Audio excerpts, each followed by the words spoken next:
in the polity, Dr. Omoshola Deji. And of course, yes, this is the day the Lord has made, and definitely we will politic and be glad in it. Yes, we'll politic and be glad in it. A lot of things has been happening in Nigeria, different complaints here and there. People have been talking about the increase in petroleum price, the politicians are complaining, journalists are complaining, actors are complaining. I have some videos to play for you as regards that. Then the House of Representatives is considering a bill for the creation of what they call Bola Ahmed Tinubu University. What is the implication of that? Is it a step in the right direction?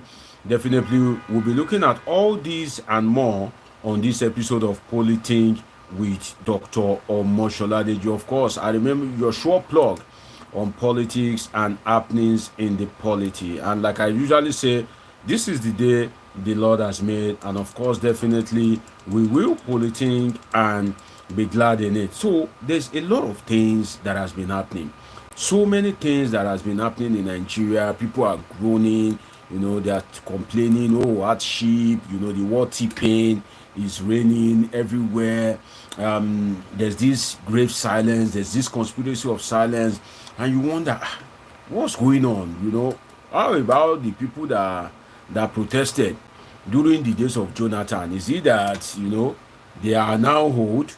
Maybe age don't dey their side now. You ask yourself that what is really going on in Nigeria, because the level of hardship, if you hear from people, the level of hardship is monumental. People are even scared. People usually people are usually Akituda, I see you, God bless you. People are usually scared of, when I was young, I think, what are people scared of? Let me try and remember. When I was young, what are people usually scared of? I think nothing precisely. Because when I was very young, I don't think my grandmother was scared of anything really.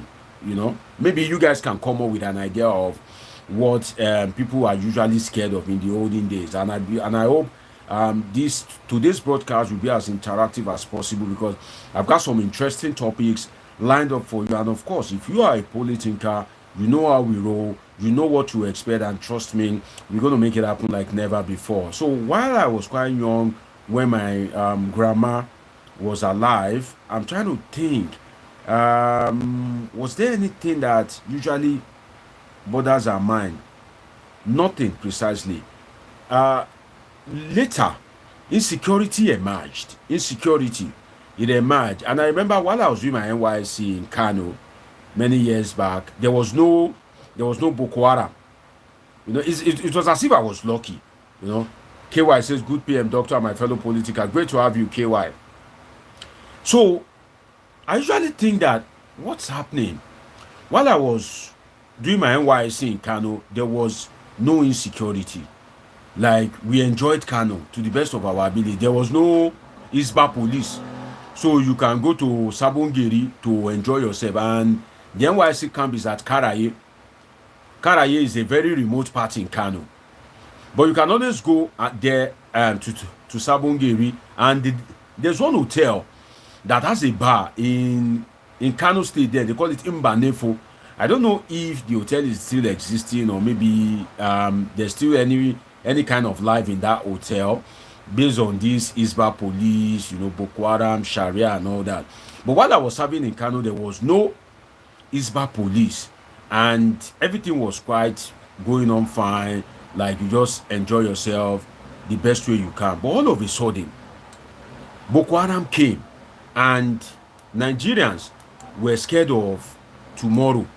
That Boko Haram will not come and kill us. So during when UN building was bombed under Jonathan, Nigerians were very scared that a whole UN building being bombed, this is problem. There's fire on the mountain. So at some point, Nigeria were scared of insecurity, different varieties of insecurity, kidnapping, banditry, robbery. Insecurity was a major point of, like, Nigerians were so scared of it. But after a while, especially during this Tinubu administration, People are just feared of the unknown. You don't understand? That's one thing I've noticed from people that I've spoken to. People are just scared of the unknown. And I realized that because they are not sure of what can happen tomorrow. Because from what they've been able to see from the president, number one, it doesn't show that he really cares much. It doesn't show that he listens, and he has proven to be a man that he will do whatever he wants to do when he so wishes to do it. So you ask yourself that what's wrong with all this ruling elite, all this political class? Could it be that all of them, they've chopped dodo and they can no longer speak ododo? That means they've chopped dodo, they can no longer speak the truth. I have a video here of Fuad Oki. Fuad Oki was, I think, the former chairman of APC in Lagos State, Fuad Oki. And he was on Jimi Disu's show, and they were asking him about whether he regretted helping the Tinubu administration into government. He said no. And they asked him about vote buying. And he said it is Nigerians that are gullible, that if you sell your vote, what do you expect? And I was shocked that I wish Nigerians could be more sensible than ever. So Nigerians nowadays are scared of anything because there's rumor that electricity will still increase. They don't know whether the petrol will still increase further. They are not sure. Nigerians are not sure what the price of goods and service will be in the next 1 month. Do you know that when you increase petrol, when you devalue the naira, the effect on the cost of goods and services doesn't happen immediately. It doesn't happen like straight up like that. No, it takes some time. It takes like maybe a week, no, sorry, a month, 2 months. Then the real effect of that removal of subsidy will begin to manifest. Where it takes effect immediately is this transportation. Those ones, they know they waste time. It takes effect like almost immediately. But in other sectors of the society, where it will take effect gradually. So you see that Nigerians are scared of the unknown. That's what I've seen. And if you try to investigate that, is it truly the unknown? Really, in the true sense of unknown? Like, is it that they don't know what they are being scared of? The truth is they know. And that thing that they are being scared of is mainly hunger, hardship, and retrogression. In the sense that the cost of goods and services is just increasing. The price of petrol have been increased again. You don't know what the price of goods will be. And you know that your employer is not ready to increase the price of goods and service. So you can see that consistent pattern of fear amongst the people. For instance, when the president came on board and he increased the price from 185 to 565, Nigerians were like, oh, let's give this president a chance. It was like an honeymoon period. Honeymoon period is a period whereby anything you do is right. Everything you do is okay. You understand? It was more like an honeymoon period.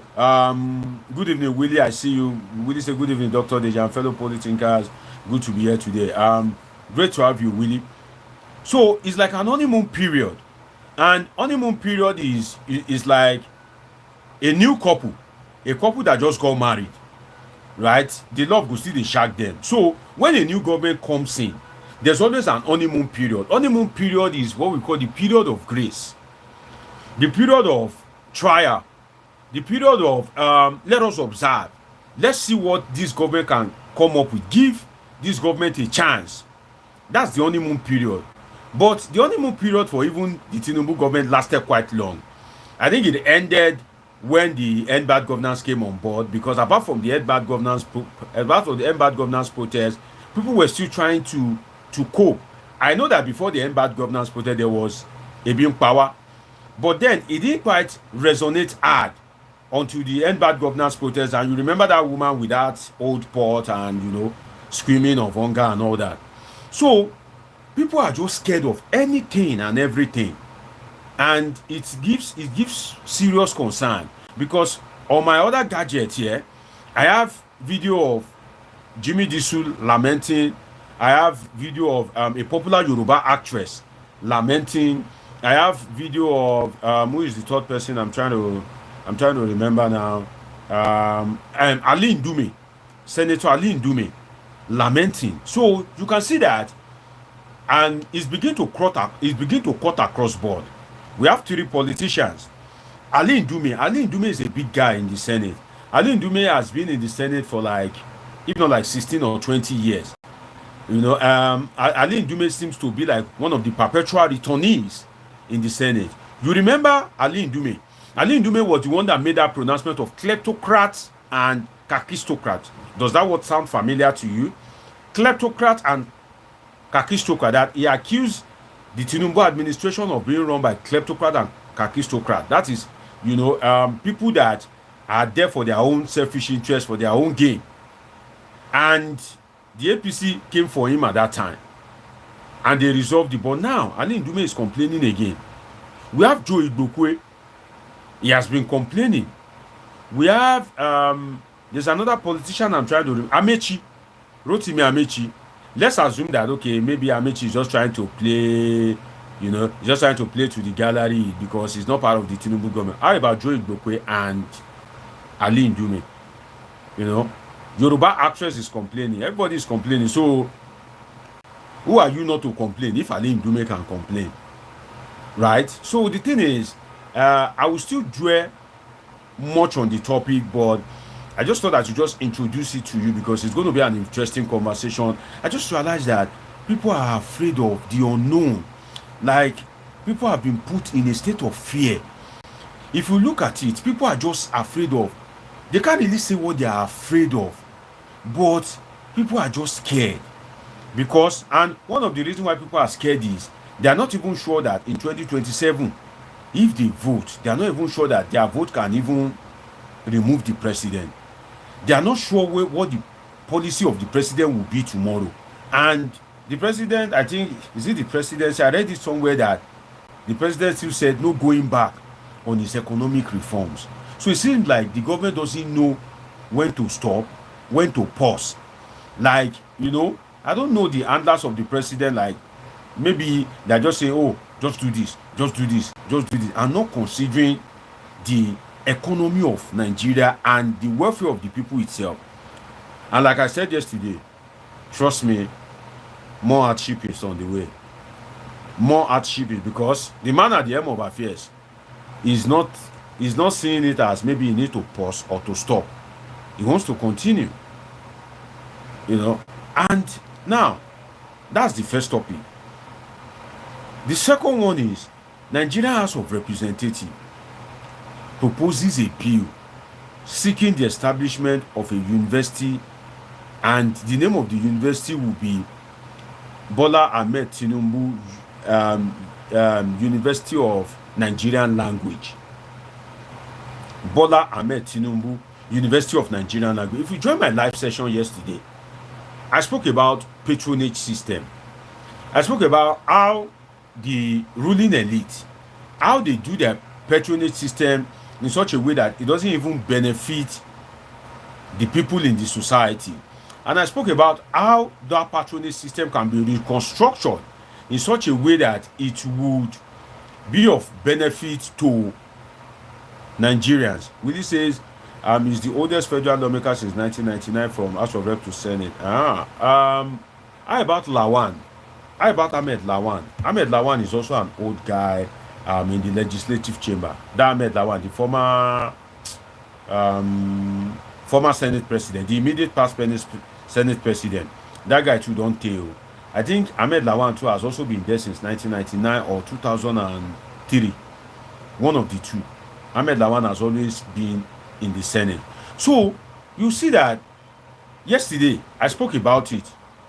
The patronage system, patronage network, you know, how the ruling elite can reconfigure the patronage system in such a way that even if you want to patronize, even if you want to be in the good book of the president, at least try and use that your opportunity, that wealth, to do something that you can benefit from, to do something that you can, to do something that your community can benefit from. But what do we have? Let's imagine that the House of Rep want to establish a university. True to it, all Nigerians will benefit from that, the creation of that university. But then you want to ask yourself, how about the university that are existing? How about the graduate, the existing graduate? Don't you know that you guys just hear insecurity, insecurity? Some of these people perpetuating this insecurity, some of them are graduates. It is frustration, chronic frustration that is pushing some of these people. For instance, you see graduates driving Okada. Have you not seen graduates driving Okada before? Have you not seen graduates driving Keke Marua before? Have you not seen graduates doing bricklayer before? So if graduates can do bricklayer, do you think that it is every graduate that have home training that will say, okay, I want to become a bricklayer, let me go and be doing bricklaying? No, it's not possible. It's not every graduate. So you see that as the country is, people are now investing their intellectualism into crime. In fact, I'd like to hear from Nigerians. Willie, if you are still watching me, if you'd like to tell us how you are coping, like what has been your survival strategy. I think I would like to hear from you. Since the president came on board, how have you been able to manage? What are the changes in your lifestyle? I think it would be great to hear from Nigerians. What is the frustration that you have been facing? Is it as regards your child school fees? Like, how much has your child school fees increased between now and between May 29, 2023 and now? So how has the economy affect you, and what has been your coping mechanism? Yeah, I think that's the right way to structure it. What has been your survival strategy and your coping mechanism? Now, get your spare phone, get your spare phone, get a pen and paper. I'll be calling out the number that you can call me on via WhatsApp, so that you can politic. And if you already have the number, of course, you can dial in. What has been your coping strategy? What is your coping mechanism? How have you been coping? How have you been surviving? And what has been the changes in your lifestyle? I think it will be good to hear from someone like Willie. Yeah, what has been the changes in your lifestyle? How have you cut costs? What have you been denying yourself of? It will be interesting to hear. KY Akitude, do well to call in now. The number to call in via WhatsApp, some of you already have it, is +55 13 99 666 6361. Again, +55 13 99 666 6361. +55 13 99 666 6361. Again, +55 13 99 666 6361. Now, this university that they want to establish, there is an error in the establishment of this university. First, for me, I don't think we really need creation of university, although the university available is not enough. But the truth is, the people going to school right now are not like before, because there's nothing that is encouraging people to get educated. If you look at it, I remember when I was still a child, you look up to people because when they are going to school, you know that if they finish, they'll get a job, they'll get tired. I remember my elder brother, the girlfriend that he had in his early matured years, that lady, he really loved that lady so much. Like, my brother that cannot give me something, that he will be reluctant to give me money or anything. There's nothing he can't give that lady. There's nothing. He truly loves that lady. I remember that year, that lady eventually left him for an undergraduate of Obafemi Awolowo University, OAU. The lady left him, and when we investigated it a bit, we saw that she's dating an undergraduate. So the lady felt proud that, oh, she's rolling with an undergraduate. By that time, my elder brother was still seeking admission. He was still seeking admission into university. But the other guy was an undergraduate. Although we know that, the way, some undergraduates are very wicked. You understand? They know where they are going. They know what they want. But then, they won't come out straight and tell you. So, if you fall prey to their antics, now you're lost, now you sabi. So, that year, my brother lost his girlfriend to that undergraduate, who happens to be an undergraduate of OOU. My brother later gained admission, and of course, he's doing great for himself now.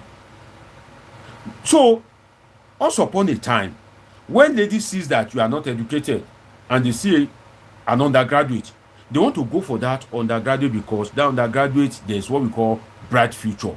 That, oh, it will be an envy of the society, that graduate will wear copper uniform, that graduate will eventually be able to get a job, and at the end of the day, he will have car. That education will reflect in him.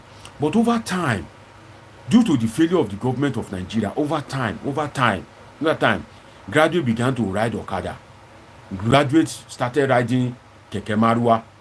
So you see that what eventually happened is the orientation of ladies or people in general now began to shift. Now, today, if you are an undergraduate, if you toast a lady, and if a Yahoo boy, just one ragtag that is doing Yahoo, toast that same lady, that lady will follow that Yahoo boy with the hope that, this Yahoo boy, before he go consult in Afa, before he go consult in pastor, before they go give her soap, that if you go to social media now, everybody is advertising either, ritualism, either you have to bath with one, so quick money.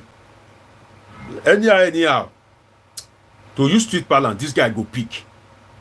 That's the belief of most of these people. But if you are an undergraduate and you go and meet a lady, the lady will assess you that you wait and see they give pocket money, and if you finish now, go get job. Not in this administration of T-Pain, where there is pain everywhere. And the lady is looking for a better life. She's looking for socom. She wants to better her own life too. So you see that trend of ladies stripping, when I was still quite younger, whereby my senior brother lost his girlfriend that he loved so much. My brother can die because of that girl that year. This young love, the way he used to do people. And he lost that particular lady to an undergraduate. Now, undergraduates are losing their girlfriend to Yahoo boy. Because why? If Yahoo boy pick, if that money come boom,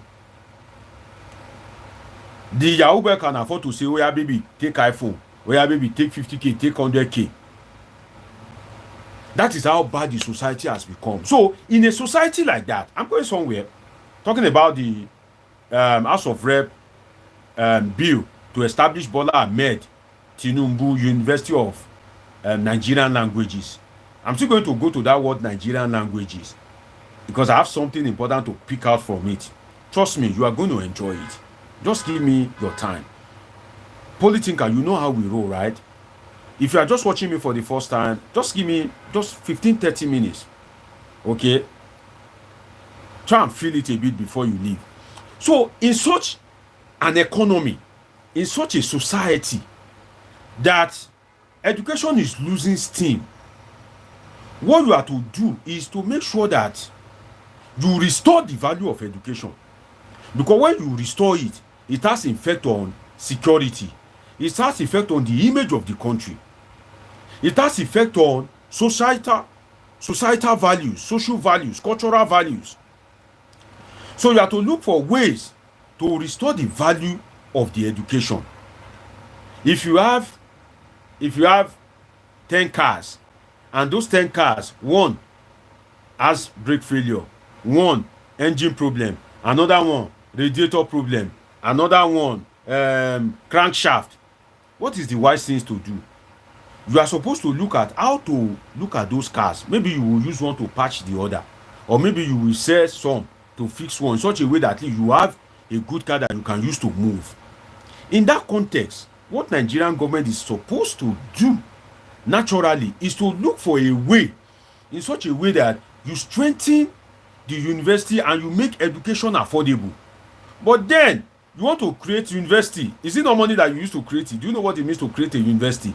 You need buildings, you need technology, you need resource persons, because there will be different faculty of science, faculty of education, social science, management science, lots of faculties. So if you are now saying you want to go and create a university, and you are saying that government has no money, which money do you want to use to create university in this economy? So why not use that money to fund existing ones in such a way that you make them credible? Then you begin to look into what happens to Nigerian graduates. See, it is madness. It is insanity. I can't find any other better word. That you will have a country. You are presiding over a country. And this is not only limited to the Tinubu administration. Successive government. You are presiding over a country whereby there is no clear pathway to success. Let me tell you how you know a good country. Nigeria, God has created Nigeria to be a good country. Unfortunately, he didn't give us earthquake, typhoon, all this natural disaster. But we have one problem: leadership. How do you know if a country is good? Is that there must be a pathway to success. In Nigeria, there's no pathway. There's no clear pathway. In fact, if the host of heaven, while God was creating you, if the host of heaven lay hands on you and say, oh yeah, Willie, as you are going to Nigeria, God has destined you to be a medical doctor. Toka, Ashley, great to have you. That God has destined you to be a medical doctor. Do you know what, Willie? You will be lucky if you find yourself in Nigeria, because at the end of the day, you'll be lucky to be an agbojedi seller. You'll be lucky to be selling okpaenyi. That you will be that medical doctor that you are destined to be, especially if your parents are poor. It's unrealistic. So, attention should be focused naturally towards what happened to graduates when they finish. Then if you want to create a university, why are you... See, government, when they are in power, they barely name things after themselves. Whether the legislature of the country or the executive itself, no. It is corruption itself. That you are in power and you name something after yourself. Check world history. Don't take my word for it. Do your research. Things are usually named after people when they have left office. Somebody just press that love button. God bless you. It helps a lot. Please help me press the love button. They usually name things after that leader have left for exemplary performance. Don't take my word for it. Do your research. It's just a simple research. When you want to establish anything and you are in government and that thing is named after you, it is corruption. That means you are scoring yourself. No. It is people, when you have left office and you are no longer in office, it is people that it's not even your immediate successor. No. Don't take my word for it. Do a bit of research. It's not your immediate successor that will name something after you. No. It is maybe your third or fourth successor when you are becoming part of history and history is favoring you, that when you are in power you did this, you did that. For instance, if you build a university while you are a governor, if you create, let's say Toka Ashley is a governor. Toka Ashley, I don't know which state I want to give you in Nigeria. I don't know your state of origin. But let's say Toka Ashley is Toga, good evening. I see you. Toga is saying good evening. Great to have you. Let's say Toka Ashley is a governor. If Toka Ashley builds a university and it was during her tenure that university was built and everything went well, and Toka Ashley did not only build the university, Toka Ashley did so many things that the people are now looking back and are now saying, oh, during the reign of Toka, we enjoyed. During the reign of Toka, things happened. Not that they will look back and they will say, Toka, oh, Toka, apologies to you. Your name also starts with T. And they will start saying, during the days of, is it not Toka? T-Pain. No, during the days of Toka, na Pain, no, T-Pain. When people look back and they are able to say, oh, we really enjoyed during Toka's time. Toka was a good leader, respect human rights, good utilization of resources. After so many years, they will now decide to name that university after Toka. Let's be empirical. Let's say Toka established. I'm looking for a name. Somebody should help me coin the name of a university. Let's make this slide. Let's make it participatory. Okay, I don't want to use Toka's name. I want to use let's say Toka established Palm Tree University. Just to use it like that. Okay, or should I say Great Minds? Let's use Great Minds.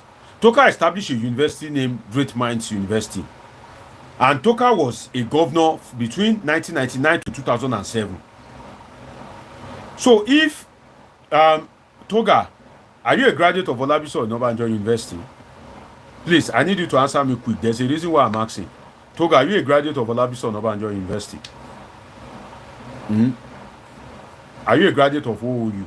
Quickly, I need an answer. So, let's say you went to OOU. Toga, we went to the same university for BSU. When did you graduate? Where were you receiving lecture? Because I did my BSc in Nigeria. It's the rest that I studied abroad, UK, Asia, but I went to OOU. So, and which department? Is it PS or mini campus? Toga, great to have you, right? I think OOU are everywhere. Great to have you, Toga. Okay. So, what did you study? Just let me know, and which set? Okay. So, let's say Toka actually established Great Minds University, and for that Great Minds University, people are now benefiting from it. Toka tried during when she was governor between 1999 to 2007. After that, let's say 2007. Now this is 2024, almost 20 years ago. People are now looking back and say, life don't spoil now. During the days of Toka Ashley, Toka did a lot. Thank God for Toka. The governor can now look back and say, Toka did well. Toka could have spent this money. For this that Toka have done. I hereby declare that this university will be named Toka Ashley University instead of Great Minds University.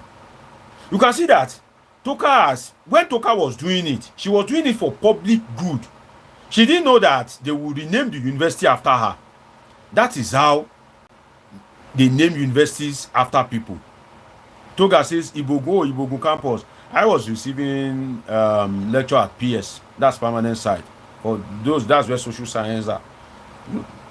We have Ibogun, we have Ayetoro, I think we have Shagam also. But great to have you, Toga. Great to have you. Great to have you. So they will now decide to name it after. That is what happened that changed Ogun State University's name to Olabisi Onabanjo University. When Olabisi Onabanjo, I think it was created during Olabisi Onabanjo's time as governor, he named it Ogun State University. So what am I trying to say? Is it that the people in the House of Rep, they don't know that if you want to establish university now, and the university will be done with government money, and Tinubu is the president, is it that they don't know that it is wrong? That itself is corruption. That itself is corruption.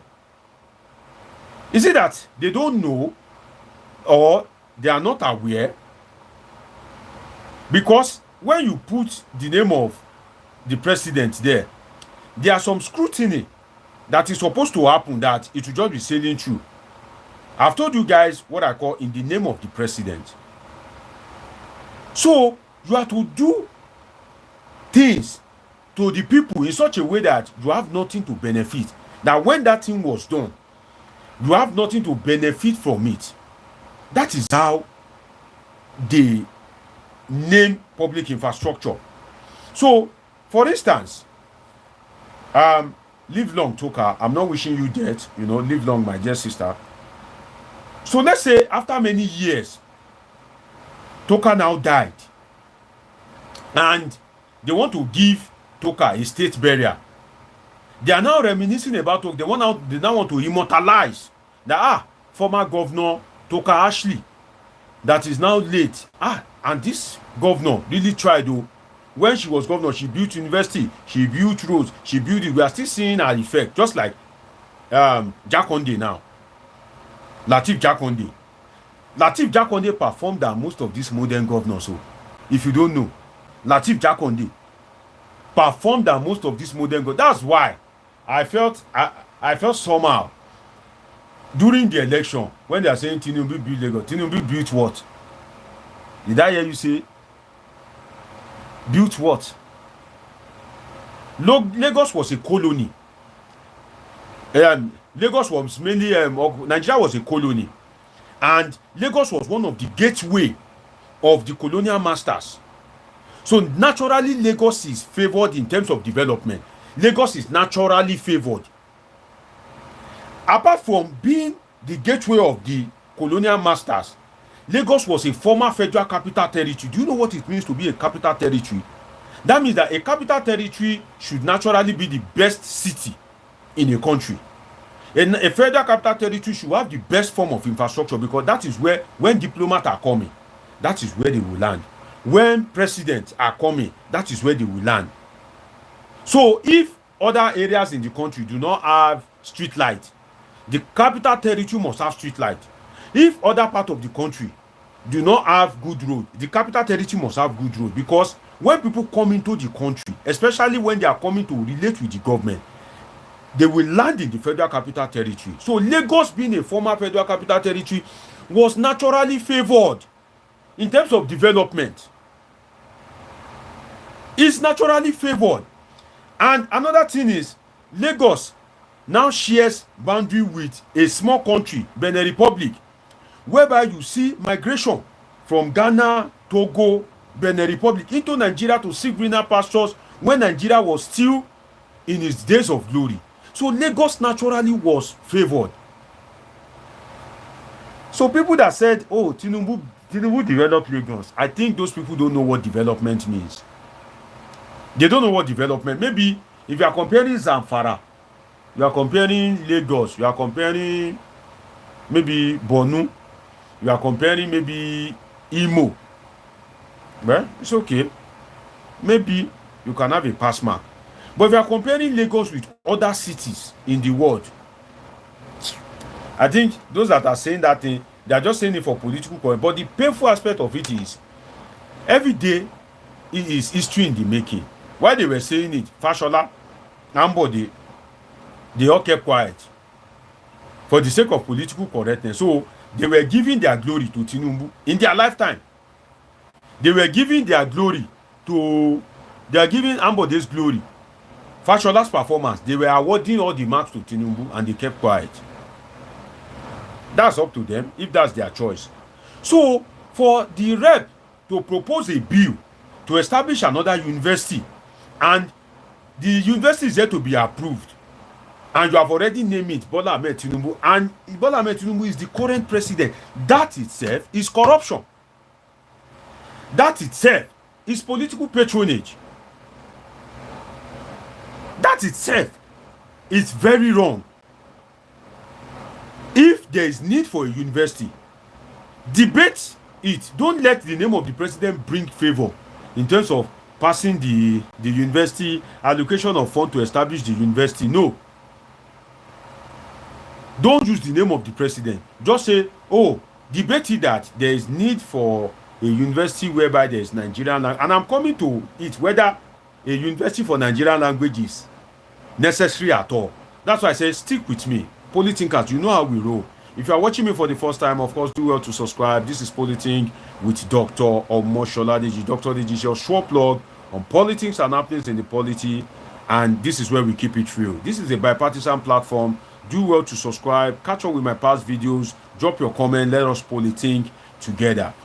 So, you seeking to establish a university, and you are already putting the university is still on paper.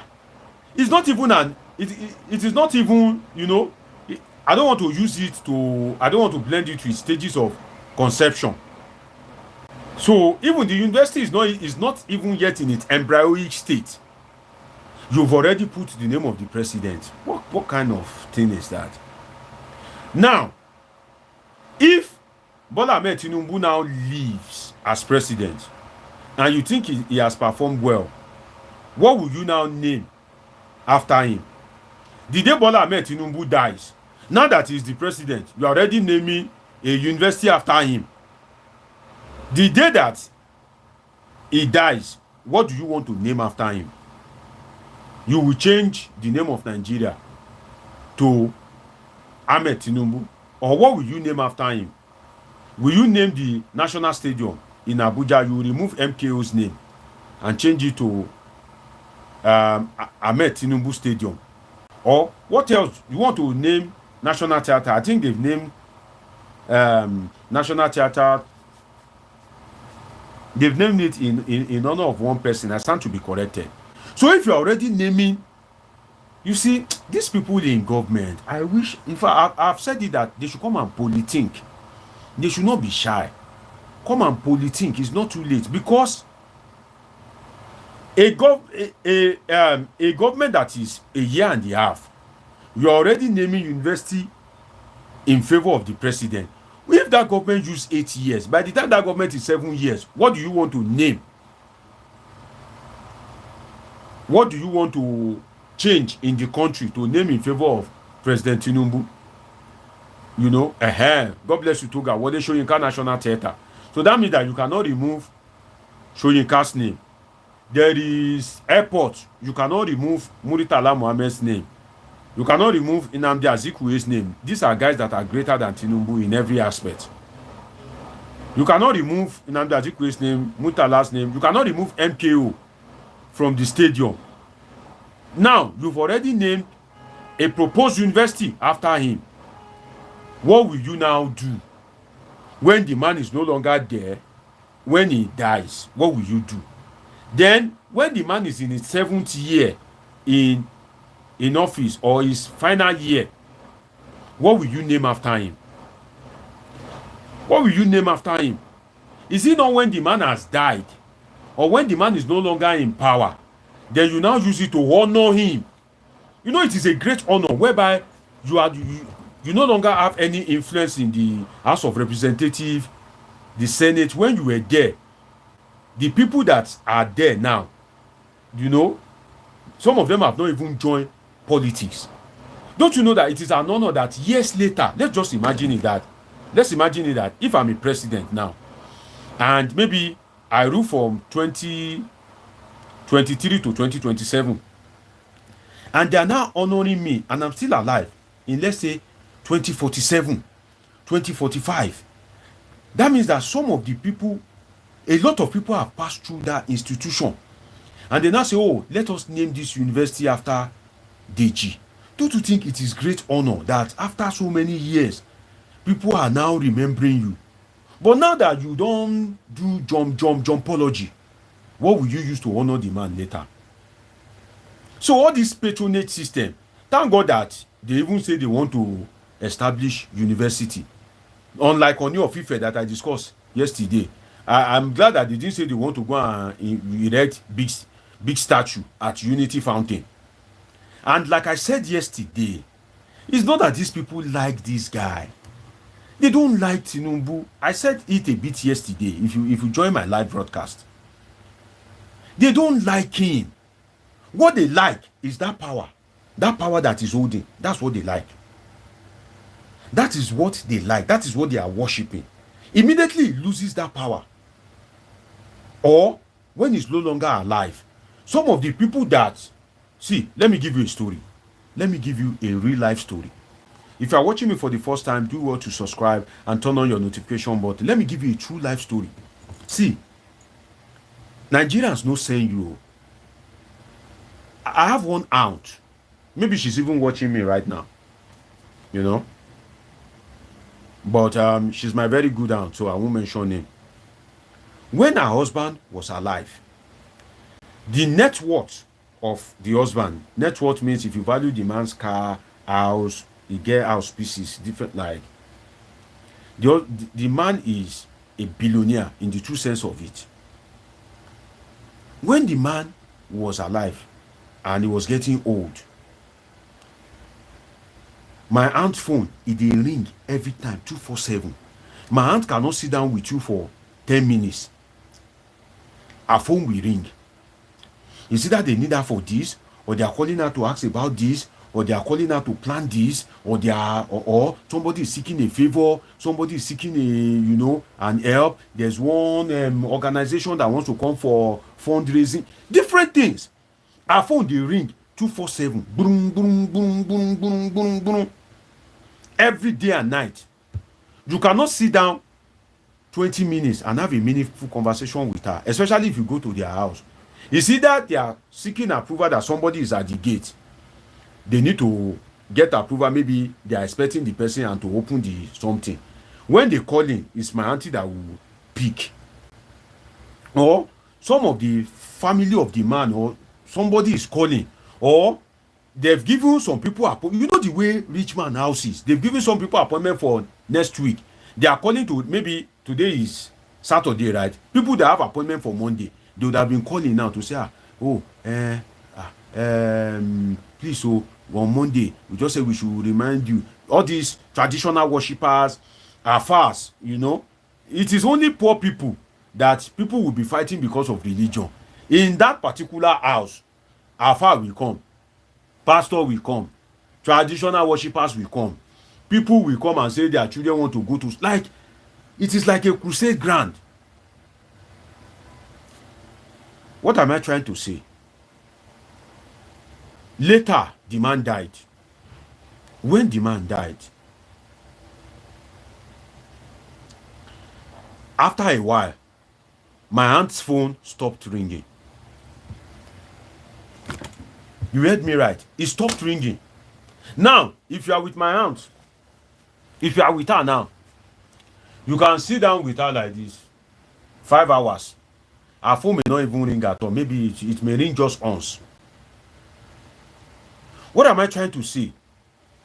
It is that money, that power, that influence, that connection that people are running after, that they are running after. When the man that holds the money, that holds the power, that holds the connection is no longer there, everybody vamoose. Let me give you another example. If you are watching me for the first time, do well to subscribe and turn on the notification button. Let me give you another example. Ruben Abati said something. May that thing never happen to you, but it is real. He said that when Jonathan lost the election, his phone suddenly stopped ringing. It's true. May it not happen to you. Because why? It shows that people that are worshiping him in order to gain access to Jonathan. You know that, for instance, Davido now, because he's very rich, he's very famous, Davido's PA, we have PA. Like Israel now, that one that they used to call Juju, that used to shout and scream, actually, that used to show love to Davido, show him so much respect, even though he's older than Davido. It's obvious. That Juju will still have PA. If you are rich, your PA also have a PA. But the truth is, God forbid, again, God forbid, if anything happens and Davido is, okay, let me use Burna Boy or Whiskey. Davido is Omo Babolo, his family are very rich. So even if he's no longer singing, they go still use their witchcraft in quotes, cover them.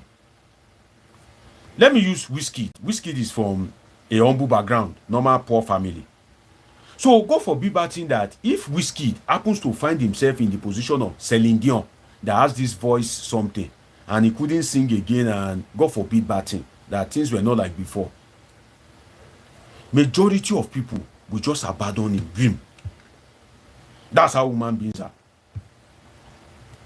So it's not like they like Tinubu. No, don't ever mistake it. See, all these people that they will shout, scream, They want to kill, they want to die, they want to destroy. Do you want to hear the truth? It's not like they like. Some of them, they will even defend it.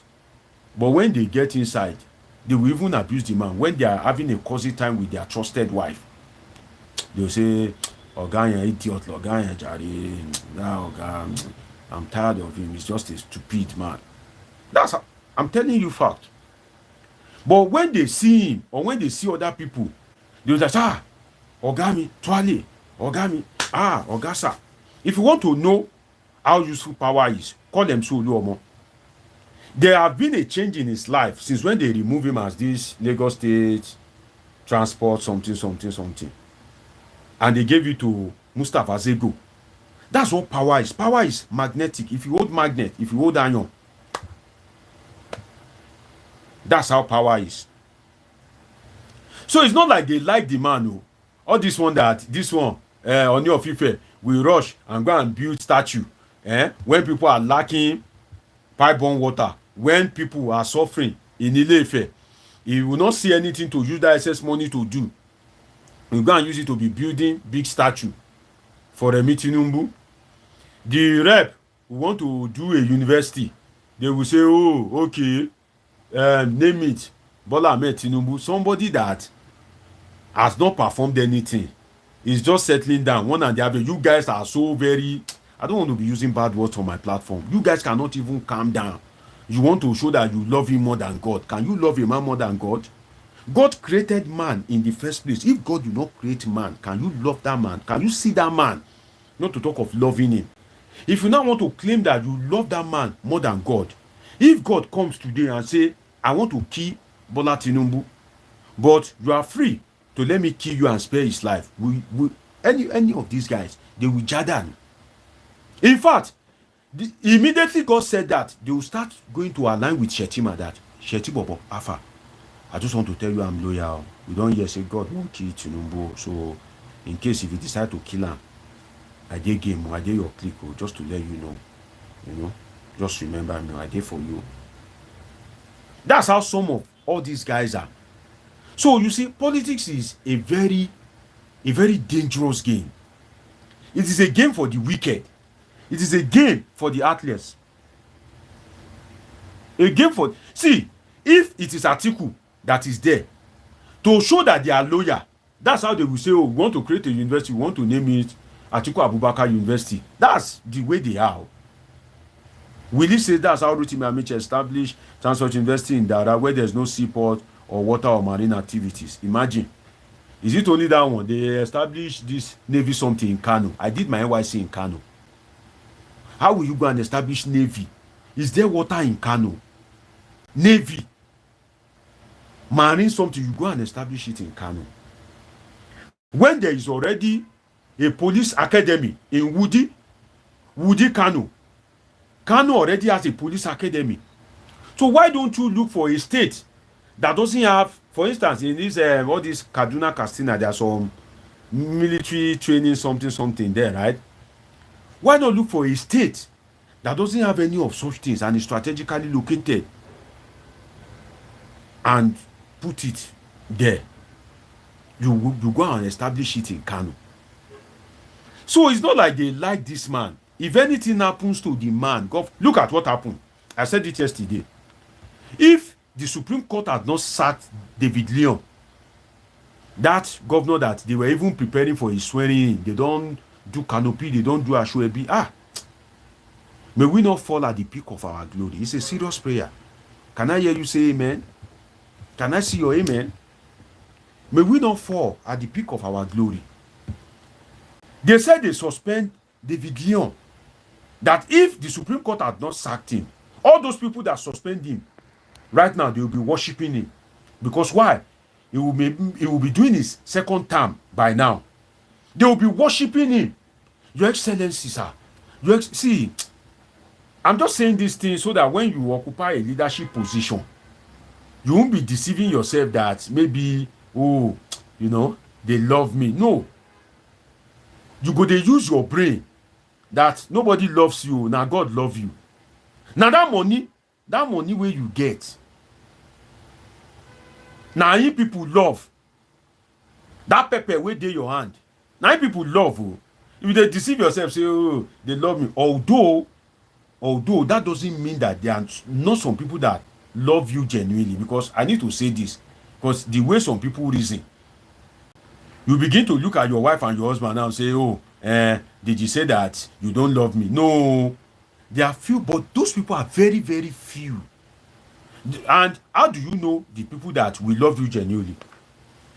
People that have no second address. That if anything happen in your life, they have nowhere to run to. Your father has nowhere to run to. If suddenly you find yourself on wheelchair, God forbid, he's still your father. He cannot change that status that I'm no longer his father. Even if you say, oh yeah, family meeting, I disown Celestine Enenajo. Say, oh, I disown Celestina, sorry. I'm just using a name in my comment section. I disown Celestina Enenajo. You are no longer my daughter. Now lie. Those people that they have no second address, they have no choice than to love you genuinely. If you are opportune that God is kind to you, you have a good wife, you have a good husband. Glory to God. So all these guys, for instance, I said it, I think, yesterday that Reno Omokri now is busy praising Tinubu everywhere. It's not that he likes Tinubu, because Reno Omokri has always been in the part of the opposition. He has always been a PDP guy. Jonathan appointed him, then he supported Atiku. All his life is PDP. That means that for you to be PDP, you have been anti-Tinubu all along. But all of a sudden, he just turned pro-Tinubu. Do you think it's because Tinubu has become more handsome? You think it's because Tinubu has become more intelligent than before? It's that power. Lose that power. They go if Tinubu lose election in 2027, immediately, let's say Peter Obi wins or Atiku wins, or Kwakwanso wins, instantly, all of them will be deserting Tinubu. They will be deserting him. Now, let us go to the relevance of this university. Is it necessary?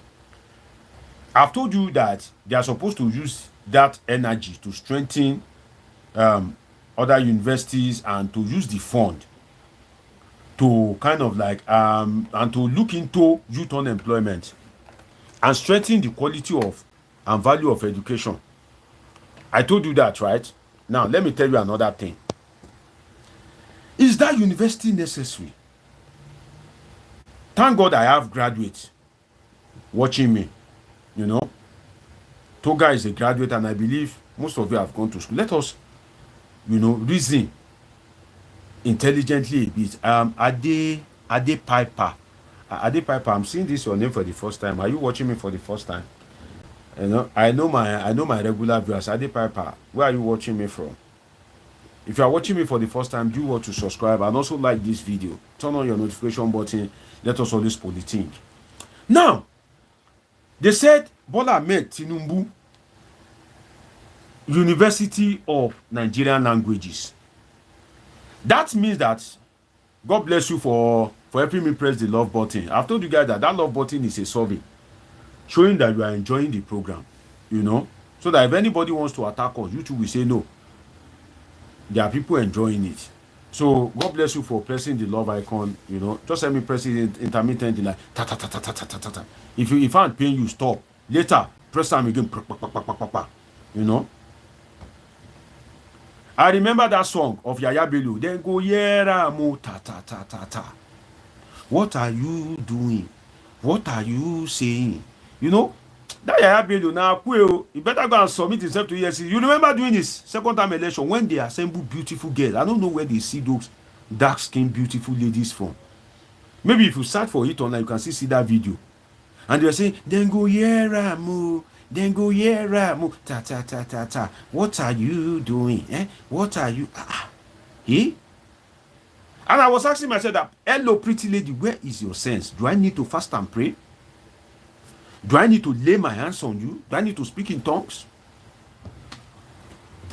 Now, what is the essence of this university? We are still going to hardship or T-pain. I will talk about the lamentation of politicians, actors, journalists. I have videos here to play for you. So Sit back, relax. It's weekend. Where else can you be at a time like this if not to be politicking with a political scientist? Let's politic. The university, they said University of Nigerians, Bola Ahmed Tinubu University of Nigerian Languages. You ask yourself first, if you are a Nigerian, what will make you to be interested in learning another ethnic group's language professionally? Follow me, oh.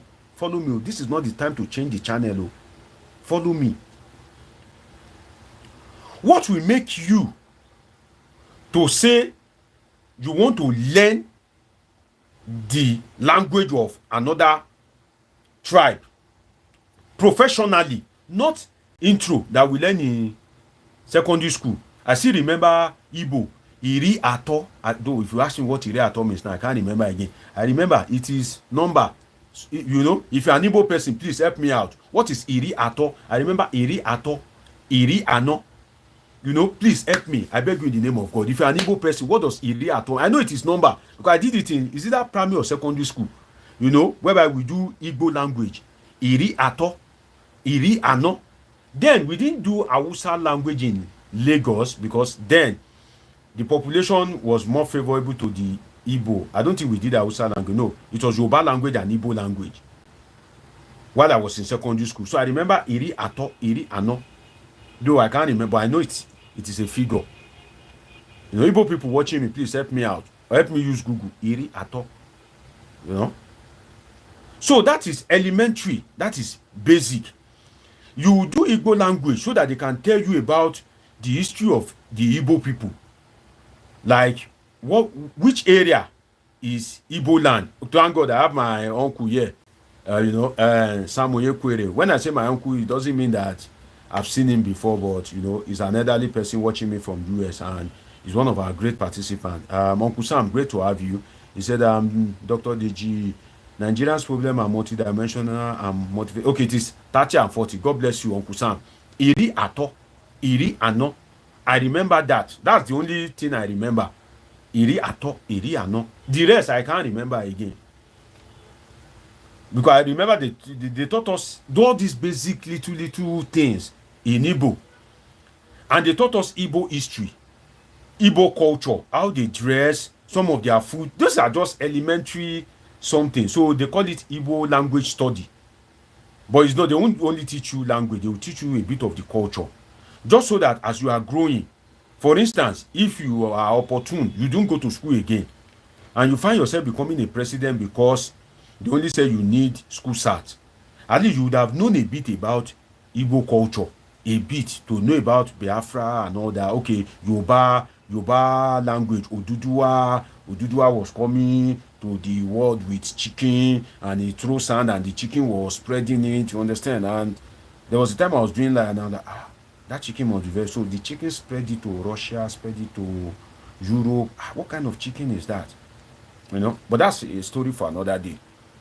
So that Christian, that Igbo language is for you to learn about the culture. And now, if you want to go to university, I intentionally use secondary school for you to understand something. If you now want to go to university level, and in university, what do they get? Degree. Do you know what a degree is? You have to study 4 years. That means that if you are going to the university now to study Igbo language, that means you are going to that university to spend 4 years. You'll be doing special courses on Igbo language, you know, sign language in Igbo, all these, you know, a lot of things. It's very detailed. You know? So, what will inspire you as, let's say, an Hausa man now, to say you want to go to university to study Igbo language? What will you use it for? What is there between the two tribes that you need that language for? That, okay, now, I'm a Yoruba man now, and I want to go to university. They said Bola Ahmed Tinubu University of Nigerian Languages. Note, in a University of Nigerian Languages, you have limited the scope of that university. They must not be studying political science in that university. They must not be studying geology. They cannot study geology in that university. Let me first make that clear first. They cannot study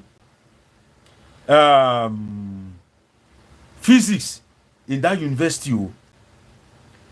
The scope of the university is Nigerian languages. So if it were to be Bola Ahmed Tinubu University of Nigeria, you can study anything. Anything. But Bola Ahmed Tinubu University of Nigerian Language, that means the scope is language study alone. That is what the university is existing for. Now, not only languages alone, follow me please. Not only languages alone, but Nigerian languages. In other words, in that school, you cannot study Mandarin. You cannot study Spanish. You cannot study Bahasa Melayu. You cannot study French. Because French is not a Nigerian language. Nigeria wasn't colonized by France. So, by the scope of that university, that's why you wonder that, see, why would Nigeria have so many intellectuals, like people with great minds, and we have charlatans that can't even reason basic things in the House of Representatives. All these little minor things. Minor things that I expect somebody to have pointed out immediately that no, this name alone is wrong.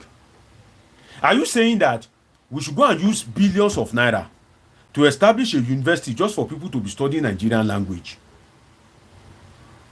Don't forget that other universities, there are some language courses there. For instance, in the Southwest, if you go to some of these public universities, there's Yoruba that you can study as a course. Most of these universities, if you go to Igbo land, I'm sure there is Igbo as a university course that you can study. So, of all the things, don't we need a Bola Ahmed Tinubu University of Security Studies than a Bola Ahmed Tinubu University of Nigerian Language? Am I communicating, my people? Please, if I'm communicating, should I use whiskey word? Should I say, let me hear you say, yeah?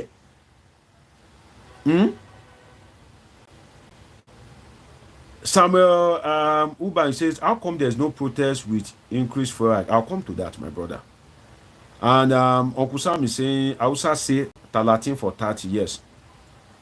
And he says Nigeria needs more universities, not more, needs factories, not more universities. If you're watching me for the first time, do well to subscribe to this channel. And of course, this is Polithink with Dr. Omoshola Deji. Deji is a political scientist with a PhD in political science. And this is where we discuss about politics and happenings in the politics. So if you're watching me for the first time, God has destined that you and I will be friends. Do well to subscribe to this channel and catch up with my past videos. I have a lot of interesting videos, I uploaded 2 videos today. Yesterday, I think I uploaded 2 or 3. So it's not every topic that I bring here. And a video that, anything that I've uploaded a video on, I don't bring it here. You understand? So, let us look at the need of Nigeria. Don't we need let's say, okay, you must even name it with the name of the president. That means that, see, it's funny. Tinubu is president. Tinubu has used just 1 year and a half. If Tinubu gains re-election, Tinubu will live in 6.5 years. That means that Tinubu will be president. People will be bagging degree, bearing the name of their president. Is that not madness? You don't get it? If they pass the bill hurriedly now, the way the House of Rep and Senate have been doing, that means that if that university, if it's approved and the construction takes off and they award it, they build the buildings, recruit, let's say by this time next year, a university can start work, can be functional. If that university starts work this time next year, that is 2.5 years of Tinubu administration. If you had 4 years of a university course, that means that it will now be 6.5 years. Tinubu is still the president. That means that you have people graduating wearing gown saying they are a graduate of Bola Ahmed Tinubu University. And Tinubu is the president, and it is not his private university that he has built before. See, Nigerians, see, Buba Marua, I don't know why you cannot carry some of these guys and do some tests. Do we need some drug test on these guys? Imagine that I want to graduate now, and I'm receiving a certificate, Bola Ahmed Tinubu University. That means that you are saying Tinubu is an excellent. It's not his money. Nigeria have heroes, lots of heroes. In fact, this woman that saved Nigeria during Ebola, Esther Adevo or something like that. Esther Adevo deserves a university to be named after her. Esther Adevo, University of Nigerian Languages, even if you want to say languages. Does it not make sense? Is Esther Adevo not an hero? Will Tinubu not leave? Will there not be time? In fact, I foresee that any year Tinubu dies, you see this LASU in Lagos State University will end up being Bola Ahmed Tinubu University. That's what the name will event. Quote me, God will not kill us. You will see. In the years to come, maybe when Tinubu is no more, because everybody will die. I'm not saying that. I'm not wishing him death. But if God can kill his only begotten son, his own son, he look the killer. Who is Tinubu? God go kill her. He go kill me. He go kill you. He go kill everybody. It's just that the time is different.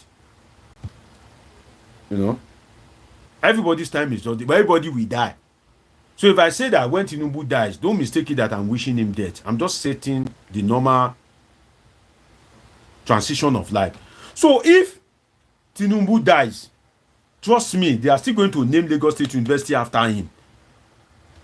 That is what will eventually happen. So are we going to have two Bola Ahmed Tinubu universities? Why the rush? Nigeria has so many great people. Please, if you are watching me, help me with some great names. Okay, you now want to use it to compensate Saruwiwa.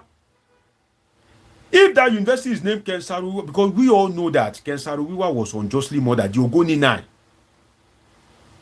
And who could have thought that when Ken Saruwiwa was being murdered, Abacha was busy stealing their money?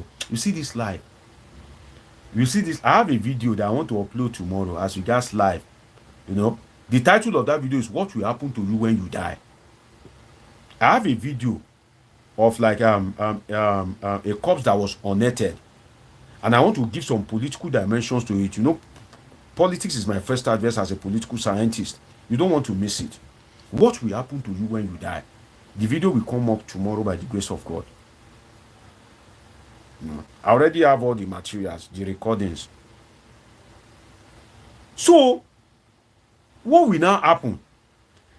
The University of Nigerian Language, it means the scope has been limited. First, is it language that is our problem? No. Bola Ahmed Tinubu University of Agriculture. Does that not make sense to any sane mind, to Riolong? I think we need a day. Maybe I should be fasting and praying, because I think now I need to be adding in Jesus' name. Because the matter with some Nigerian leaders, sometimes you just imagine. You are saying you want to establish Bola Ahmed Tinubu University of Nigerian Language. Look at Nigeria. Is language the problem of Nigeria now? The people are shouting, we are hungry. As a legislature, you are supposed to be passing a bill that will ease hunger in the land. You are supposed to be making projections. So why not create a university that will encourage mechanized farming, that there will be experts in the field of agriculture, soil test, everything. What can be planted in Yoruba land, what can be planted in Igbo land, in Hausa land, based on this texture of their soil, so that we can be exchanging it with each other. Cocoa will best grow in Yoruba land. It is Gari that will best grow in Igbo land. Whether you Igbo be planting Gari, let us be planting cocoa. We go buy from you. We go buy from, you know. Do I need to fast and pray? Because I sometimes when I read some things, I just wonder, what kind of leaders do we have? Okay, you want to establish a university by force, by fire, by force. You must establish a university. Bola Ahmed Tinubu University of Security Studies. See, it doesn't make sense. You see, security, not a problem. Now, you need people to acquire skill. Bola Ahmed Tinubu University of Skill Acquisition. Does that not make any sense? In such a way that in your first year, you will do the basic university course, general studies, normal basic course, ECO 101, that's Introduction to Economics, GRP, in my school, then they call it GRP 121. That is basic about geography, and so just some basic things. From 200 level second semester, you now be doing like you'll be focusing on skill acquisition, whereby there will be different departments whereby you can learn skill. By the time you graduate, you have acquired a skill, you are a professional in a skill, and you are still a graduate. Like you learn tailoring, fashion designing, they will give it a good name. You will learn it in a university as if you are learning a course, then you bag a degree in it. So as you are coming out, you already have does that not make any sense? So if you have Tinubu University of Skills Acquisition, Bola Ahmed Tinubu University of Security Studies, Bola Ahmed Tinubu University of what's the first one I mentioned? I mentioned agriculture. Does that not make sense? If me, with this my small head, this small brain, can reason like this, government is supposed to have all the intellectuals at its disposal. Government is supposed to be very resourceful. Government is supposed to have the best brains for the country to move forward. Unfortunately, in Nigeria, what do we have? Dull brain, and it is across board. Oh. I told you how some of their aides, some of the people they appoint, how they be reaching out to me when their oga give them work as a political scientist. Egbon, please, Egbon, help me. Oga send me this thing, please send. And all those things, they come very easy for me as a political scientist. It is the easiest of things. In fact, some of them are just elementary. But because the people that are working with them, they put them there for compensation. Is the son of the party chairman, is the son of this one, is the son of that one. Those one, maybe they are graduate of physics, graduate of geology, graduate of engineering. They know nothing about politics. You put them as your legislative aid. They don't even know what different kind of law. They don't even know it. Different kind of legislation. If you ask some of the people in the National Assembly, I didn't mean they can allow you to enter with your mind and say, what is executive list, legislative list? Just ask them. Some of them will be looking at you, they don't know. And they are there in the National Assembly. That's the same way we have people that cannot think and they are there as legislature. Because your thinking is supposed to tilt towards the need. The university is meant to create solution. Go abroad, look abroad. Their universities are focusing more on technological advancement. Your universities must address the problem of your country. Universities are a solution center.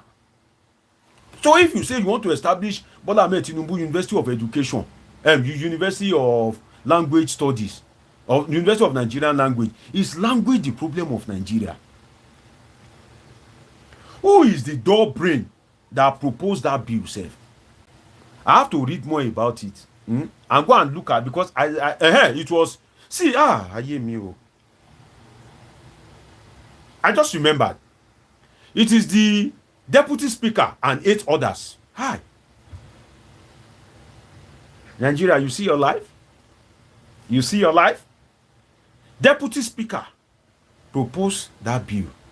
Deputy speaker. A deputy speaker that is supposed to be very informed.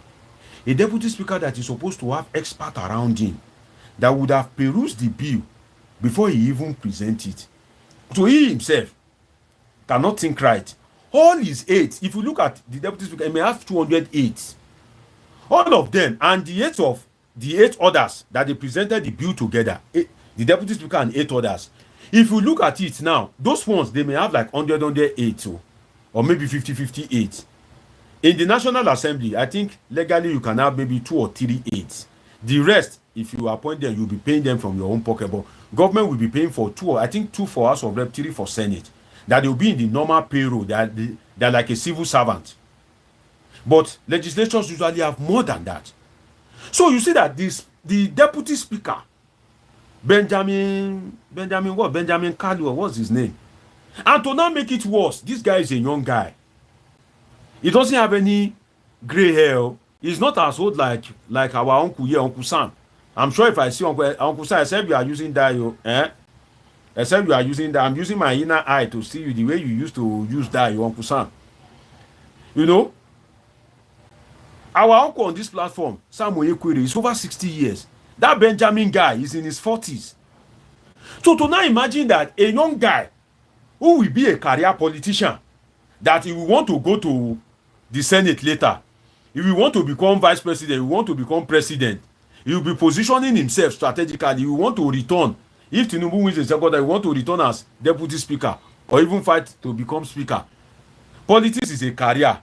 The young guy, deputy speaker, cannot, please, help me drag that Benjamin Card, help me drag him to this platform. Say one Dr. Deji is asking of him. If you know him, help me drag him to this platform. That, oh boy, what did they worry you? Deputy Speaker, you are supposed to show great intelligence. Your intellectual sophistry should be something of admiration. That's how Nigerian can move forward. Go and look. See, this Benjamin Kalu, the young guy that is superintending over the affairs of, is it Canada or France? I think this Benjamin may even be older than him. Look at how the country is developing. Look at how the country is making progress. So you ask yourself that if you are a deputy speaker, you cannot reason to say that Nigerian language is not our problem now. We need food. Food will come from agriculture. We need security. Can we have experts? Can you go and look at, see, there is free knowledge to any problem that Nigeria has. Let me tell you how.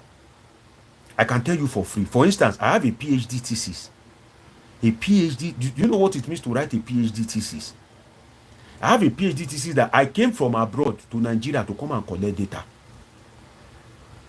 That PhD, there are some facts there that can help Nigeria. It is a pure empirical research. Some of you that are academic, we understand me. Uncle Sam has 2 master's degree. So you understand me better. Toga, you know, that graduate of OOU, may understand me better. Toga, actually, all of you. That, do you know how many Nigerians have PhD? Do you know how many Nigerians are studying abroad now for PhD? Although T-Pain has spoiled their life, exchange data skipping. Now God say make I graduate on time. Oh. Now God say make I go to school at the right time. Or if not, I want a bag. I was telling one of my big aunt that, do you know how much it will cost me to go to University of Nottingham in UK in this administration of T-Pain? They don't born you. The middle class has been cut off. You are either rich or poor. During our own time, when we were going to study abroad, the middle class, you go still rugged. They go still try to push you. Say, maybe we push this one, make you go represent. But in this era of T-Pain, your family cannot get it. If you are watching me for the first time, do you want to subscribe to this channel? This is Politics with Dr. Omoshola Deji, your sure plug on analysis of politics and happenings in the polity. This is where we make it real, people. This is where we relax. This is our own relaxation spot. This is where we kind of like have time, you know. And I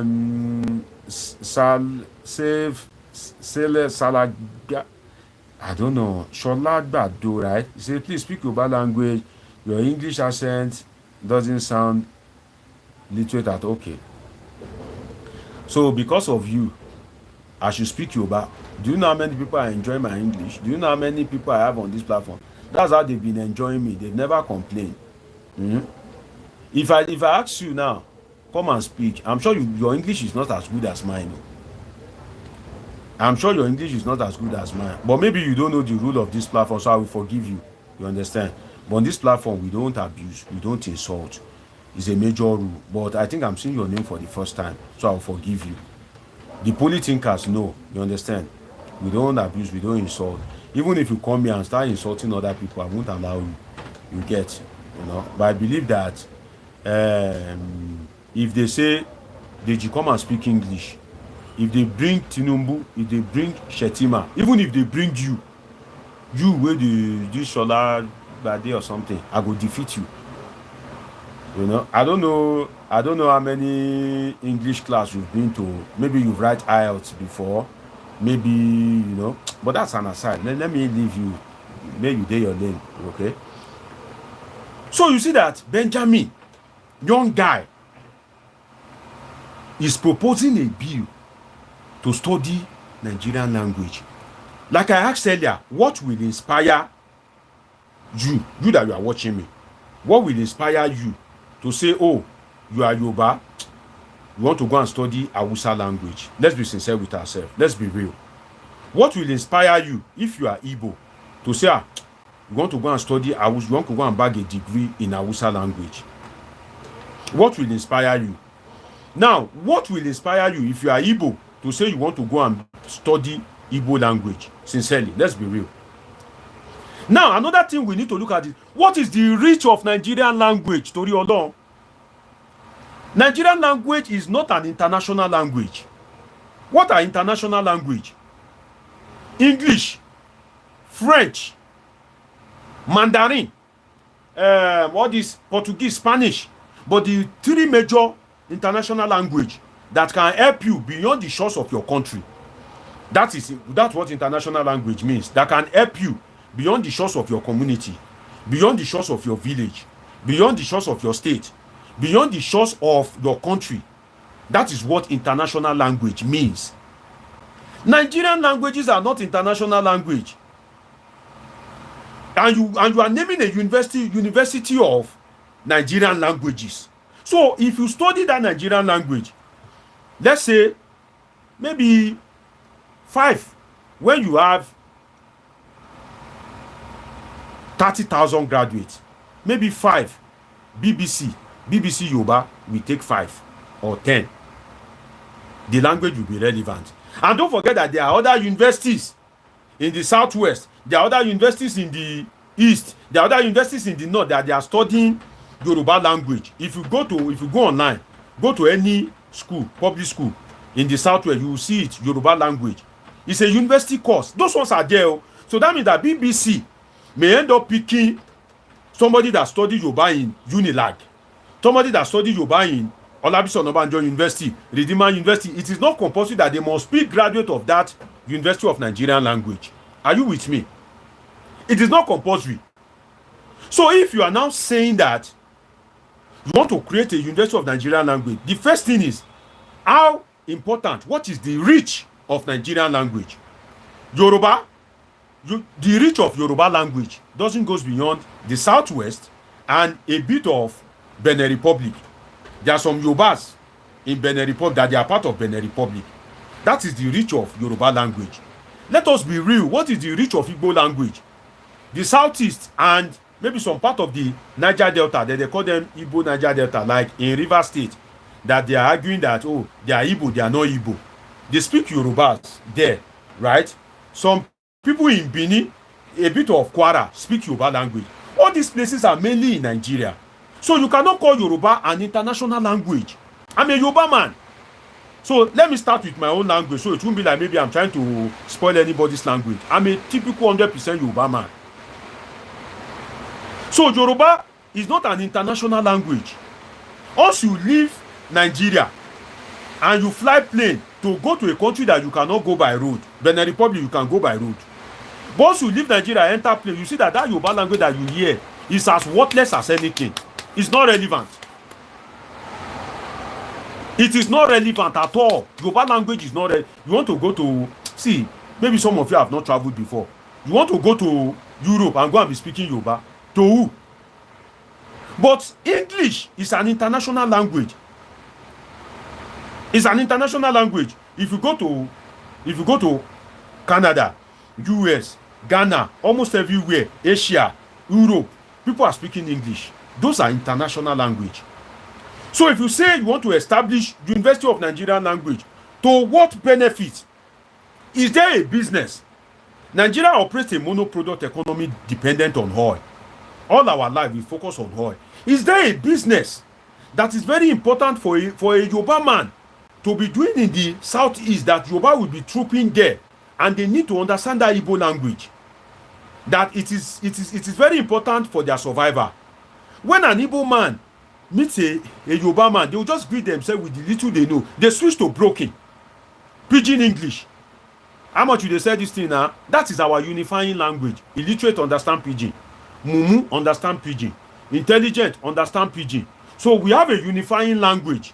So if we don't have a unifying language, that there's no pidgin, you now want to establish a University of Nigerian language, we can understand that, okay, we don't have a unifying language, so we need to understand our language very well so that we can relate. If I see an Igbo man, if I'm saying anything, doesn't understand. If I see a Hausa man, if I'm saying anything, the Hausa man doesn't understand. So that means that we need University of Nigerian language so that we can begin to understand ourselves. But we already have a unifying language, which is pidgin. Pidgin English is our unifying language. Everybody hears pidgin. So if we don't have food on the table, you didn't create University of Agriculture. We don't have good security, you don't create University of Security Studies. Now our graduates don't have job, you don't create University of Skills Acquisition. You are now proposing a bill for University of Nigerian language. How? An Hausa man, what reason does he have to say he wants to go and study? But let me give you an example. If they have said University of Bola Ahmed Tinubu University of Language, I could have pardoned the lacuna that, okay, I don't know which language. That may be that they will bring experts to be teaching Nigeria Chinese language, French, you understand, all this language that can be useful in international relations. I have my MA, Master of Arts in International Relations, BSc and PhD in Political Science, but my MA is in International Relations. So I know the importance of all this foreign language. In fact, I can tell you that if to say I sabi French, just French, say I sabi French, I feel rap in French, I feel speak well in French. If you know two international languages, you'll be hot cake. If you are now a graduate of international relations, political science, public administration, but one of my shortcoming is I'm only good when it comes to English language. French, But if you understand French, you'll be hot cake. Very hot cake. So if they say Bola Ahmed Tinubu University of Language, I'll be like, okay, maybe they want people to be studying Chinese because of international relations and diplomacy, maybe French, you understand? For instance, in Asia, Asia's English, the English they speak in some of these Asian countries, Malaysia, Singapore still speaks better English, Myanmar, Bangladesh, Philippines, lots of them like that, all these Southeast Asian countries. Their English is not as good as the normal British English. You know, in Nigeria now, if you want to say, oh, I'm coming, if you say, oh, are they come? Just like that, that's how their own English is. So, at some point, our boys will be saying they did desperate to travel. They were collecting visa, seeking international admission to say they want to go and study English. This thing I'm telling you is a true life story, it's not fiction. No. Say they want to go and study English. They will say, oh, they want to go and study English in Malaysia, English in Philippines, Bangladesh. In these countries, their English is not as good as our own. Their English is not as good as our own. So, at some point, Nigerian embassy there said, no, it's wrong. You guys' English is not even as good as our own. These guys that are coming here to say they want to come and study English, most of them are largely fraudsters, because it is not logical that a Nigerian will come and say he want to study English here, that your English is not even as good as our own. Why is their English not good as our own? For instance, in Malaysia, Britain colonized Malaysia. You know, sorry, Adika, I need to remove you. Okay, we are talking intelligence, or you are saying, have you ever pooped in your pint? What kind of crazy? Bye bye, you can't see me again. This is for serious people, you know. So, if you are watching me and you are yet to subscribe, of course, do well to subscribe to this channel. This is Politics with Dr. Omoshola Deji, and of course, Dr. Deji is a short plug on analysis of politics and happenings in the polity. Okay. Uncle Sam, I see your comment. Of course, I will read them. Okay. There's a way I structure, there's a way I structure my life. Okay. I come back to the comments, but I try to make some strong point and come back to the comments. So I'm seeing them and I will read them. But if I read the comment, if I'm giving a strong point, that will make me deviate. And I'm sure that maybe some people can even see the comments as it's dropping, but they want to hear me. That's why they are watching me. Of course, I'll read the comment. God bless all of you. I appreciate you. If you are watching me, please subscribe to this channel. So they said that Nigerians cannot come to Southeast Asia and say they want to study English. No, that these guys that you are reporting that are giving you problem in your country are these guys that are saying they want to come here to study English. Nigerians cannot come here to say they want to study. The country, they inform their schools that no, don't be given admission when Nigerians say they want to study English. Do you know what Nigerians did? Some of all these our guys that used to pierce piano, you know what piano means? All these Yahoo guys, right? Do you know what they started doing? Should I shock you? They started seeking admission that, okay, we want to go and study Chinese. Oh yeah, Nigerian Ministry of Foreign Affairs say we shouldn't go and study Chinese, whether Chinese is part of our language. I was shocked that Nigerian guys, the kind of brain, I don't understand. So when that sanction came that don't be giving Nigerian admission to come and study English in a country that your English is not even well spoken like that of Nigerians, Nigerian guys changed the beat. They started seeking admission that we want to come and study Chinese, Mandarin. Oya say they shouldn't give us admission. We need it for business purpose. Nigeria import a lot of things from China, and we want to be going to Chinese, so we need to learn the language. Now, so our people begin receive all this into college, or not even university, college. You know, college. That is like secondary school. You see, Nigeria now too rugged. Nigeria too rugged. The brain, with the Nigeria head. If we use it for the development, Nigerian government is just wasting the talent of Nigerians. The brain in the head of Nigeria, if they use it, everybody is using it to focus on development. Nigeria don't go far. Nigeria don't go far, but bad leadership. So they said, we want to come and be studying Chinese. If you are watching me for the first time, please do well to subscribe to this channel so that we can always pull the thing together. You can see the subscribe button. You can see it right on your screen. It's just a click. And of course, it's free to subscribe, okay? Just so that you can always participate and get to see my videos. That's what it means. Okay, so do well to subscribe to this channel. And please, press the like button, okay? Show some love. So they said we want to come and be studying Chinese. That was how Nigerian Ministry of Foreign Affairs gave up. They couldn't say anything again.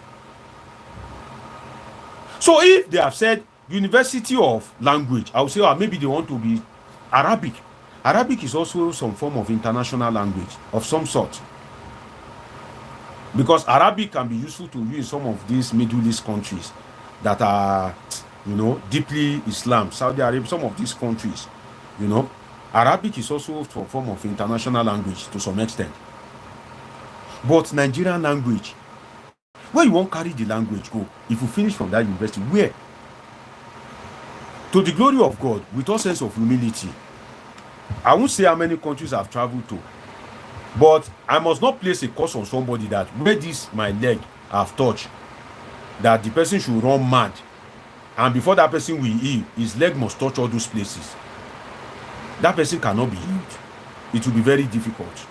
And if that person is going to be healed, it is so difficult because before you give a madman visa, before they carry madman enter plane, it will be very difficult, if not impossible. So I cannot use that to curse somebody, because this my leg, you don't waka to the glory of God. So I know that Nigerian languages doesn't help you in any way. Let me give you an example. I was in Paris. some time ago. I think I'm trying to remember the year now. And some of you that have visited Paris, we understand there's a place called Sacré-Cœur. Sacré-Cœur. Sacré-Cœur is not far from Rue Gatoué. You know, Rue Gatoué. If you trek a bit, there's a train station, right? There's a big church, an ancient church, popular church that tourists usually visit. It's called Sacré-Cœur. And when I asked the French guys around that, okay, where can I visit as a tourist? And I remember Sebastien, the apartment that I stayed. It's all this, like all this Airbnb something, but it wasn't that popular then. I used them, booking.com. Airbnb wasn't existing then. You only have booking.com. You know, booking.com don't take. So Sebastien told me that you should try and visit Sacré-Cœur. And I said that okay, I will go. And I decided let me visit this ancient church. Let me see what's happening there. And the way they direct me is not so very far like that. So I've entered the bus, the public bus, and I'm to do some small waka. And I met a French guy. He's dark skinned. He's also dark skinned. And I said, that's Sacré-Cœur. He understand, seeing me that I'm a tourist. That was the day I know the importance of language. That guy was explaining to me in basic French. He was saying, go left, go right. I didn't understand what he was saying. Elementary French. He depended, like I'm speaking English to you. You don't understand me. You can't depend me. Say what I'm saying is just simple. Go left, go right, go. The guy used like very patient guy. May God bless him anywhere he is. The guy used like 5 minutes with me. When he see that I didn't understand, he now have to help me find a way out. We are now looking for somebody that speak English that will direct me. The guy followed me, speaking French to his fellow citizens. Maybe they understand English. It took us time before we can see somebody that understands English and now translate it to me. That's the importance of language. At that Paris, Yoruba language did not help me. English language, that is even a language, did not even help me. But thank God that we were able to find an interpreter. Igbo language couldn't have helped me. Hausa language, Fufude, couldn't have helped me. Ijaw language couldn't have helped me. So any language, Nigerian language that I understand is just like a waste. And we are establishing a University of Nigerian languages. To do what? Nigerian language cannot help you in China. It cannot help you in Dubai. In Dubai, they speak Arabic and, this is their language. I've forgotten. So it can't help you. But yet, you will use taxpayers' money and you have not created solution. You see, young guy, Benjamin Kalu, deputy speaker, young guy, that if you say, Tinubu, the way Tinubu is bringing policies, you can tell the guy is old. Maybe the cells in his brain is beginning to be weak. You can blame Buhari, you can pardon them. But Benjamin Kalu, a young guy in his 40s, that guy should be in his 40s. We sit down with all his retinue of aides that they are just collecting public money. We now say you want to establish University of Nigerian languages. And at the end of the day, they would have said maybe they spent billions of naira. Okay, now, let us look at it in another dimension. If you establish University of Nigerian languages, do you have the resource persons? For instance, are there scholars of, I'm looking for a language. I don't want to use Ijaw because we have Hausa, Igbo, Yoruba. Those Ijaws, they are like the fourth in terms of ethnic population. I'm looking for, let's say, Efik. Let me use Efik. If in that university, Efik is a Nigerian language, you now have Department of Efik Language Studies or Department of Efik Language. Are you sure that we have enough Efik language scholars? Not people that just understand Efik, that are scholars in Efik language that can carry out scientific research, empirical research, that have publications, scientific publications in Efik language. If you say scholars in Yoruba language, you can still get some. Hausa language, Igbo language, of course, you still get some scholars in Igbo language. One woman was appointed, I think, at Harvard some time ago for Igbo language or something. So I'm sure you can still get scholars that are of Igbo extraction because they are a major ethnic group. But all these smaller ethnic group,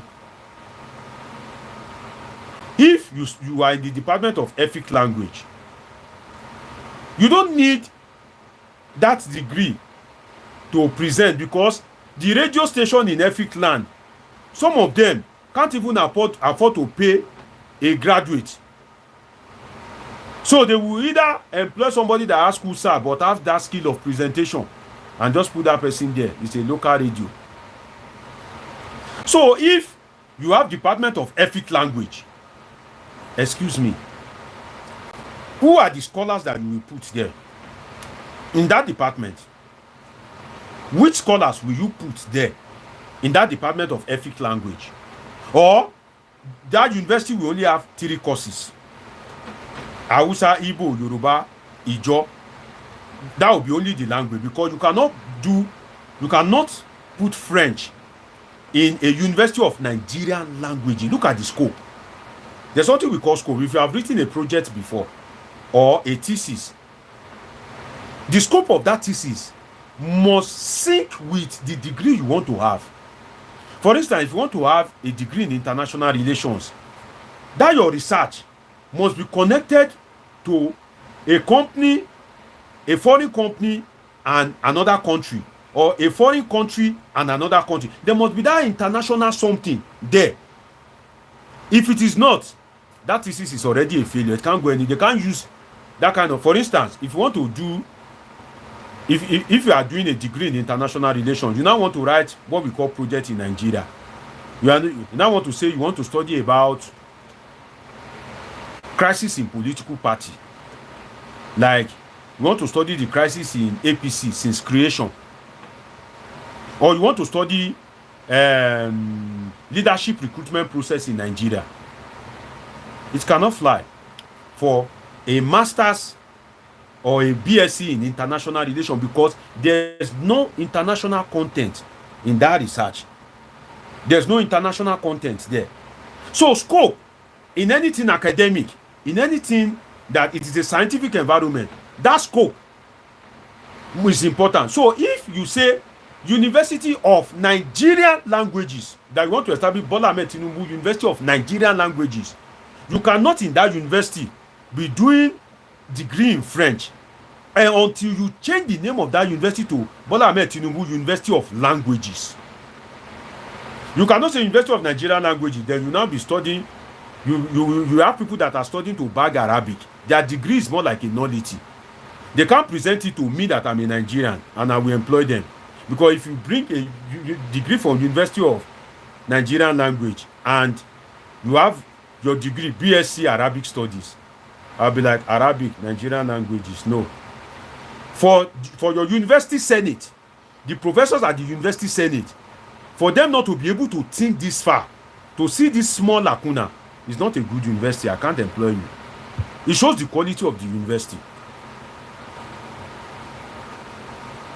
It shows the quality of the university. You understand? So when you say Nigerian languages, you can see that it is just a misplaced priority. First, we don't even need any University of Language. We need University of Security Studies. Let there be criminology. You know, let there be personnel management. Let there be psychology. So many courses that are related to security. Let there be people that will be doing scientific research. Although, like I said earlier, there are universities that in Nigeria for free, there's massive knowledge, because people are graduating every day. Universities abroad, they are writing thesis.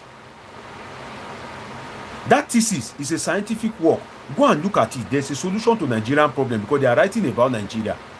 So if, for instance, Ola Adewale now happens to be the president of Nigeria, and you are not saying, you want to create a conference to look at Nigeria's problem, If Oladewale is the president, and President Oladewale, I will say, President, sir, let us do the symposium or the conference. It's okay.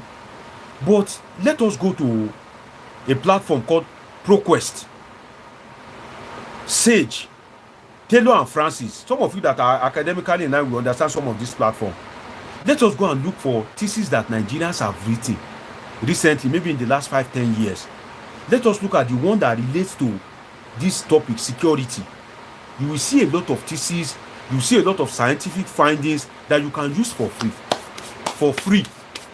But how will they know this thing when the people that you will vote for, questionable certificate, no degree, and they will eventually end up appointing nonsense people? The worst is ruling the best. Let me take some comments. If you are watching me for the first time and you are yet to subscribe, please subscribe to this channel. KY says, same way they quickly pass the bill of changing the national anthem when Nigerians are suffering. I'm really ashamed of this legislature. And our big uncle Sam says, Chinese don't pray like Nigerians. Our big uncle, you want to drag me to another topic? You want to drag me to another topic? But I will resist it. Nigeria is very religious, but should I tell you the truth? Uncle Sam, you want to hear me? Now Nigeria wicked pass. Hello? Now Nigeria heartless pass. You watching me? We are in Nigeria. See, let me not go to the topic. You know, Uncle Sam says Nigerians don't pray like Chinese don't pray like Nigerians, but Nigerian pastors see visions and promise miracles. That's another topic on its own, Uncle Sam. And Tokashi says, when we don't have intellectuals ruling us, what do you expect? See, it's not about Toka, my dear sister, watching me from US, you know. It's not about having intellectuals, sincerely. It's just about having just normal people. The word intellectual, you go far. Because in the true word of intellectual, intellectual means you are an embodiment of knowledge. You don't have to be an intellectual. Even if you are a mumu man, appoint people that have the knowledge small. You want to appoint special advisor on education, appoint somebody that is very resourceful in that regard. You want to see now, you go and put somebody that all his life since they born him, he has been reading law, he has been studying law. You go and put him as Minister of Aviation. Okay, now you want to me now, all my life I'm a political scientist, right? Research, education, anything is about political science, international relations, and associated fields. You now take me that come and be Minister of Health. Health. Political scientist, health. Of course, it is a recipe for failure, direct failure. So you imagine that, how will you, for the life of me, put Festus Keyamo, somebody that he doesn't know any part in a plane, he just enter plane, and even he may not even know how to book tickets. If he be agent, they book ticket for him. You go and put him Ministry of Aviation, when there are a lot of aviation experts, when Nigeria has a lot of retired pilots. You didn't put them in Ministry of Aviation. You go and put Festus Keyamo, and you expect that, see, no matter how he wants to behave like a Superman, if he didn't dare, he didn't dare. There's no way you will put me at the Ministry of Health. I go dey crawl, I go dey struggle, because it's not my thing. So it's not even about having intellectual, it's about having people that they can be true to themselves. But if we say the best retired pilot that we have, if we say the guy na PDP guy or na Labour Party guy, they will say no, go and put lawyer there. You know? Toka says they will always put square pegs in round holes. As if opening a university in Tinubu's name is the problem. I wonder. You know, when I read any news, everything, anything. When I saw it, I was reading it. Okay, university. Okay, maybe because Nigeria doesn't have. Let me tell you what Nigeria lacks. Nigeria doesn't have enough university if education is indeed rewarding, and Nigeria doesn't have enough resource person. They don't have enough PhDs. Most of the people teaching those children, some of them, when they come for conference abroad, you see how shit. And some of them are sleeping anyhow with God. Nigeria, Hi.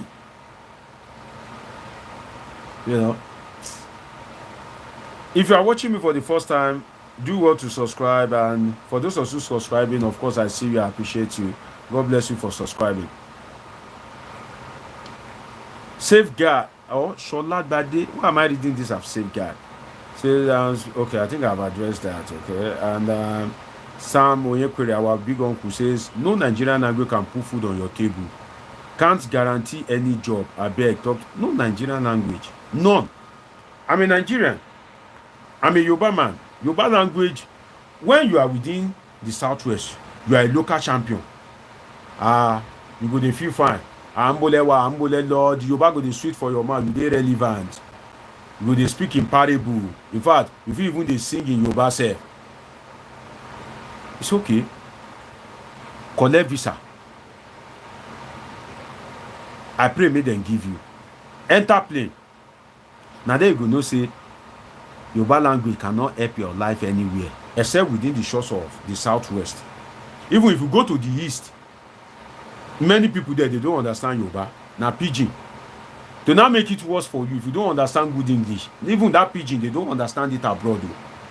They don't understand pidgin English. So like I just said, but almost all European languages are not international. Every country is permitted to push its language to the international community. See, God bless you.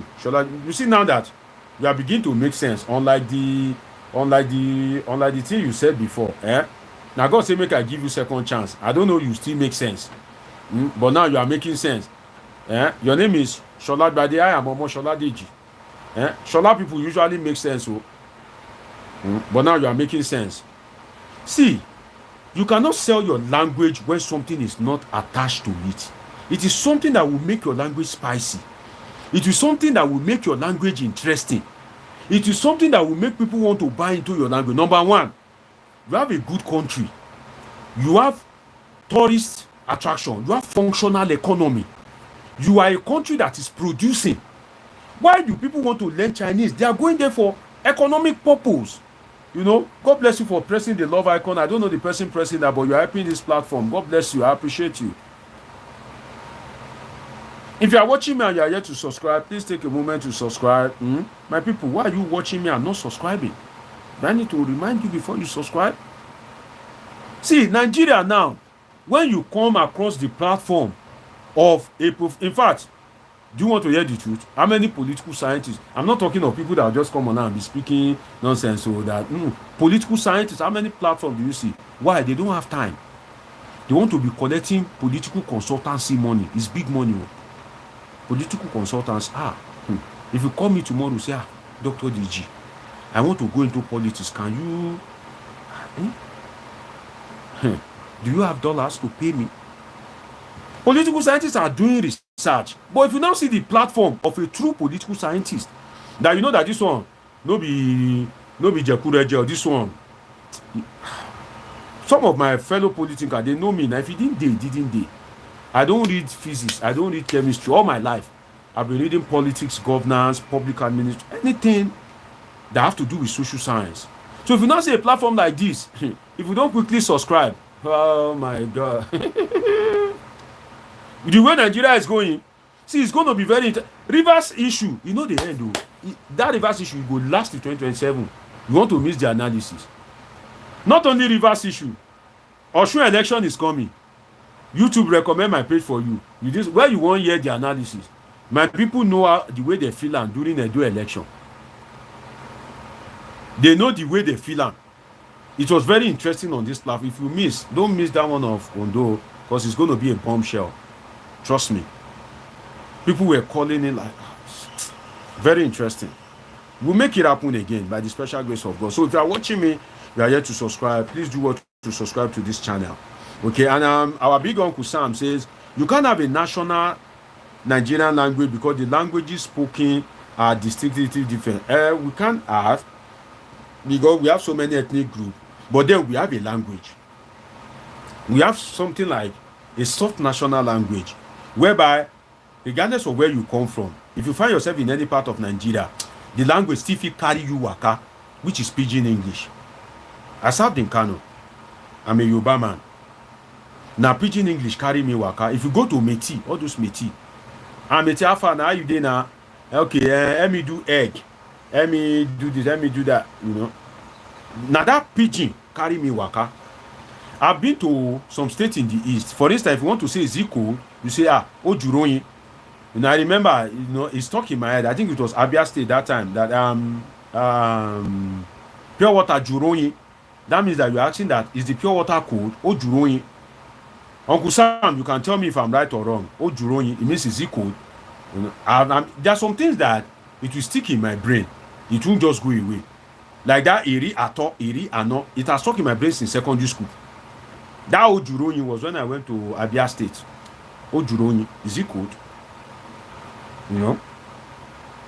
So we have something we can call a national language of some sort, which is pidgin. We can't call, in the two sense, can we call English a national? Because a national language is something that everybody understands. But if you go to those villages, even in Yoruba land, all those Mama Jebu, all those Mama Bekuta, if you go and even pidgin said that they struggle. If you speak nonsense English, they will just look at you. Say when you are ready, you will speak pidgin. And that pidgin, you have to be humble. Don't go and speak pidgin like a worry person.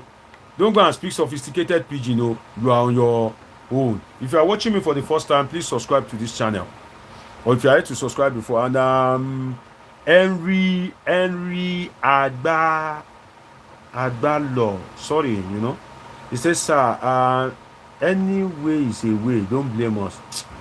My brother Ola Adewale says, she Alafia Neo, Dr. Deji. Adukwe brother, me Alafia Neo. But this your other comment, the Yoruba long go. My brother Ola Adewale, Trump always put it in English so that other people can benefit from your submission. It's not because of only me. You understand? So I prefer English so that other people can benefit from it. Okay, and so you have some other comment that already said, I want to a lawyer in Nigeria at old age. Okay, you said let me read it. You didn't type it. I think you are trying to say, I want to be a lawyer in Nigeria at old age. How can I do that, Dr. Deji? I want to be a lawyer. You get admission in law self now. First, you go and back BSc.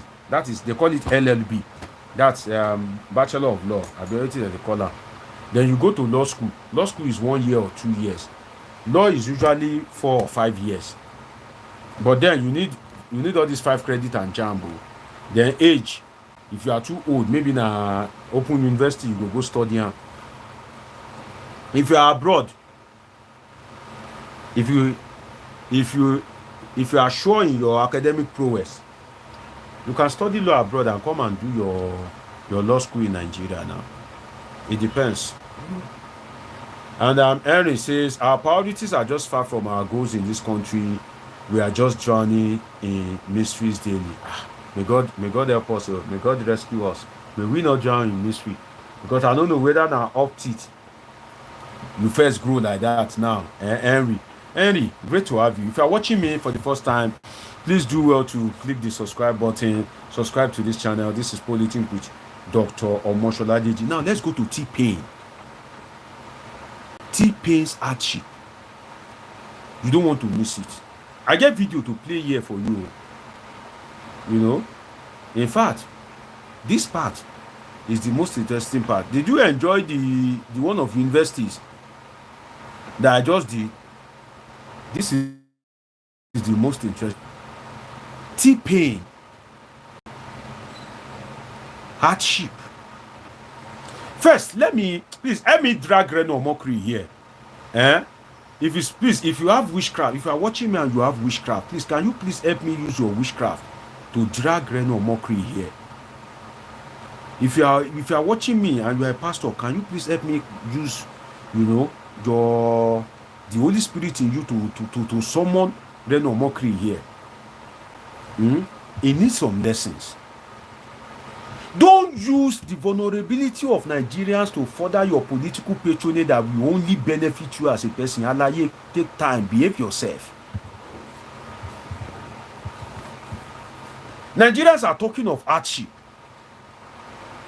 They are saying T-pain. You are twisting it. I've been going share. Are you normal? They are talking of hardship. You are not saying it is temporary pain. What do you mean by temporary pain? This pain is not temporary. In fact, I don't want to say it is everlasting. And I'll give you just one example. Have you ever seen where price of things go up in Nigeria and come down? Have you ever seen it?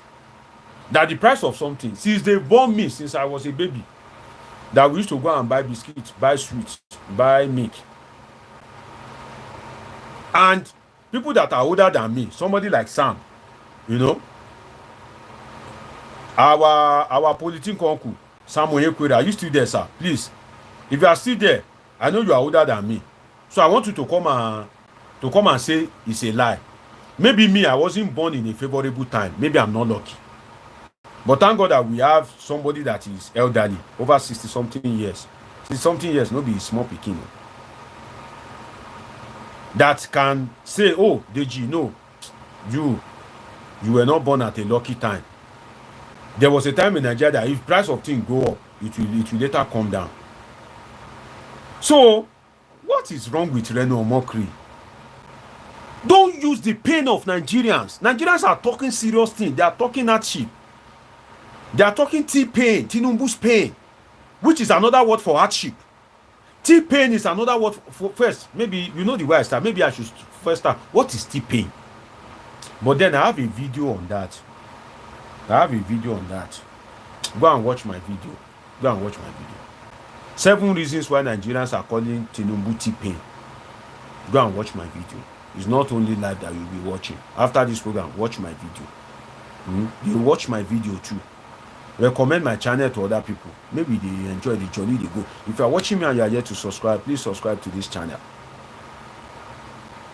T-pain is a soft way of expressing that. See, if it were to be a same country, that name T-pain will send cold shiver down the spine of the presidency.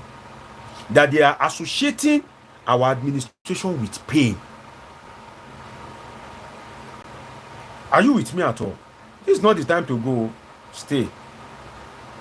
That if it were to be other countries in a functional democracy whereby it is the vote of people that will truly determine whether you win or not, police cannot help you, INEC cannot help you, ethnicity cannot help you, religion cannot help you. It is your performance that will help you. People don't care about religion. In fact, I saw a video in one Western country. Somebody was doing a documentary and he was interviewing people that excuse me, do you believe in Jesus Christ? Some people were saying, one old man says, man, I left that guy a long time ago, man, and I'm not missing him. Yeah? That's what he said. He said, I left that guy a long time ago and I'm not missing him.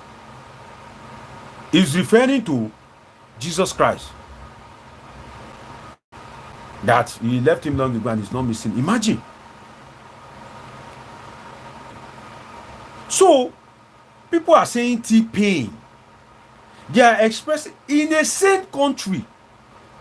The word T-pain alone will send cold shiver down the spine of the presidency that this is a sign that failure is coming in 2027. Because they are associating our government with pain. The presidency will be jittery. They will be shaking. That pain can no. So saying T-pain is a form of soft protest. I made a video during that bad governance protest that how you can protest and get result without being hurt. Saying T-Pain is one of the ways that you are communicating to the presidency that things are not right. It is just a country of Nigeria that they will just dismiss it and say, no, what you. But then, if you cannot keep quiet. Don't try to come and do the spin work. No. At the end of the day, Reno, it may not even earn you Tinubu job. That's the truth. You know that Reno is good at all this spin. We have a lot of spinners, and I'll tell you some of them. Reno Omokri, Daniel Bola, Segun Showunmi of the PDP, Femi Fani-Kayode. We've not even heard of that one again. You know, since Tinubu no appointed, I don't go sit down jeje in disappointment. Then there's one other guy that they are good spinners. You know, this guy is trying, but he's not a good spinner because he lacks the temperament. Festus Keyamo. During that Tinubu presidency, he did a poor job. You'll be talking to journalists as if you want to beat them up. No. No, he's just trying. He's not there. Good spinners are always calm, articulated. Give it to Reno Omokri. He's a good spinner. They spin. See the way they did this. People are saying T-Pain. He hurriedly changed it to that T-Pain means temporary pain. Temporary what? This is permanent, everlasting pain for Nigerians. You see that fuel? Even if Nigeria is given the reserve of US, Canada, all the Asian countries, give all the money to Nigeria, that fuel cannot come down again. That fuel that Tinubu increase, if people do not protest, it cannot come down again. That's the truth. The best that they can do is they will not increase it again. But for it to come down, no. And I told you why. I said yesterday, if you missed my live video, I said a lot of people want to take from government purse. I talk about what is the status among politicians in Nigeria. If you missed my live video, go and watch it. I don't like to repeat myself. Don't be missing class. So you see that you not change it to temporary pain. No. Don't use the hardship. The pain is like you are mocking Nigerians. What is temporary pain? Reno Omokri is old enough to know that things never get better in Nigeria. So that means that if you want to inflict hardship, you inflict it jeje, because you know that it will affect a lot of things.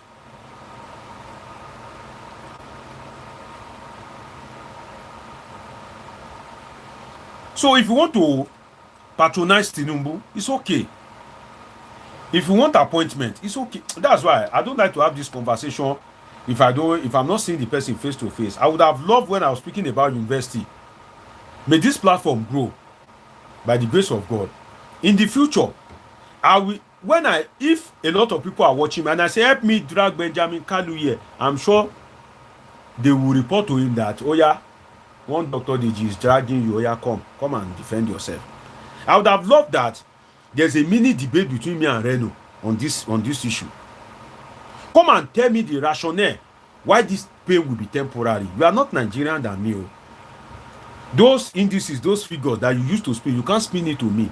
I'm an educated elite. I will match you figure for figure, history for history. It will be very interesting. I know you are intelligent, but we match you figure. It will be an interesting debate to watch. Why you say temporary pain? Which temporary pain? Temporary what?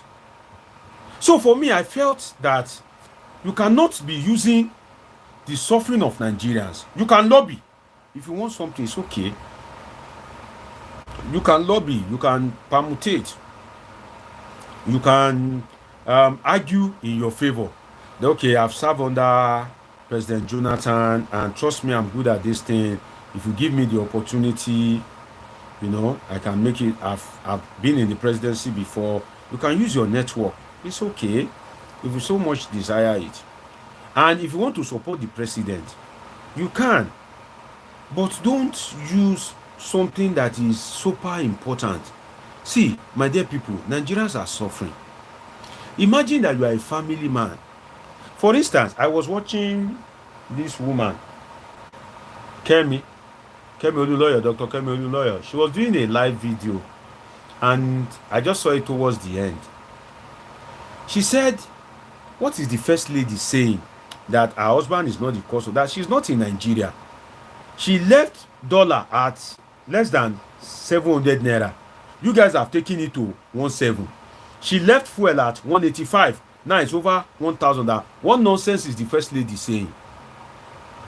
That how do they expect people to cope? How do they expect people to survive? So you call that temporary pain? Why are you trying to deceive Nigerians? As if, see, if you are not educated to a certain level, you believe that this thing is just for a while. Maybe government want to use it to get it. Let me give you a story. I was abroad, Jeje. I came into Nigeria. The Buhari spinners, they did a lot of good job. Buhari, Shenji, Buhari, and if I tune into TV, if they bring some of these guys, go better for some politicians. So. The way they will be speaking about the Buhari, child, hey.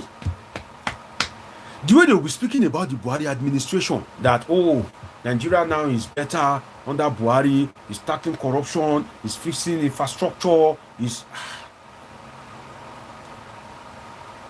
And I'll be like, if I say Nigeria don't do better, Buhari don't spend some years. So when I came from abroad, that year, I was to do something in River State, then come back to Lagos and travel abroad. Because of all the things that I used to hear, that Buhari is doing one, that this, that. I said, well, let me just use it to see the countryside. That instead of playing, let me go and join all these AC bus, Peace Mass, all these GIG, and let me just join AC bus. That it's been a while. Let me just use it to see the countryside instead of playing. Where we say 45 minutes, we don't reach there. Go too sweet. When you miss that life, whereby bus park, there is suya, there is boiled corn. You can only get that when you are traveling far. So I'm like, let me see the countryside. They said Buhari is performing. That was one of the regrets I made in my life. Now God saved me, say they no kidnap me. Because at some point, the bus moved, I think like maybe 9 o'clock in the morning. They said that I should come early, that the bus goes early. But before the bus moved, it was like 8:39. We got to, I think, this park, Peace Park, in Port Harcourt after 12 midnight, because there were different encounters on the road. Unruly police officers, unruly custom officers, that in fact, if you are not careful, say they are ready to shoot you away if you are driving alone and you go and and you are not humble. If they just shoot you away, take your car, just drive it into one bush. That's the end of your life if you are driving alone. That's the end of your life. Potholes everywhere. There are some experts that there will be a lot of cars. It will just be that if you get to the front, it's one bad road that is causing this something. I go to Port Harcourt after 12. Around after 9, the driver was passing a particular road. Then people were now reminiscing about what usually happened on that road. Come and hear kidnapping stories. The way they will just come out from the bush with gun. The way they will just throw wheel for motor. The way they would have put wood with nail.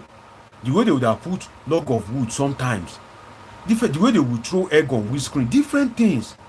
I was hearing kidnapping stories. I'm like, Deji. Now wow. I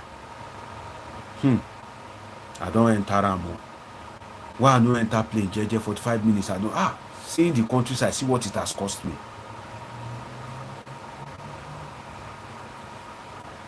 See what it, because they're saying Buhari was performing.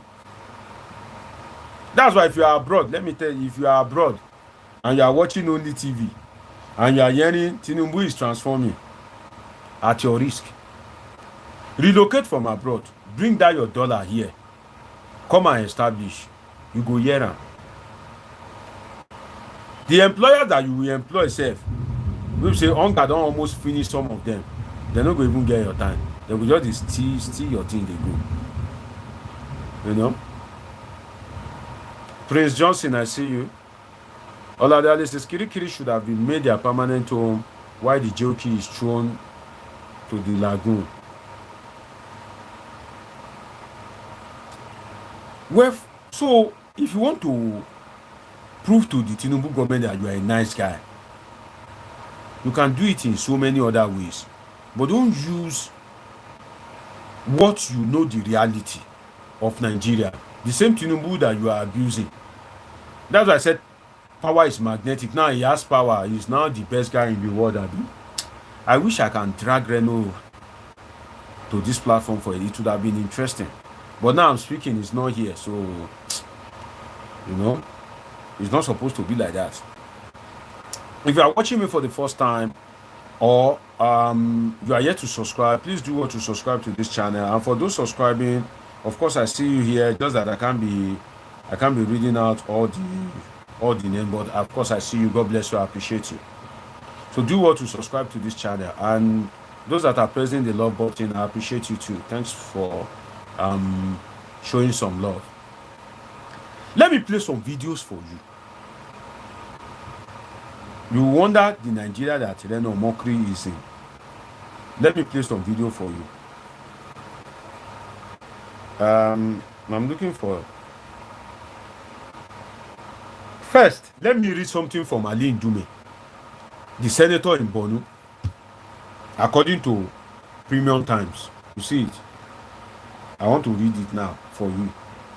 Ali Ndume, old senator, Reno Mokri, I don't think he knows about governance than Ali Ndume. Ali Ndume has been a senator for like over 20 years or 20 years. He has been passing bills. Like he has been Senate majority leader.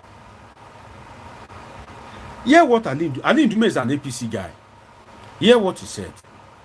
He said, in Borno State, here, that means in Borno State here, his state, many families can't even feed anymore. The untold hardship of these frequent increases in the prices is unimaginable. Farmers cannot even move their farm products anymore because of high cost of transportation.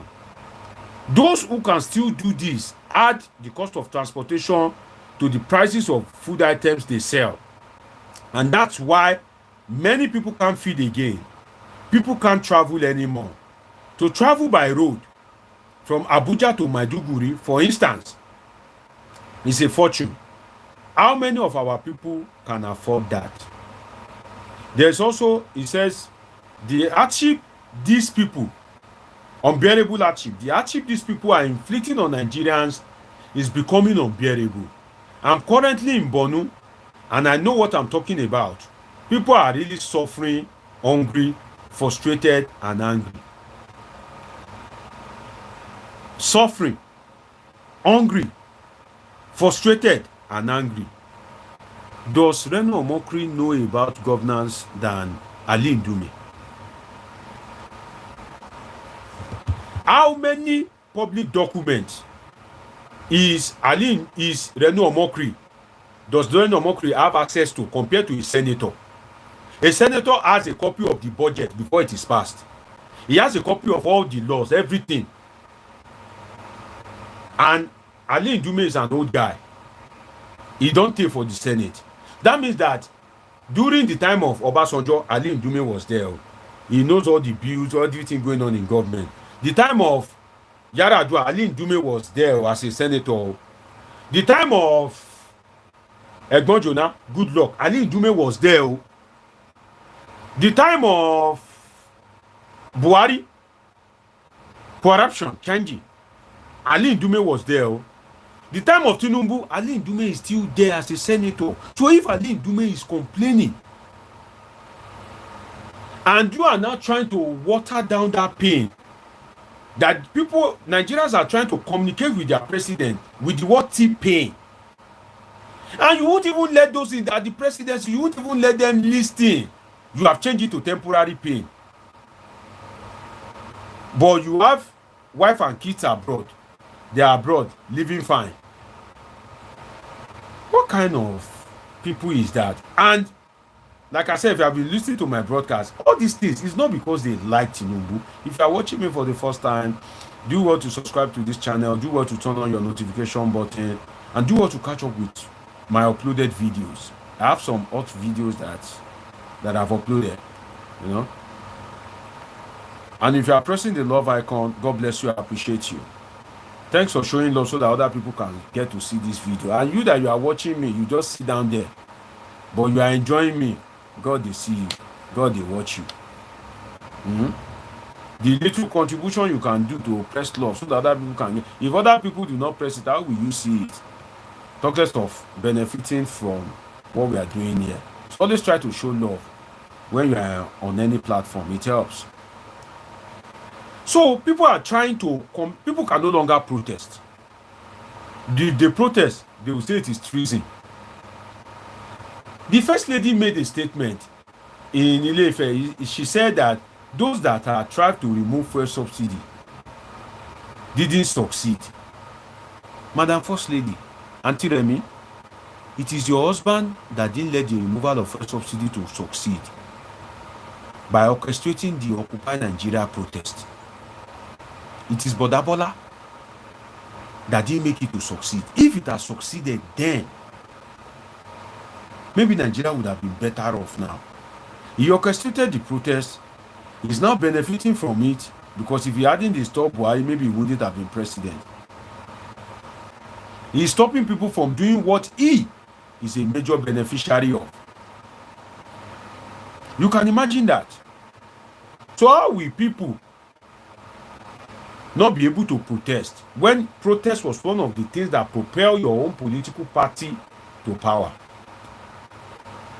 So people are saying, if you go out to protest, they will say it is treason. Okay, let us use our opportunity to coin a word, T-pain, to communicate to the president that Tinubu, you are causing pain. T-pain means Tinubu's pain. And one person, there are people that can't feed their children, people that can't pay school fees, people that can't pay house rent, people that don't have money for health care, people that have terminal diseases, running into millions, what poverty capital. You are not trying to do a spin to show that you are a superstar and say it is temporary pain. Help me drag Reno here to come and debate with me and tell me how it is temporary pain. What comes up in Nigeria and goes down with the spending of this administration? See, there are some things that if I'm saying it and Reno is not here to defend it, you know, go dey interesting. If Reno is close to you or you are a friend of a friend, help me drag him here. You should come and politik. Come and debate with me so that Nigerians can watch. I don't want phone conversation. I don't want Zoom. No. I want live on YouTube. I will add him to this video. Let everybody be watching. He says it is temporary pain, and I'm saying there's nothing like temporary pain in the history of Nigeria. There is nothing like temporary pain. Things get worse. We say, or 3 years, months, they will bring in some juicy policies. Then they will now be saying the president have shown Nigerians have endured the pain. Now that the joy has come, give the president opportunity. You have starved with him, you know. Please, just a moment, please. I need to quickly do some. Just 2 seconds.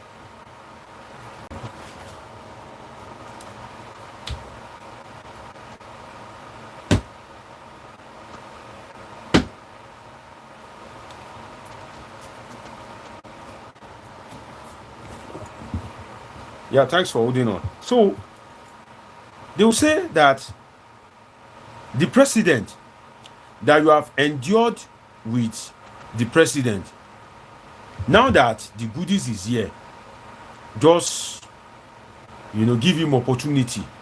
They will now. You think that government doesn't have some good things that they can unleash? They will now unleash good things, good things. You will now gawk yourself. You will say, okay, it's true. But as it is now, the hardship. See, it is very. I want a debate. As I dey talk this thing, where we say the person no sweet me. What will make the price of food to come down? You say it is temporary pain. Reno should come and tell me what is on ground that will make the price of garri, one ikioda, that paint plastic, that is, I think 800 or 700, that is now selling for 3,000. I was speaking to somebody and they said they bought it. Sorry, just a moment. I need to do something very important.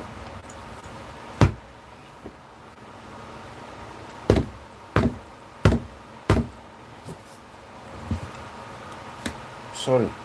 The paint plastic that it was 800 before T-Pain became president, and now that same paint plastic is 3,005. Reno should come and tell me how that 3,005 is temporary. See, this is not an abuse. If you have Reno's number, please help me. This is not, we are not, I don't want to, I don't abuse, but you just be a good intellectual debate. Reno speaks fast than me. He has that oratory skills, but me, I have that intelligence. Reno should come and tell me how that price of garri that moved from 800 naira to 3,500 is temporary. Temporary means that it will still go back to 800. You should come and tell me now. You should come and tell me how the price of dollar is. Please, Nigerians. Oh, nobody get Renault's number for here. Nobody get Renault's direct contact. Right? We say now if he help me convince him, make it just come. Maybe just do it for like 2 hours. It's not an abuse. We just rub mind, statistics, intellectually. We talk internationally. Renault is a vast guy. To give it to him, he's an intelligent guy. Let us just talk international politics, elementary economics, production, all these things. Let's just, it will be. Then all the cells in my brain will work well. Because when you say it is temporary means that something that will change. Yet, and in this case, he's using the temporary in the positive term, that things will be better, not worse. Temporary pain. The pain, what is the pain? The pain is hardship. Hardship in what regard? Is it that they are flogging Nigerians? No, it's about hunger. It's about starvation. It's about low purchasing power. Oh, God.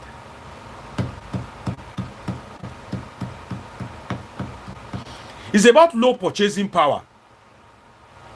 So you could come and tell me how Nigerians' purchasing power would increase within the lifetime of this Tinubu administration.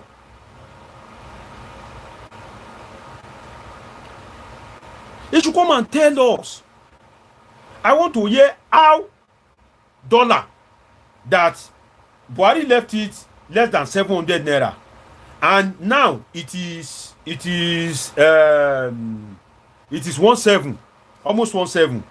Reno should come and tell me how that increase from let's say 700 to 17. How that 1,000 naira difference between $1 to 1 naira is temporary.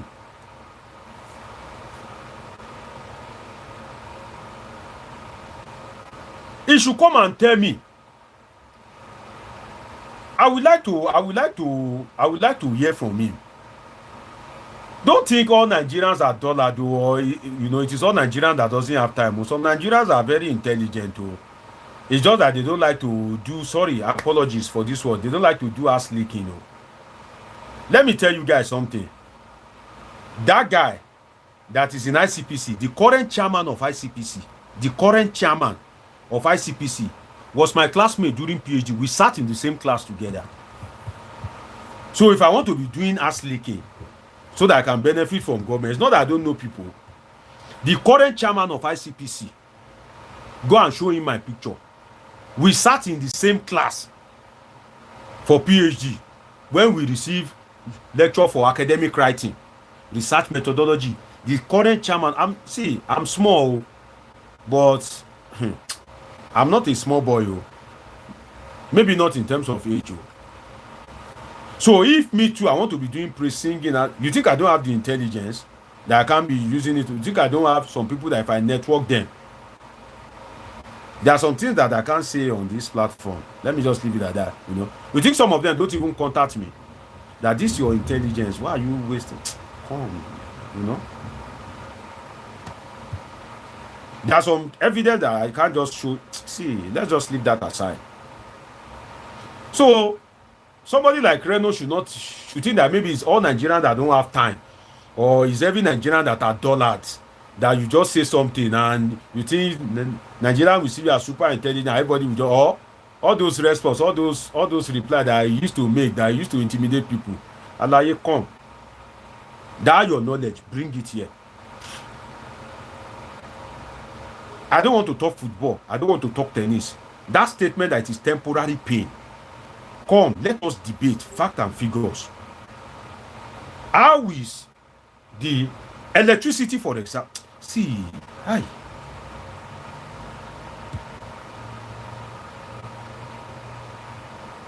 Electricity. Band A, band B, or something. Band C, or all these things. And I asserted that we only have 2 bands in Nigeria. Let me reassert again. You know what assertion means? Google it. I'm asserting. That means I'm making statement based on my professional intelligence. There are 2 bands in Nigeria. Band A in waiting. Band A and band A in waiting. All this band A, band B, band C. There's band A, all this band C, band C, band D, band D, band B. They are band A in waiting. When it happens, you go say, and they talk. If you are watching me and you are yet to subscribe, please subscribe to this channel so that we can always politic together. So you now imagine that you now come and now say temporary. See, people are dying. People are suffering. When I started this book, I said, what I realize now, when you are speaking to a Nigerian, is they are just afraid. What are they afraid of? You can't say.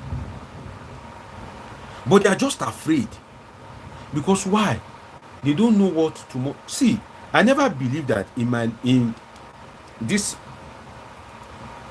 years that food will be a luxury. Don't you know that food is a luxury in Nigeria now? Selling bag of, hey, please help me find Reno. Help me find him. Help me find him.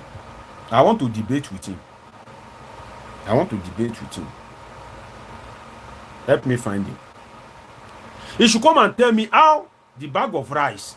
See, people should just have conscience. People should have fear of God. You don't need to ride on people's back before you achieve your aim. Or no, let's us have the fear of God, because everybody will die one day. You can't carry money, connection, you can't carry it to heaven. God is not a God that once you see that you know the president, you know the vice president, you know this, you know that, he will just allow you enter heaven. No, heaven is not like that. Heavenly race is run in a different dimension. How we selling bag of rice? My brother bought bag of rice. He told me, he said, DG, I don't know where this Nigeria is going. Say, thank God for mercy. You know, I bought bag of rice over 100,000. We are 104,000, something like that. Reno should come and tell me how that 104,000 that they are using to buy rice is temporary. How that bag of rice will go back to 30,000 if it will ever go back to. Why are you insulting Nigerians? Why? Because you want to be a friend of the president. I want to play you a video, but let me take some comment. If you are watching me and you are here to subscribe, or if you are just joining us, of course you don't miss. So you've missed a lot. And those of you subscribing, I see you here. God bless you. I appreciate you.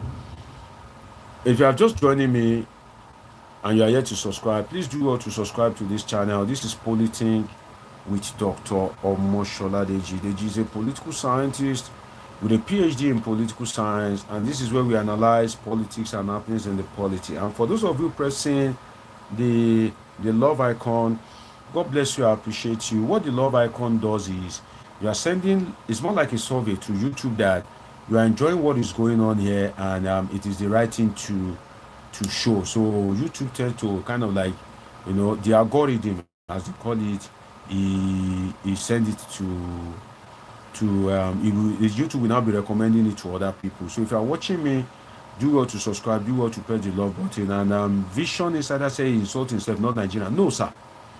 No, sir. I disagree with you. Vision Insider. I hope I get that because there's a way it appears on my screen. You know, I disagree with you, sir. He insults Nigerians. He insults Nigerians. The reason why I said so is that, do you know that some Nigerians are so disoriented? Some Nigerians are so gullible that if any popular person says something, they just take it hook, line, and sinker. Do you know that that thing that Reno said, that temporary pain, do you know that there are some people that will buy into that false narrative? You don't know. Let me give you an example. When they said Igbo must go, as if Igbo is a problem in Lagos, I can tell you as a Yoruba man that a lot of Yoruba people bought into that narrative. They didn't know that it was political. That people are dissatisfied with the performance of the Sanwo-Olu, the APC. They are tired of it and they just want something new. But to cover up for inefficiency, they brought this, Igbo, this, that they turned into ethnic politics just to win the election again. To the glory of God, by virtue of exposure, education, orientation, I was able to detect that no, you are wrong. This thing can't work for me. It can't spin me. But do you know that a lot of my fellow Yoruba people, and I can tell you confidently for free, that a lot of Yoruba people bought into it. Do you know that a lot of Yoruba people were already eating Igbos? Do you know that a lot of Yoruba people were already seeing Igbos as their enemy? A lot of Yoruba people were truly thinking that Igbo truly wants to come and take over their state. They want to take over their land. They want to take over their property. That is their end goal. Do you know that there were Yoruba people that truly believe that in that false narrative? Are you aware that there are some Yoruba people that believe that this guy, Rose Bible, is really of Igbo origin? So don't think it is everybody that have that eye sense.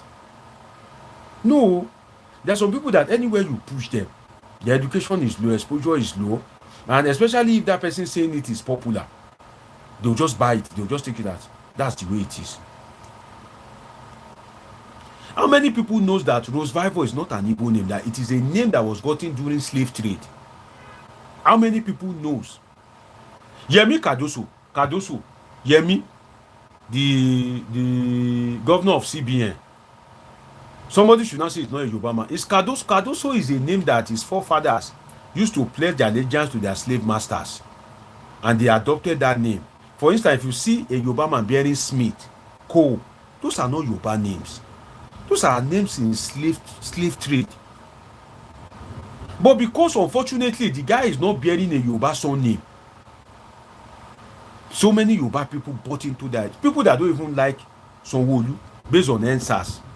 They said they would rather forgive him than to allow Igbo to take over the reign of governance. Do you know that as educated as I am, and some of my friends and family believe in me, do you know that it was difficult for me to even still convince some people? They know I'm educated though.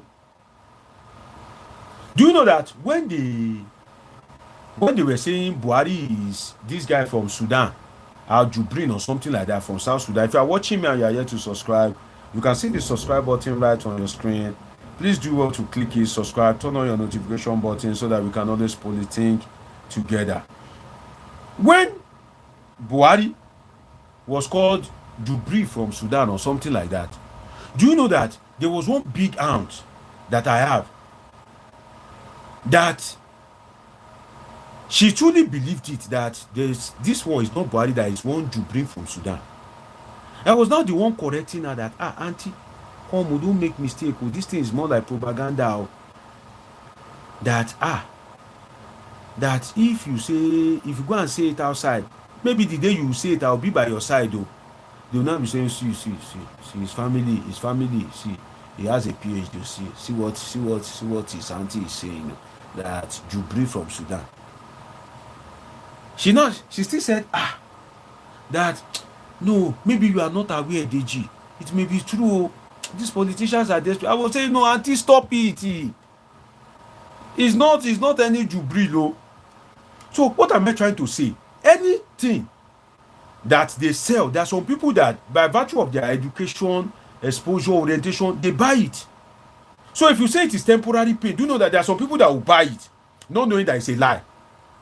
Again, I repeat, there's nothing like temporary pain. It is permanent pain, if not everlasting pain. If you want to argue with me, call for a debate. Let us debate. Or help me drag Reno anywhere you see him.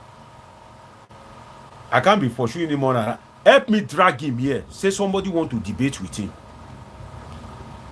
If he can agree, we will come here. It will be live. It's not any phone call. No, live. Let people just be watching from across the world. We will even appoint, maybe it's one of you that we will appoint as timekeeper. You give him 5 minutes. You give me 5 minutes.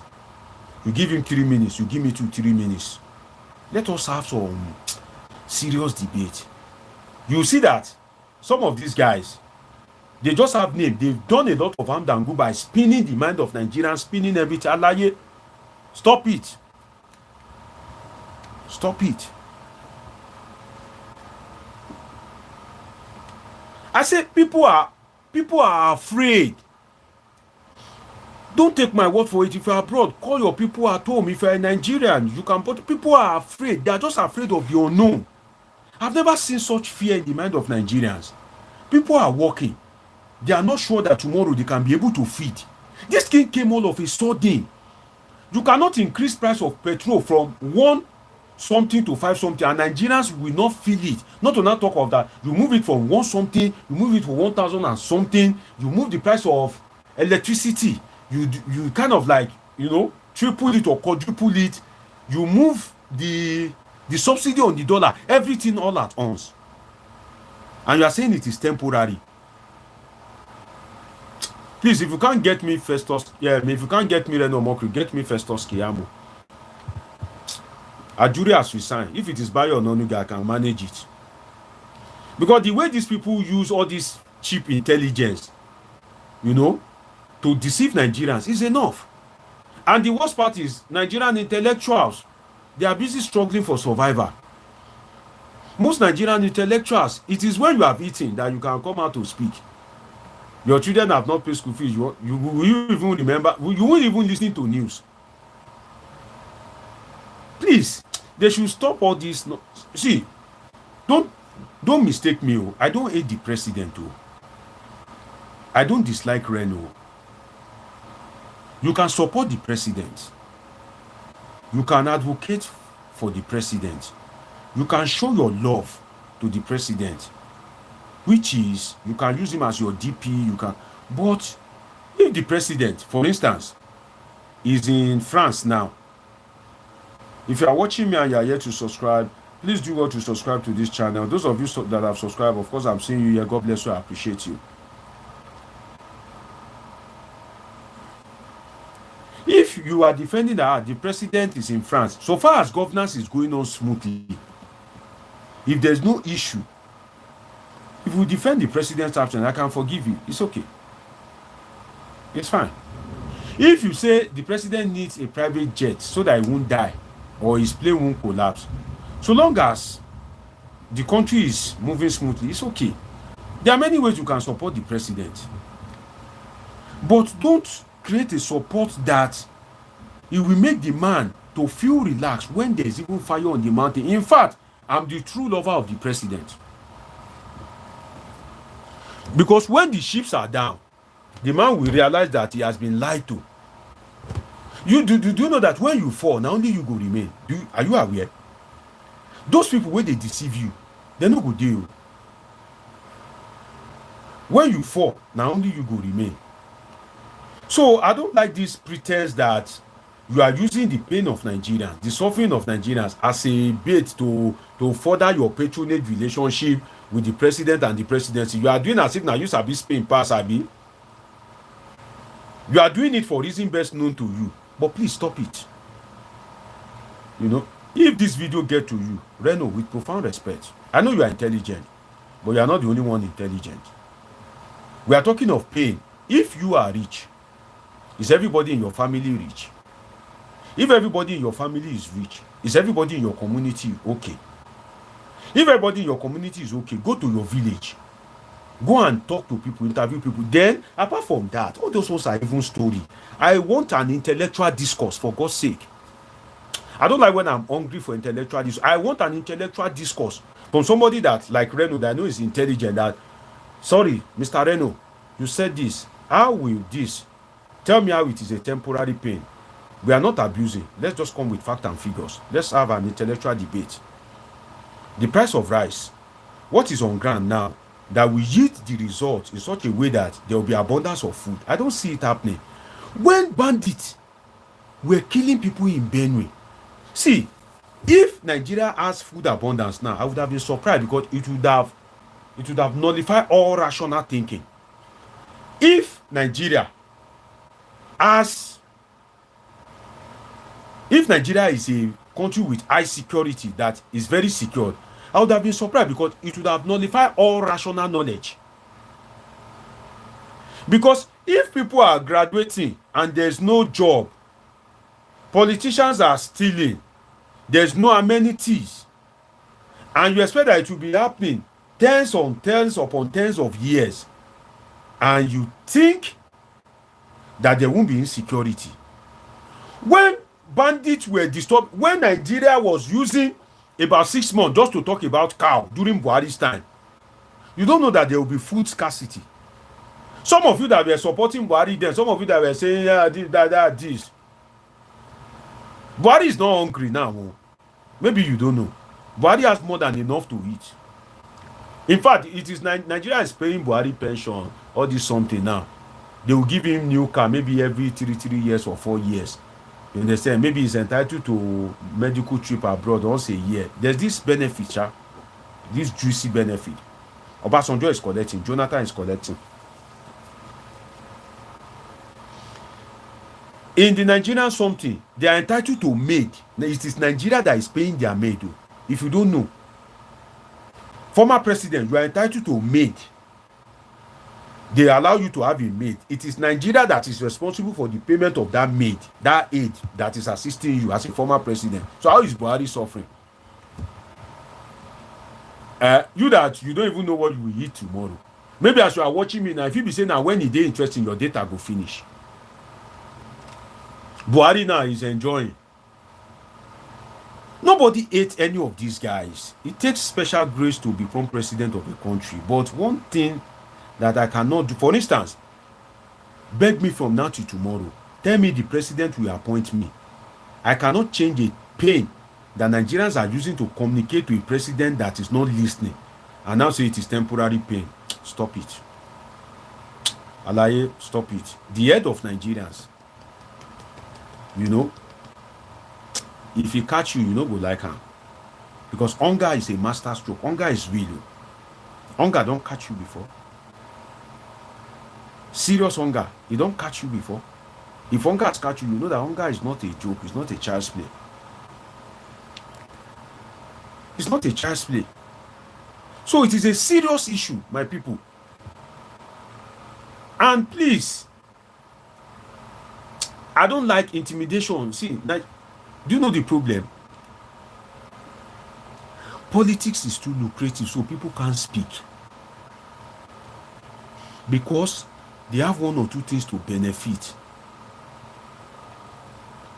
Politics is very lucrative, and there's no police, no judge that will give you justice. If you speak against Tinubu, in fact, they will catch you, slap you.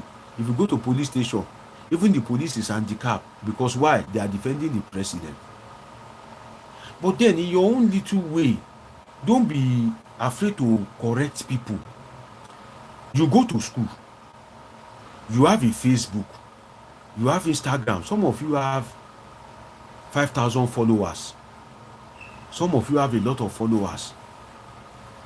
And they have said this thing. You cannot write a sentence or two or three against it and say, no, this thing is a lie. Just so that it will benefit somebody. So that at least there is a real view of it. But they say temporary pain. You know it is not temporary. You are educated. You have a platform that you can use to communicate with people, but you keep quiet. And you think you will enter heaven.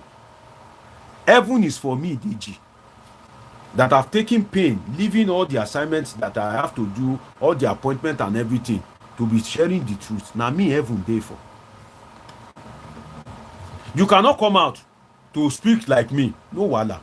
You don't have Facebook. You don't have Instagram. You don't have Twitter. Have you tell your family that that thing is a lie? Have you?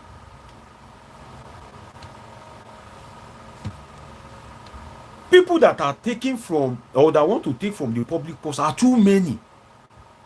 Let me play you a video. If you are watching me for the first time, or you are yet to subscribe, I'm sure you don't want to miss it next time. So that YouTube recommend my video for you today doesn't mean they will recommend my video for you tomorrow. So do well to subscribe, do well to turn on your notification. But this is a bipartisan platform anyway. Like I used to say, I'm that political scientist that you cannot like, you cannot hate. I've come on this platform before and I've spoken rightly in favor of Tinubu. I don't like Tinubu, I don't hate Tinubu. I don't like Peter Obi, I don't hate Peter Obi. I don't like Atiku, I don't hate Atiku. I don't like Showore, I don't hate Showore. I speak not minding who sucks is God. The truth. That's what I'm for. So if you are looking for a truth platform whereby they don't have, you cannot see me come on now and be saying Tinubu will lead. Do I have evidence that even if you think he has stolen money, do you have the evidence? So I'm more educated than that. But we bring logical submissions that, please help me find Festus Keyamo. I want to debate.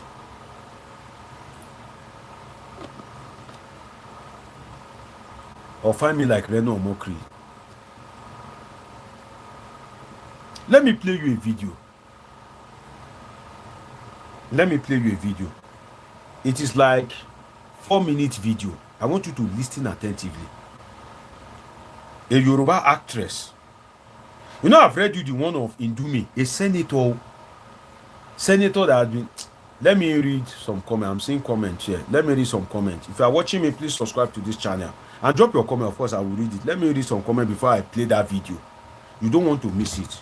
You will see how people are lament, how much they are spending to maintain themselves. This actress, what she said, she's not living an extravagant life. Oh, she had put pen to paper and she had came up with like 2 million. Not extravagant life. Oh, just normal living, like as a celebrity. Not extravagant. She's not popping wine. She's not smoking cocaine. 2 million.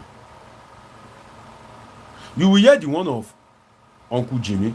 And if you are the type that you sell your vote, I will play you the voice of Faoud Oki. I think Faoud Oki should be the former APC chairman in Lagos. Where he was saying, what do people expect when they sell their vote for 10,000?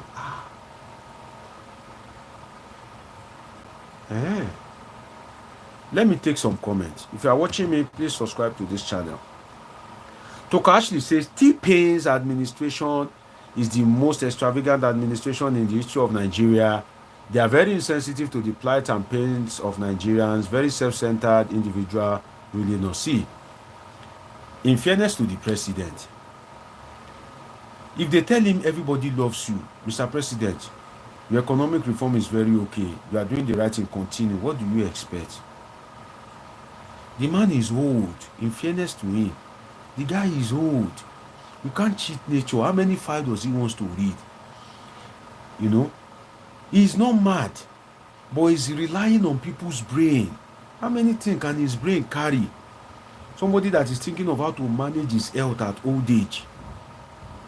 You need to see where Tinubu himself is crying. You don't know Tinubu too will be crying. When he is alone, there's no army, there's no military, and maybe he's suffering from any pain or ailment, you won't believe that this is the president crying, because he will be telling God, why me? This is the peak of my glory. Even if you will kill me, give me the grace, give me the good health to be able to enjoy this presidency. Don't make me be like Yaradua. Give me that good health, give me that grace. I have everything, money, power, influence. Over 200 million, I'm number one.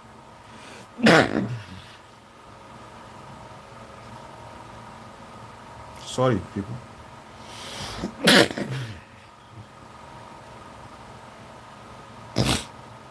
Over 200 million people, I'm number one. The institutions in Nigeria are weak.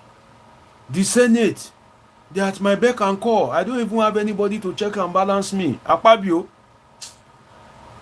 they name him God's will, but his real name now is Tinubu's will. Anything I say, he do. So the world is mine right now. But this health of a thing, God, why? If it is money, I have money. If it is land, I can give you the whole of Banana Island. God, just tell me what you want. You want me to send 2,000 people to you in a day? Do you want me to tell them to kill 2,000 people, that you want to see 2,000 souls from Nigeria in a day? It can happen. What do you want, God? Just give me this good health. That's why they say the rich also cry. So a man that, from some of the things that, that are of public knowledge, that, he has one or two health issues, which is normal for his age. You think Tinubu has time to go through all the files? He's relying on other people. He will say, oh, go through this file for me. What is there? Give me option. There's something they usually do. When a president is to take a decision, if he gives you the file to treat, you have to give him like 3 options. What are the 3 best options? Okay, sack this person, sir. Retain this person. Set up a probe. There are still some facts that we need to dig out. The president will look at that 3 options. For instance, let's say the case of I'm looking for somebody that was probed. Emefiele. If the president looks at it, the president can decide that I don't have time for any probe, sack. He can say, okay, let's suspend him. Okay, let's set up a committee and let's probe, let's get some facts. But those 3 decisions are still other people's knowledge. And in a kind of democracy that we do, people will naturally tilt the decision to favor their wife, their children, their concubine, their uncle, their cousin, their nephew, their niece. If you are watching me and you are yet to subscribe, please do well to subscribe to this channel. This is Polithink with Dr. Omoshola Deji. And of course, Deji is a political scientist with a PhD in political science, and this is where we discuss politics and happenings in the polity. So do well to subscribe, do well to turn on your notification button so that we can always polithink together. So how many things does the president want to read? In the true sense of it, how many things? So, and so long as the constitution allow people to contest regardless of age, of course, laws is to tame the excesses of man. Law is to restrain man. Law is to make sure that the best have the best. But if the law keeps it open, as anybody can contest, what do you expect?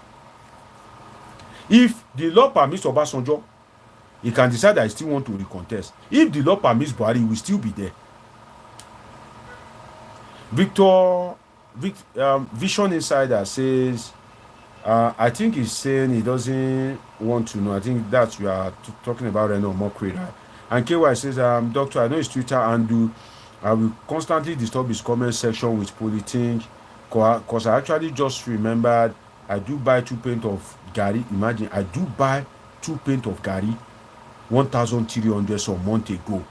And it's very annoying. Now, 1,300 cannot even buy 1 pint. How is that temporary? Please, KY, help me bring Reno here. And I hope you will agree. You know? He has 2 choices. He either come and I moderate and give him some tough questions. Or he will decide that, oh, and say a debate. I am bipartisan. I'm not articulate. I'm not obedient. No, I'm a scholar. I'm an intelligent Nigerian. I'm bipartisan. You can investigate me from now till tomorrow. I don't have any affiliation with any political party. You should come for a debate about this temporary something that he said. Why lie? Why play on Nigerians' intent? Tell them the real truth. Like I tell people, more hardship is on the way. Oh, serious hardship. Because the way Nigeria is borrowing, please help me bring Reno. Please. It will be a very interesting conversation. Tokashi says, integrity is everything, and that is what some of our politicians lack. Imagine someone like Reno that protested against T-Pain in London. Exactly. You know, in London now singing it. So what has changed? Is it not the same T-Pain? Why? Because he's now president. He has power. When you were campaigning in favor of all this article, you don't know Tinubu then, right? Nigeria is like, you know, people, Nigerians. And Vision Insider says he insults himself, not Nigerians. And Chibuke, a male colo, says, I don't take them seriously. And Vision Insider, I know better. I'm from the north. And they can be very good. I'm telling you, a lot of people will just buy it like that. Vision Insider, where are you from in the north? Where are you watching me from in the north?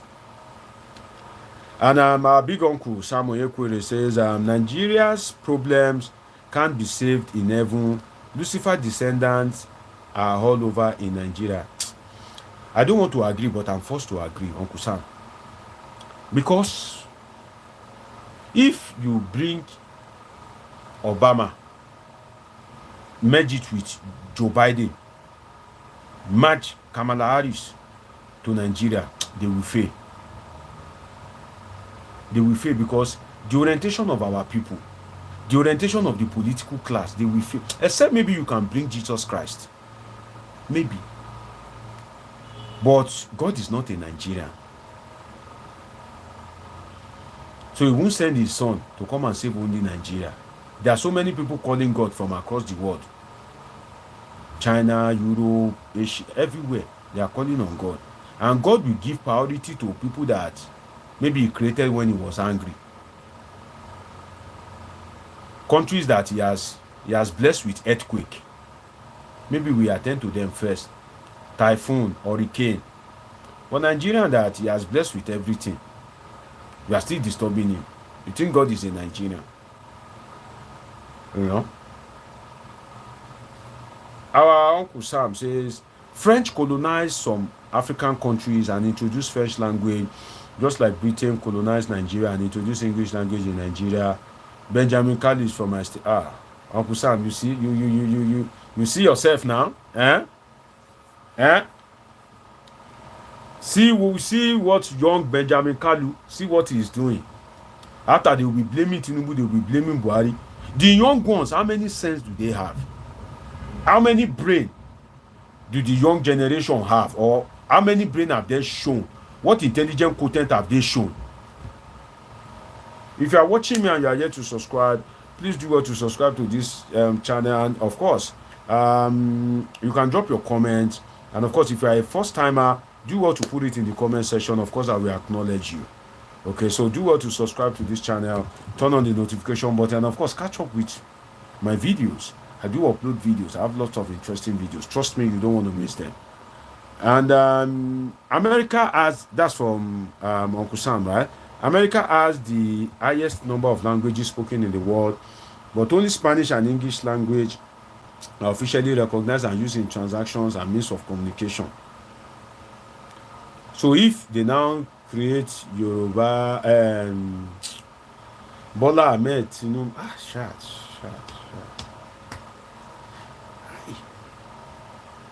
A year into the administration, you are already given Akpabio GCON. What will happen in your 4th year? If you happen to win re-election, what will happen in your 7th year?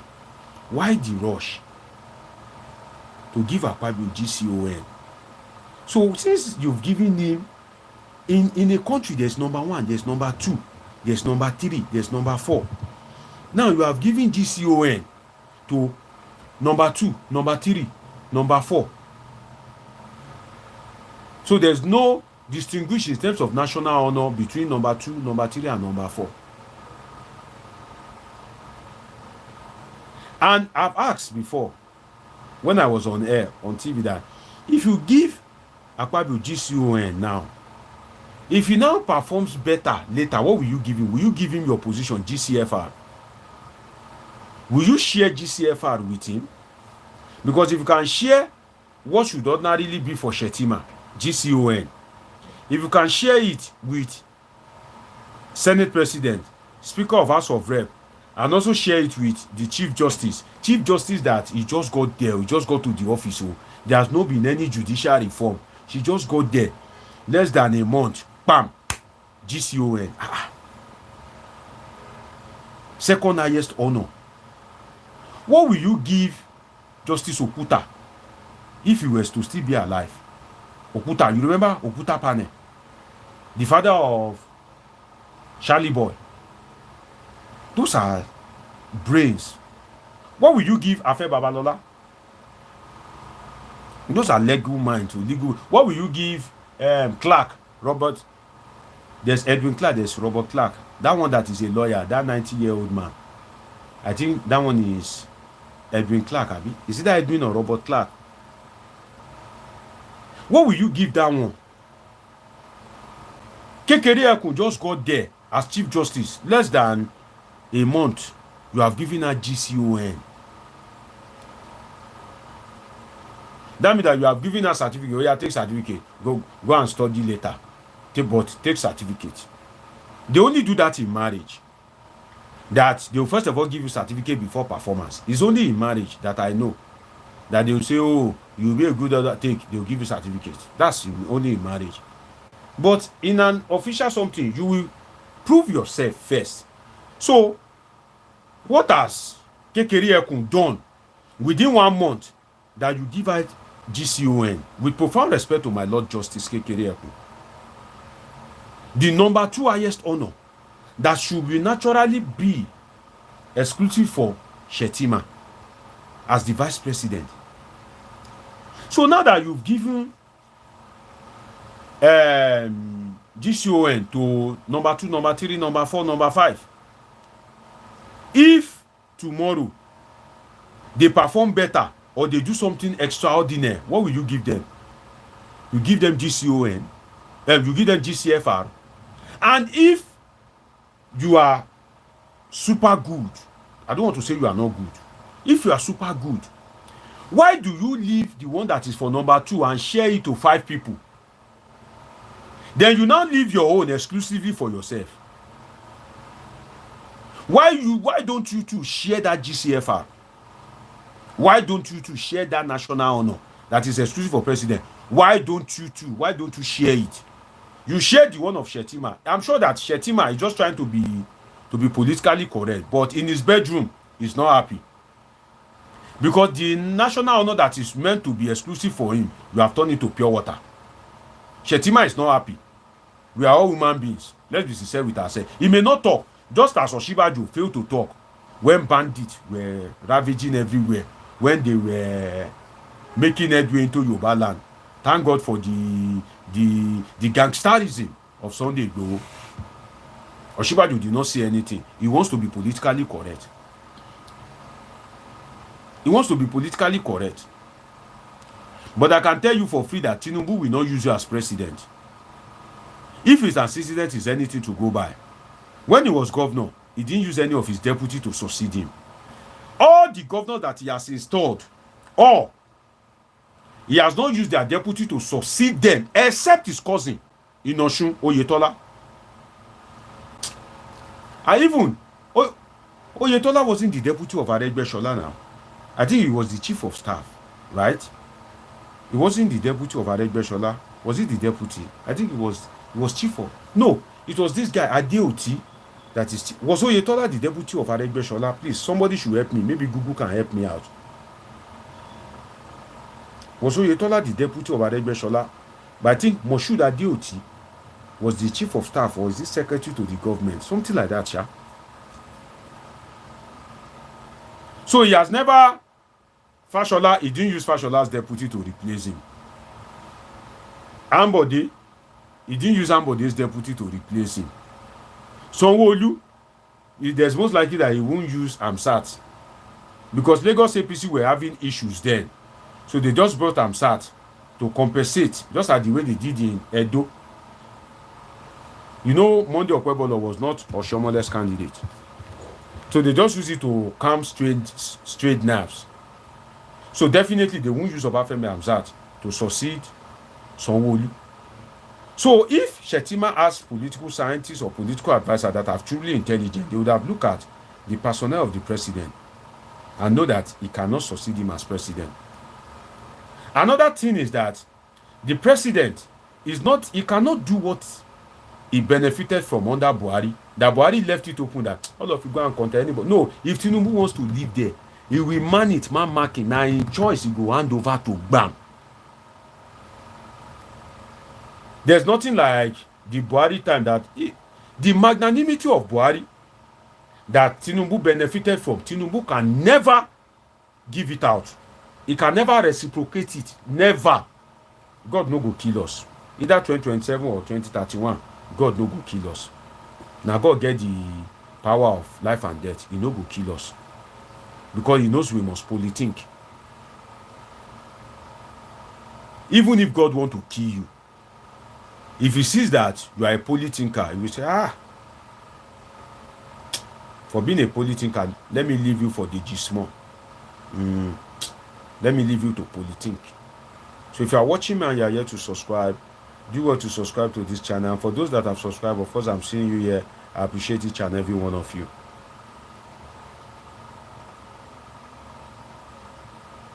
So you cannot use Shettima. But if you really want to be sure, and I think it's becoming like a pattern, which is that what you cannot take, you will do, or you will enjoy something and block it for other people. Let me explain. Like this thing that I said now, the president gave GCON, Shettima's national honor, gave it to like 5 people. But he will not share that GCFR with anybody. It is only him. If you can share that one of Shettima, why can't you share your own? Okay, share it with Shettima. At least there's president in Shettima's name, to vice president. Oh yeah, make both of them the bear GCFR. You will see, it won't happen. Then another thing is, you go enjoy something. You don't enjoy it, you can't block other people.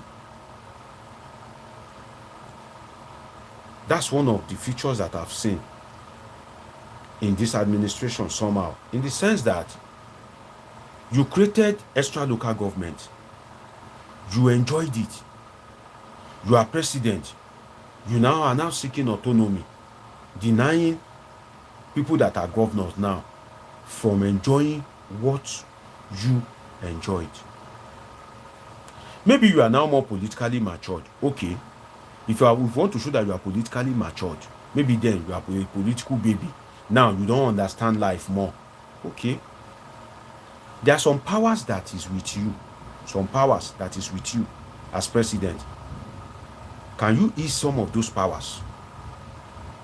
So that we know that truly you are political. Can you ease the federal government's sole control of natural resources in Nigeria so that we know that you are a true federalist? Can you speak to your guy Akpabio to speed up the bill of state police so that you don't have the sole control of the police force in the country? So that then we know that you are politically matured, that you are a true federalist. So those are some of the features of the president, or if you like, the presidency or this administration, that if you look at it carefully, like you see that trace, you see that pattern. So once that pattern comes, it's not there for you to be observant when things are happening. Other things that will happen will either strengthen that assertion or will either nullify it. For instance, if the president creates state police tomorrow, it has nullified the assertion that, he's only thinking about himself and he likes to block other people from what he has enjoyed. Because he's taking power from the state governors and also releasing some power from himself to the state governors. So he's practicing what he preaches, because so long as states don't have right to collect local government funds, there are some things you can't say a governor is a landlord. That they are the owners of the land, the custodians of land in their state. But the resources in that land, any resources that is found from 6 feet, it is 6 feet or so, belongs to the federal government. So that means that Sanwo-Olu is in charge of lands in Lagos as the governor. It's one that can give CFO, is fully in charge. But anything that they found after 6 feet, Sanwo-Olu does not have right, any form of right, not 1% right to say anything about it. Is the federal government. Can you now allow Sanwo-Olu to manage the resources on that land so that we know that you are now politically mature? That is true federalism. State police, we know that there are some governors that will do abuse of power, but state police is also beneficial in one way or the other. Okay, Mr. President, can you release that unitary power of controlling the police and let us have Lagos police force, Ogun police force, Sokoto police force, Anambra police force, Edo police force? If Edo has a police force, Obaseki will not be crying now during election. So then we know that, Mr. President, you are a true federalist. So if you look at the pattern, you see that the president is somehow, except maybe he does things otherwise, showing somehow a bit of, I'm thinking maybe self-centeredness would pass. When you take power from people, you to release some powers so that you can convince us that the local government something is not political. Because if you empower the local government, you know that governors are very powerful. They are the ones that determine president. You don't know. It is those governors who they will wait for you during primary. Governors, they don't joke with them. But maybe Tinubu, he doesn't want to go and be pampering the governors, worshipping them during election. And I know that if local government is cooperating, for instance, if PDP is in Rivers State and Fubara is not cooperating, and maybe Rivers has 23 local government, if he can hijack maybe 10 or 15 out of those local government chairmen, it's a pass mark for him already in those kind of states. So to show that it is not really for political gain, can you two release some powers at the federal level so that we'll see that this president is a true federalist? Practice what you preach. If you are watching me for the first time and you are yet to subscribe, do what to subscribe to this channel and turn on your notification button. And Pet Stan says you sound good. Okay, thank you. Vision is that okay, you are watching me from Kaduna. I appreciate you. Lord Lucas, you came late to class today. Where you did since you came late to class? He said the said honors are for 2027. No, 2027. Okay. No, I disagree. I tell you, Lord Lucas. Does Tinubu knows that maybe he will be president in 2027? And If the said honors are for 2027, why announce it now? Do you mean that a government of a country will want to honor you in 2027? They will now announce it in 2024, like about 3 years apart. Kilo de? No, no, no. No, that would be absurd of any a federal government for that. Even a local government cannot. A company itself cannot behave like that. Not to talk of a federal government of a country. You want to honor somebody in 2027, you would have announced it in 2024. No. Do the research, your Lord Lucas. Okay. And Victor say, God bless you, bro. Victor OCA in UK. Shout out to you, Victor. Lord Lucas say he can't share his own honor because he's a master strategist at things like this. No. You see, the thing is, let us have some balance. You cannot see Shetima. I'm not a big fan of Shetima, but Shetima is your political nest of kin. If anything happens today, now Shetima go inherit all your political, all those your vote, all those your power, all those your DSS. They are Shetima's property. Shetima is just a step away from glory. And I think I've said it before that sometimes you may think your enemy is far away. But that person that if you fall, now you go benefit. Have you checked that person? Some people may go and present Obi as the greatest enemy to Tinubu. Obi, Tinubu leave, oh, Tinubu die, oh, Tinubu quench, oh, Tinubu grow, Tinubu no grow. Obi cannot be president. But have you checked Shetima? That if Tinubu go pipe, Shetima become president, be that oh. So on a good day, Shetima will be a good guy. He will not be power-centric to think that Tinubu should not die. Have you thought of that? So if Tinubu is looking around and is focusing on Obi, Atiku, no, sometimes your enemy is just by your side though. Everybody is not the same. There are some good people. You understand? It doesn't mean that your deputy at work is a bad person. No, there are some good people. Shetima himself may be a good guy. Just like Jonathan, during Yar'Adua's ailment, Jonathan was calm. He didn't, that's why I must have heard news that the guy has died. But he was calm. It was even the Tinubu, the Buhari, the Anko that were fighting for Jonathan that no, there can't be vacuum.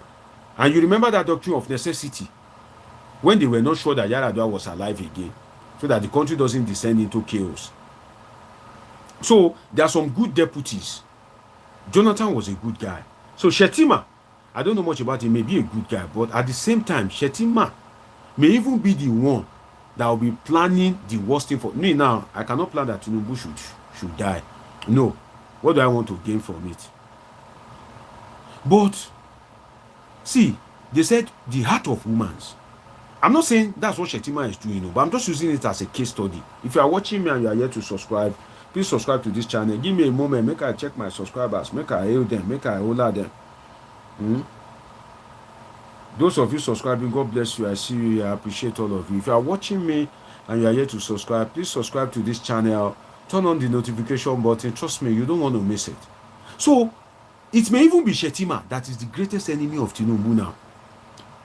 But then Tinubu will naturally feel my greatest supporter should be Shetima. We are on a joint ticket. You know? And he may be focusing on Obi. Shetima may not be like that, but it is human being.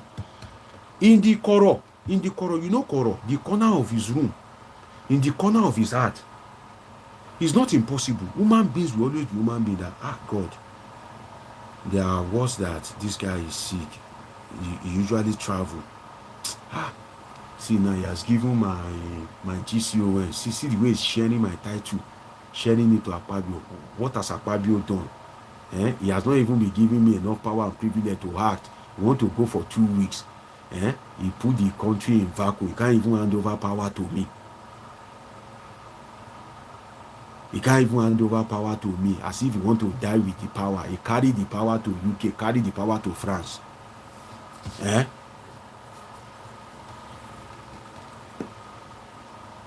Now, they said he's sick, Abi. To say this guy, if he die, if he just die now, President Kashim Shettima. It sounds nice, oh. President Kashim Shettima, GCFR, Commander-in-Chief, Federal Republic of Nigeria.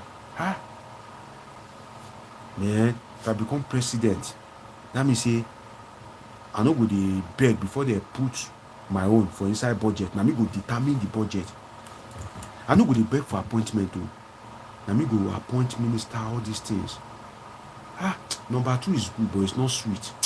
It's not sweet. It pays to be number 1. There's nothing like number 1. Number 2 is suffering. In fact, may you no be anything, self. He better pass may you be number 2. May you no be anything. May you no say you no dey the corridor of power. You better pass may you come dey the corridor of power, but you no even get the power. See now, me I dey here. Am I not intelligent enough? He carry power to UK, carry am to France. You will be shocked. Tinubu will be shocked if they can open the mind of some. I'm not saying that is what Shettima is doing. With profound respect to him. And I hope you understand that I'm just talking about life. I'm just using case study. It just happened that it's the best case that comes to mind. He may love the president. I use the example of Jonathan. Jonathan was a good guy to Yaradua. Shettima may also be a good guy to Tinubu, in all fairness.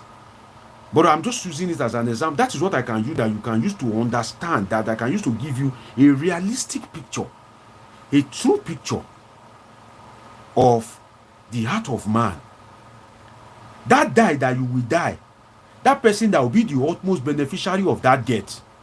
Before you pursue that your enemy, they check that person through. Make sure say you know that you. They check that person. Check that person. Where are you a good guy? Are you a good guy? Okay, this one a good guy. Now sure guy. Okay. This one is satisfied. No one make I die. But that person that will benefit from your death, you know, look and where, or guy, you will just die. You will die your way. You will die anyhow. So sometimes your enemy is not far away. Your enemy is just by your side. You will be pursuing Atiku. You will be pursuing Obi. Be pursuing Showore. These guys, it can be, see, it can even be people that are falling out with you. You don't know. A lot of things is happening in this world. To those subscribing, trust me, I appreciate you. God bless all of you. Let me take some comment. I have a lot of great people. I love my people. My people love me. Let me show some love to my people. Drop your comment. Let me even call the phone line, sef. Some of you already have that phone line. We've discussed a lot of things. Maybe you want to pull it. Let me give you opportunity. Get your spare phone ready. Get your pen and paper ready. After reading like 4 comments, I will call the phone line. If you want to call into Polithink, it will be interesting to hear from you. What do you think about this creation of universities? I've done extensive analysis of it. And if you've been watching me for hours, trust me, I love you. Okay, I appreciate you. You can be using your time to watch any other thing, but you decide to use it to Polithink with Dr. Omoshola Deji. Trust me, I appreciate it. And that's why we don't abuse on this platform. You can't be using your time, your data to watch me and I'll be abusing your father. See, Nigerians, it's crazy. People will be using their time to watch you, right? So that they can learn from you. They really want that knowledge. That's why they have come. You now be intimidated. And some of these platforms that abuse people, father and mother, they are not even saying anything meaningful. Victor will be abusing Lord Lucas' father. Lord Lucas' father will be abusing Victor Osie's mother. Then Vision Insider will come in to support Lord Lucas. Then another person, Pet Stan will come in. What kind of nonsense platform is that? No, we don't do that. We respect everybody here. So get your spare phone ready if you want to Polithink. It doesn't matter. If you support Atiku, Peter, I don't care who you support. Free to hear your views, anything you want to say. But don't abuse people. Don't come and start cursing. No. We are all mature human beings. You understand? But free to hear your views. The number is +55 on WhatsApp only, okay? +55 13 99 666 6361 +55 13 99 6666361. Again, +55 13 99 6666361. If you are not a subscriber, don't call me. I have list of subscribers here. If you are not a subscriber, don't call me. You can't be cheating people that subscribe to my channel. If you don't like this video, don't call me. This calling is exclusive for Polithinkers.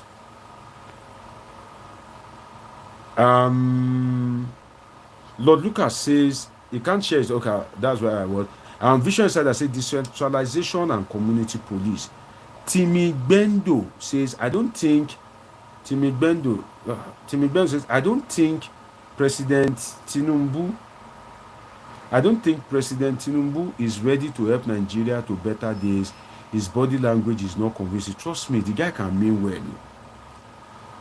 But when you mean well, when you don't have good advisors, or when your advisors are not telling you the truth, because see, I usually believe that could it be possible that you will struggle to, do you know what it means to become president of a country? God has helped you. If you find yourself to be president of it, it's a lot, it's a big deal. This guy that sang Kini Big Deal, what's the name of Netosi, the only MC with an MSc. Maybe wait to, if I become MC today now, me to I feel the rap say the only MC with a PhD. I make I go become MC. No, it's not my calling. But remember that guy, Netosi. Levels don't change now, if you making 10 over 10, 10 over 10, shikena, remember that guy, Netosi? He said, Kini big deal. No, presidency is a big deal. It's not everybody that enjoys such a grace. So, for instance, if God give me, it can only come by grace. Even if you steal, you snatch it, you steal it, you run away with it, there's still some grace attached to it that you're able to snatch it successfully. So, as a president, it's a big deal, 200 million population. It doesn't happen to everybody every time. Those that are clicking the love icon, I appreciate you. Those giving me likes, I appreciate you. Those that are subscribing, let me see my subscribers. I see them here. God bless all of you. I appreciate you. Being president is a big deal. If I say the person that is pressing that love icon now should comment that I'm the one, all of you will say I'm the one. How many love is showing on the screen? You see, it's one or two people that have been doing that. But if I say put it now, all of you want to say, oh, I'm a good Polithinker. Fake Polithinkers everywhere. But the person doing that, I pray for you. May God answer your prayer. Trust me. May God Almighty grant you your heart desire. May God Almighty bless you. Thanks for standing out. It is people like you that keep this platform alive. Because some people will just come, they just sit down and be watching. They don't show love, and they don't know that all these little things, these are the things that helps to keep the platform going. Okay, thanks for pressing the love icon. Trust me, I don't know you, but I appreciate you. Okay, God bless you. And Timi Bendo says, I don't think President Tinubu is ready to help Nigeria to better days. His body language is not confusing me. It's not convincing me, rather. And Z Creative Court says, my brother, 100% truth, sir. And Lord Lucas says, Doctor, do you think T-Pain can do electoral reform? Lie. Lord Lucas, where are you from? Are you from Jamaica? Are you from Plateau or Mass? You want T-Pain to do electoral reform? Which electoral reform? In fact, there won't be IRF, safe. You want to hear it? There won't be IRF. Ordinary IRF that they have 4 years to have planned, there won't be IRF. God will not kill us. Even if God want to kill any one of you, he will look at it that you are a Polithinker, he won't kill you, because we need to Polithink. So Polithinking, I usually pray, is a recipe for long life. God, help me give my Polithinkers long life. Let their way open. Give them peace of mind. It is when they have peace of mind that they can watch me. Let them be happy. It is when they have money to buy data that they can watch me. Give my Polithinkers peace of. That's why if you are yet to subscribe, how do I want to pray for you? If I'm saying give my Polithinkers peace of mind and you are not part of my subscriber, you think prayer will come to you? They play. Just they play. You too like to they play. But trust me, I appreciate all of you. Do what to subscribe. Do what to turn on the notification button. There can never be any electoral reform. Which electoral reform? Electoral reform can only happen under somebody like you. See, people are different. Sheikh Usoni was at a symposium. He said, electoral reform can never happen when you know that electoral reform can make you lose election. That the only person that is sorry, that is even a sign of gullibility. And the only person that he knows that can do that is Goodluck Jonathan. Even, should that shock you? Should that shock you? Wait, let me shock you. Even if Tinubu wants electoral reform, Akpabio will not pass it. Because Akpabio knows that if Tinubu lose, he cannot be Senate president. See, a lot of destinies are tied to that of Tinubu. For instance, they want to do election. IGP Egbetokun, if he's still the IGP of a national election, he knows that if Tinubu loses that election, his tenure as IGP has ended automatically. And you think that he's not a human being. He will now watch, he will now sit down and say, oh yeah, you people go and do election. Oh yeah, Tinubu has lost, okay, all of us will go. Go where? You know what it means to be an IG. Do all your best to make sure that Oga return as commander-in-chief. That is what can keep you as EFCC chairman, ICPC chairman, Inspector General of Police, Chief of Army Staff. So, by so doing, there's no way you will not compromise in favor of the person that appoints you. We are just, all of us are human beings. Electoral reform. Lord Lucas, you are too expectant. We are talking of hunger. We are talking T-pain. Lord Lucas, I be like say you don't chop. Maybe I should tell Polithinkers, they should say, maybe Polithinkers should be dropping their account number so that you can be blessing them. Because be like say you don't chop belly full. We see day 2024. People are talking of hungry. We are talking electoral reform under T-pain. Which electoral reform?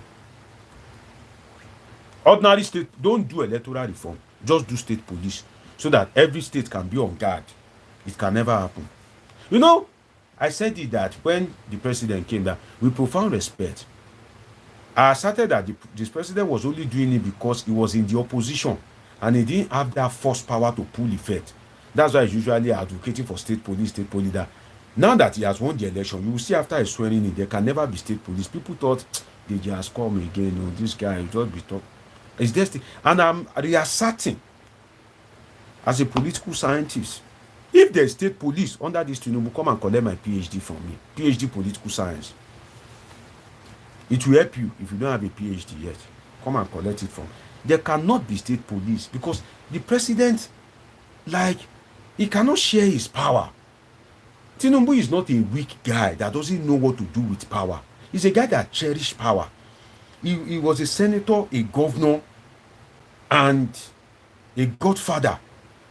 He knows the importance of power.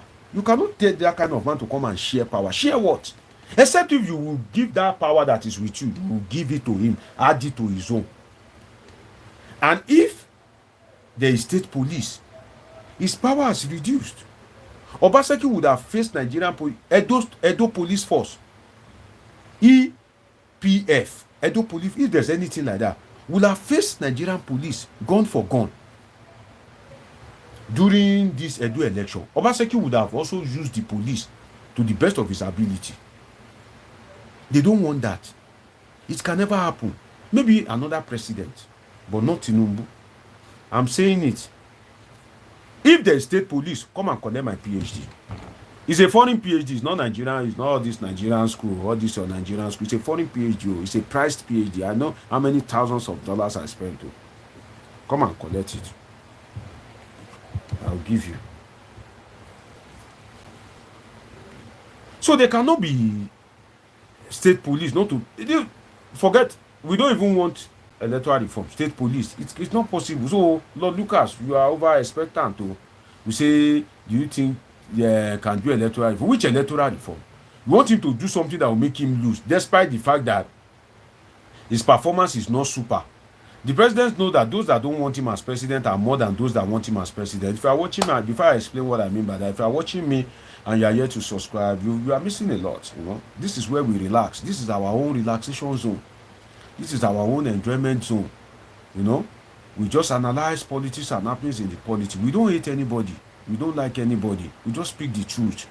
So if YouTubers recommend my video to you, now look, we suppose tomorrow is Sunday. Make sure you do Thanksgiving in church. So subscribe so that you can always be part of my videos. In fact, make I go activate that membership thing. I get a lot of subscribers. So we say if I get good something, the day where good thing go happen. Now so some people they do we sweet thing, with everybody 1 year in-depth analysis. They will just leave a membership only. That time, you will no subscribe will pay you. But I don't want to do like that. You understand? I like to show love to everybody. Those that have subscribed, I see you here. God bless all of you.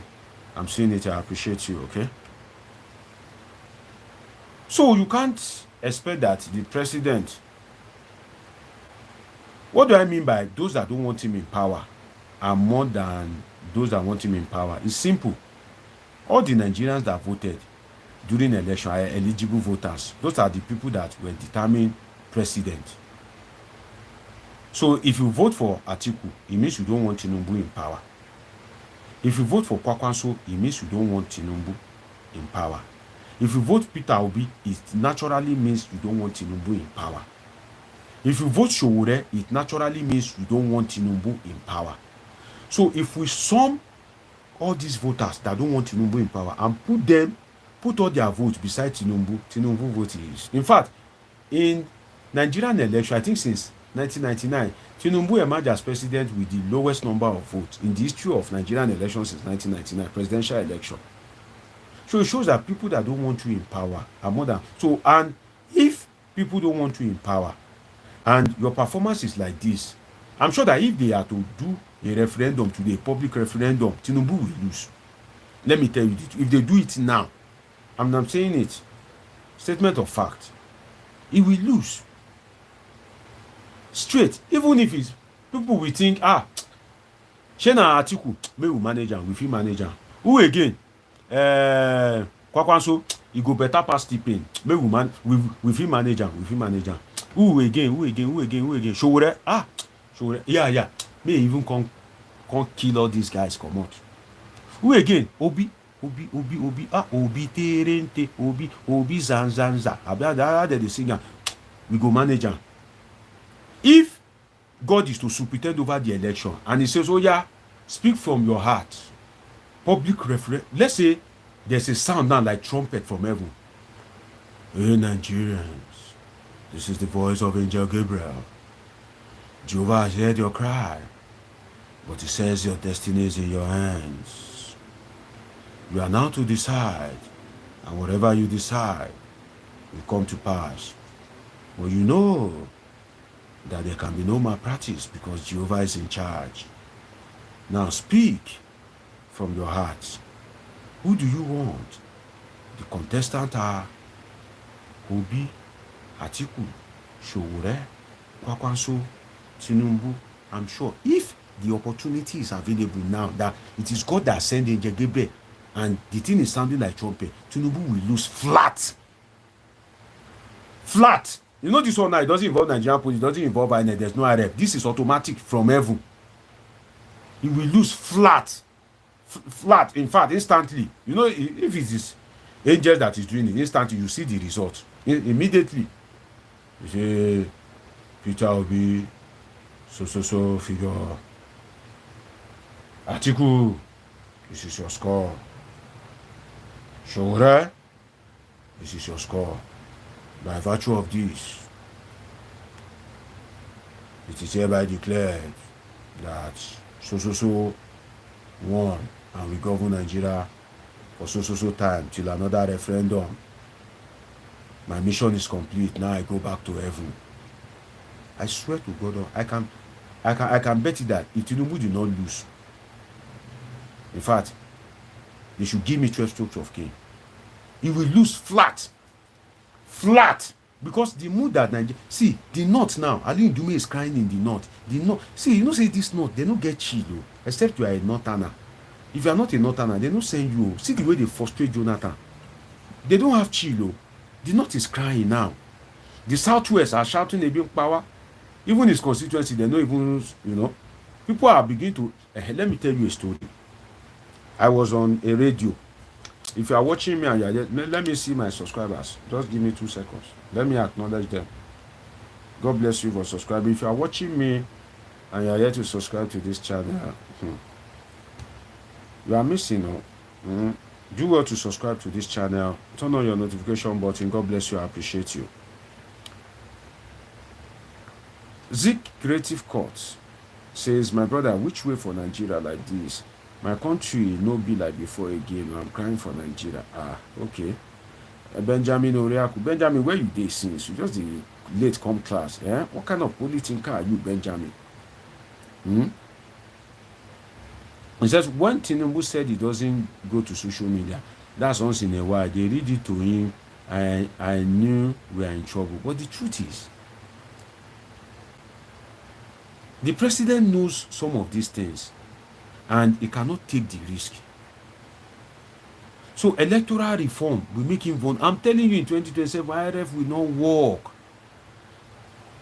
I'm not saying this. I'm not abusing the president. I'm not tackling the president. I'm speaking as a political scientist too, with a PhD in political science. I'm not a tailor. I'm not a mechanic. I'm not, a geologist. I'm a political scientist. And I'm telling you authoritative assertion. One, there can never be state police. Even if Tinubu rule to 2031, quote me, say one doctor, Dr. Deji, says, I'm telling you, there are some analysis we can give, there are some we won't want to give. You understand? There's a way we moderate things, but there can never be state police.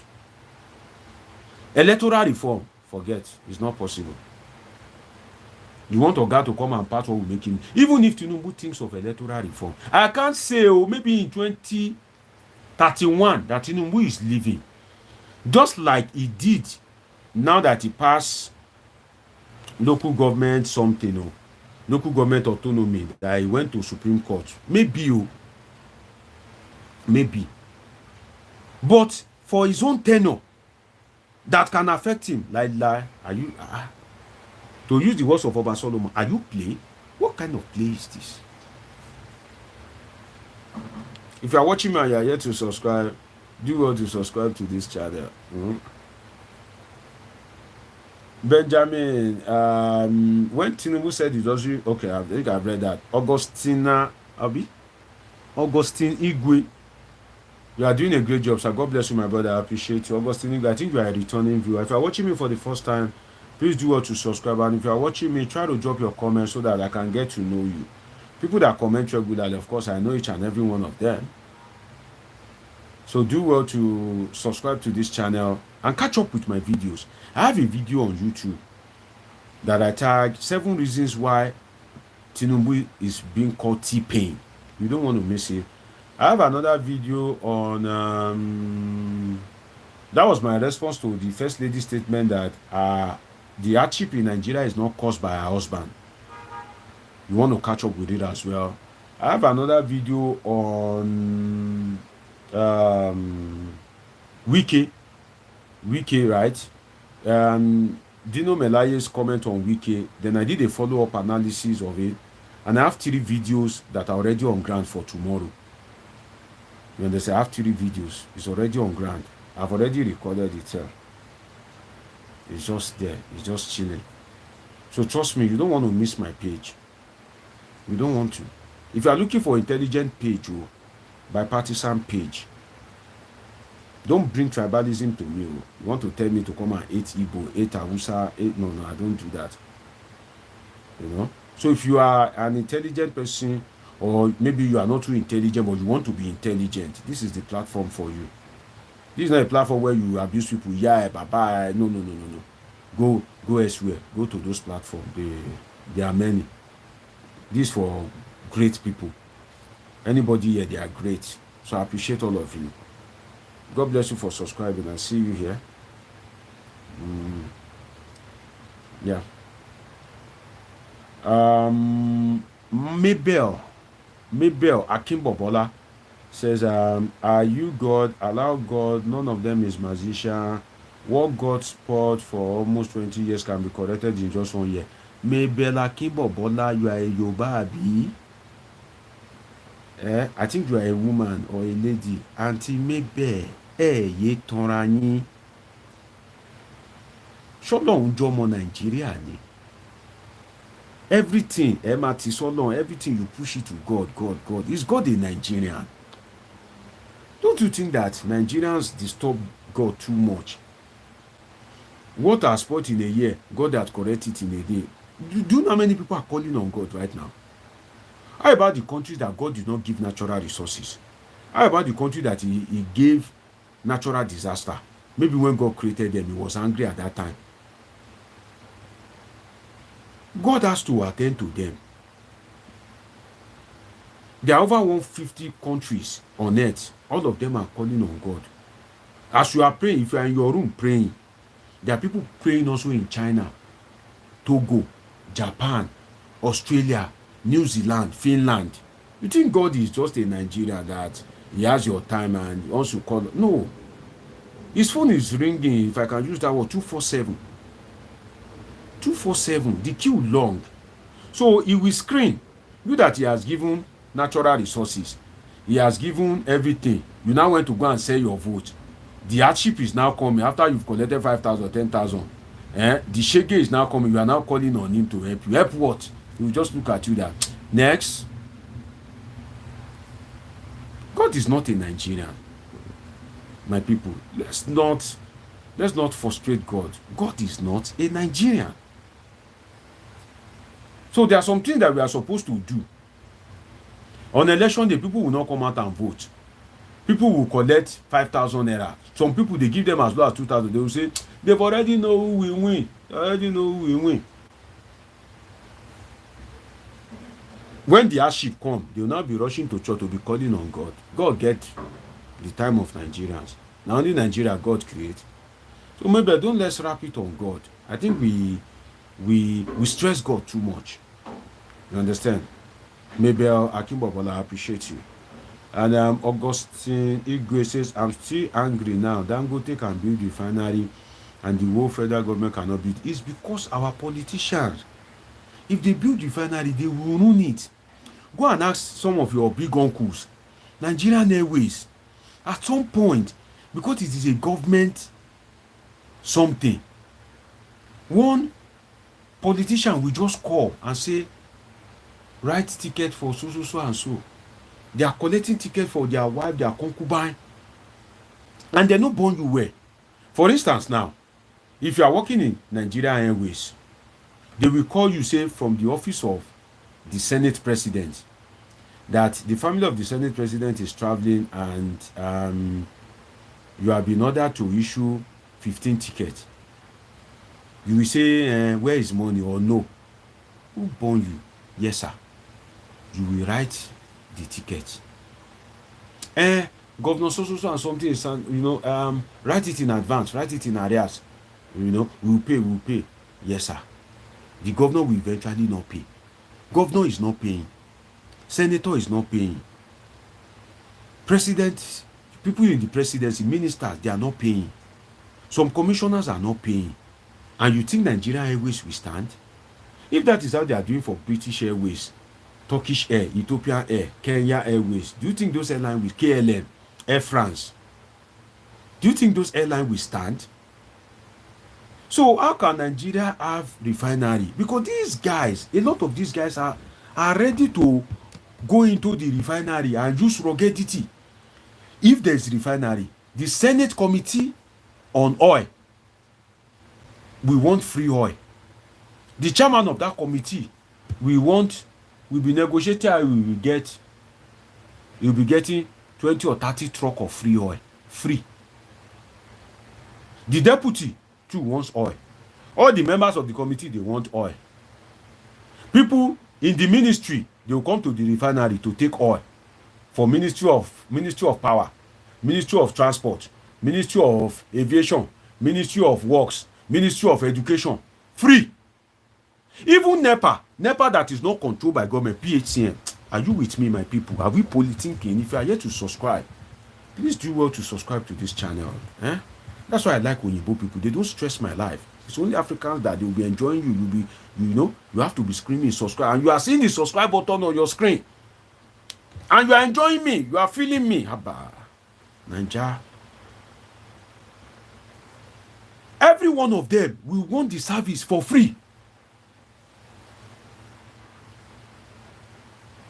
Those pressing the love button, God bless you. I appreciate all of you, sincerely. I appreciate all of you from the depth of my heart. I wish I can see you and just have a cup of coffee with you. Trust me. If it's possible for me, I'll disappear by your side now. I like to polythink.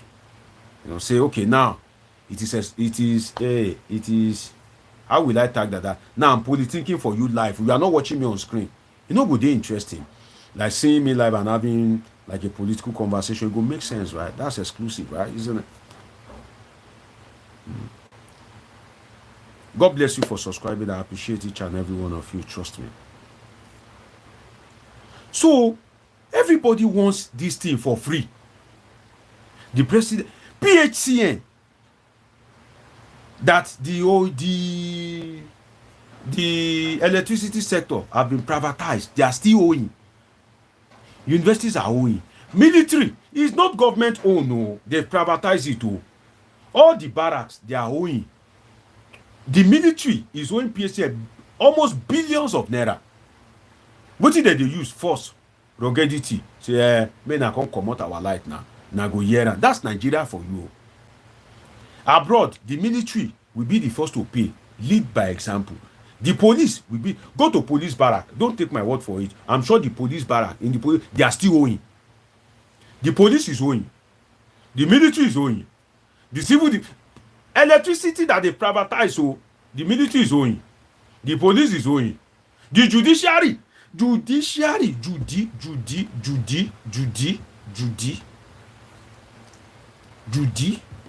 is owing. Every one of them, even the presidency, if you go and check the record, what am I even saying? Is it not recently that Tinubu approved some money for is it PHCN or something? This recently, months ago, that Tinubu approved some money that they should pay them. So even the presidency is even owing. Universities, all of them are owing. Now think that if it is Nigeria that owns refinery, well, that refinery cannot last. Because they will be using in the name of, they will just bring letter. Senate President Godswill Akpabio. Oh yeah, get 100 trucks ready. We need it for oversight. See, if Nigerian legislature can say they use millions of naira for irrelevant things, trust me, they can collect petrol if we have refinery and say for consumption of the so big man, that they've diagnosed this man of so ailment, and doctor have recommended that he should be drinking petrol. In fact, the ailment is so strong that he recommend that they should be drinking petrol 25 liters per minute. That is the recommendation. They will say that they are doing street light. They will say there is a generator. They will not say that generator to power street light that will only work in the evening. That street light, that generator is consuming 1,000 liters per hour. 1,000 liters per hour. They will collect it, take it to the market, go and sell. In fact, the greed of Nigerian politicians, do you want to hear the truth? They won't even on the generator to after collecting 1,000 liters per hour, they won't even on it. They won't even on. They collect 1,000 liters per hour. Okay, take 2 liters, 3 liters, or max 10 liters. Use it to on it. They won't still on it. They will carry all the 1,000 liters per hour. They will carry it go. They will, this project, road project in Nigeria, road project, they will allocate astronomical fee, unimaginable fee. Maybe they've allocate big money. They are supposed to do the road. They still won't do it. They still will not do that road, though. Despite that, a road that can be constructed for 200 million, they can allocate 2 billion. You've allocated 2 billion for a road that you construct for 200 million. Okay, do the road. They still won't do it. They still will not do it. So imagine we now have a refinery. Which refinery? That refinery will collapse. Because if they can be owing PHCN, even the presidency, judiciary, every one of them. Imagine that you are the one that purchased PHCN and they are owing you billions of naira. Are you not already bankrupt? Have you not already collapsed? It's only the grace of God. Don't you know that some of them, they even seek freebies? I stand to be corrected. I think all this MTN, Glo, all these things, there are some free something, some freebie that they give some of these privileged guys. And you think that you are calling is expensive. You think MTN is Father Christmas. If they give all your senators, if they give them some goodies, you think they won't come and reap that money from you? They play. Are they Father Christmas? So don't even think about Nigeria having a refinery. Port Harcourt refinery can never work. And the corruption in that refinery, I will tell you now, the greatest corruption that if I tell you, you want to collapse, I will tell you now.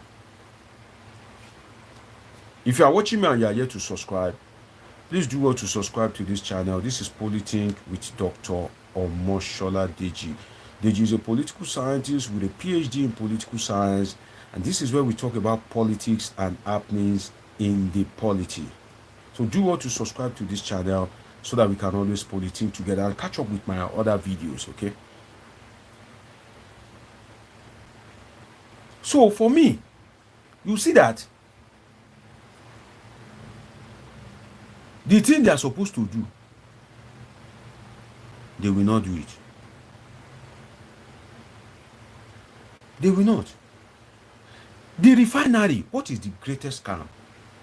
Every year, there's a huge budget turnaround maintenance.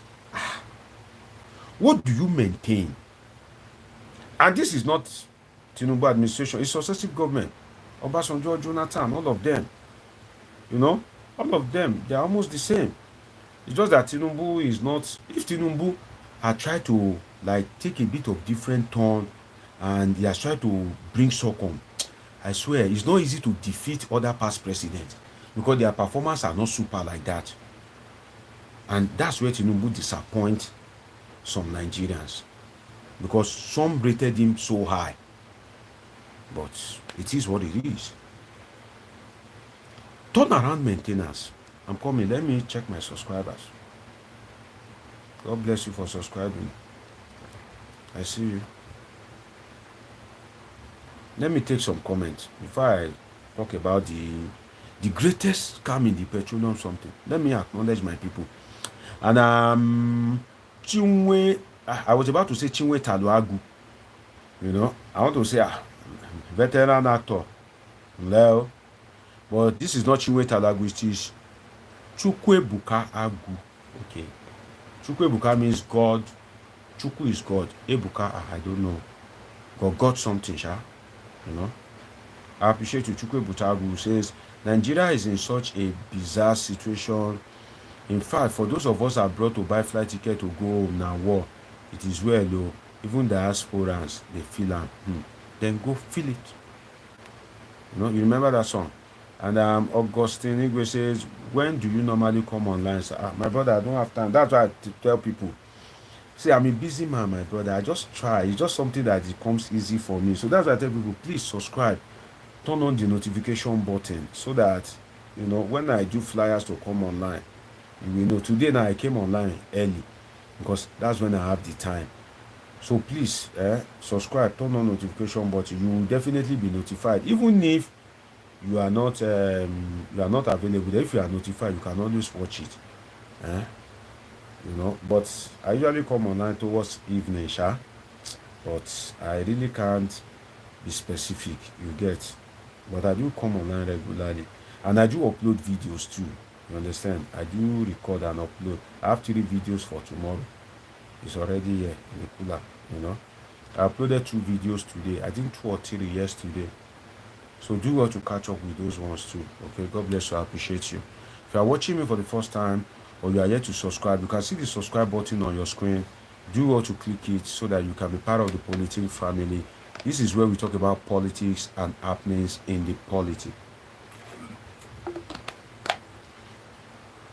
Femi Bayo Oladoku says, you are right, my brother. That is how politicians finish National Bank, taking money with their complimentary card and never pay back. Don't be Nigeria.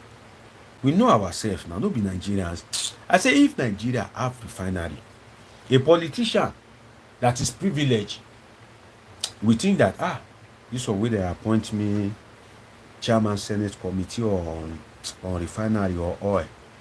I'm on a time to cash out with this. So, the politician will go and liaise with one company. They will now say they should be giving that company 1,000 liters per hour to power street lights. That company will be owned by the chairman's girlfriend. As they are collecting the 1,000 liters per hour, they are selling it and making money. You saw what they did in CBN. It's just that Nigeria must have a central bank.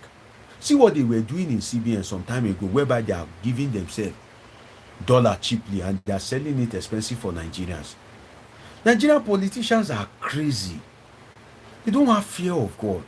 They don't even love the country in the true sense of it. Everybody want to profit. Everybody is just mad. Whether PDP, APC, Labour Party, everybody is just crazy. Insatiable taste for wealth.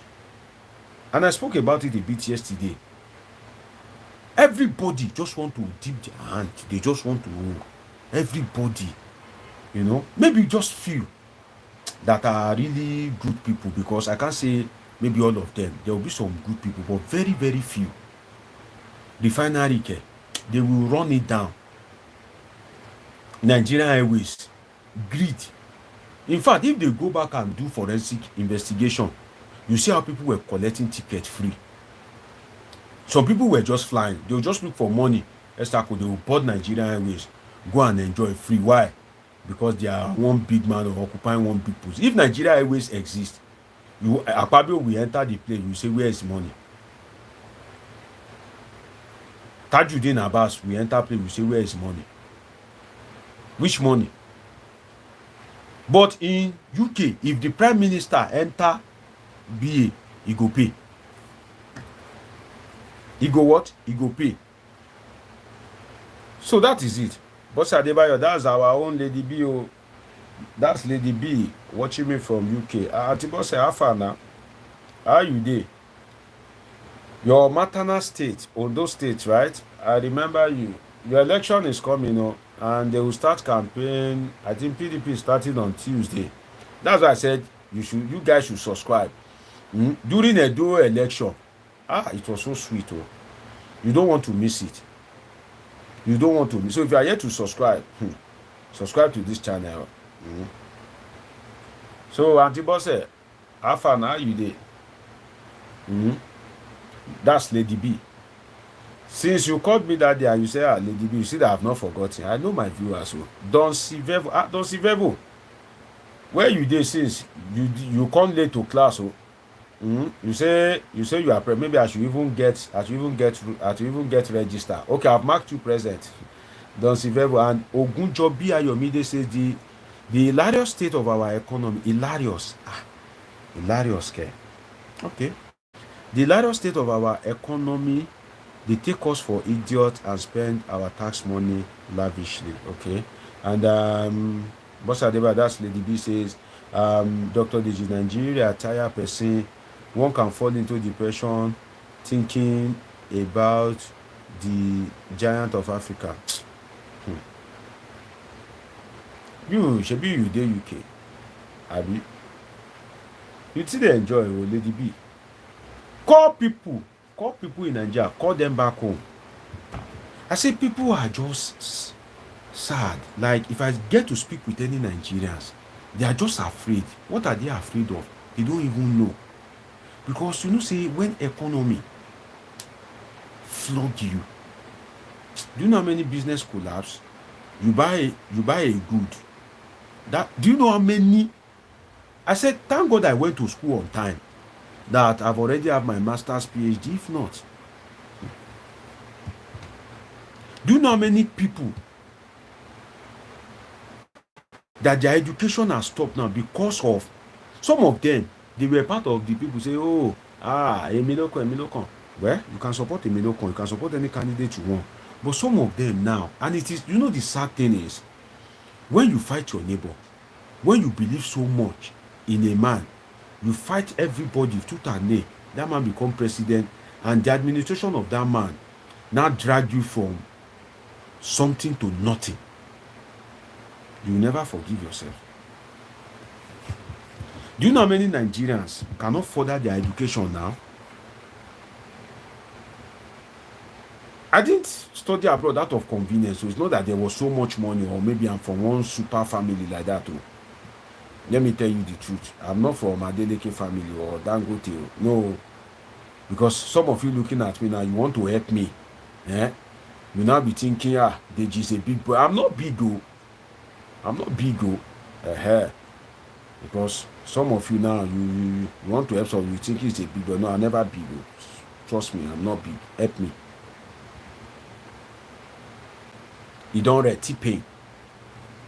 Now, the truth is, do you know how many, let's say, let me read this comment first. Let me read some of this before I go to that. If you are watching me and you are yet to subscribe, trust me, this is the channel to subscribe to. Do well to subscribe, do well to turn on your notification button.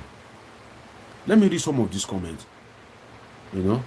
And Chukwe Buka says, Dr. Deji, please, do you think issue that Nigeria have with UAE government can be resolved anytime soon? It is a diplomatic issue.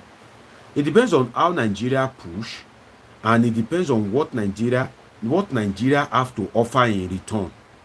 You see, it is very easy to get something in terms of diplomacy if you have something to offer in return. Like if they need something from you too, it's always easy to get what you want.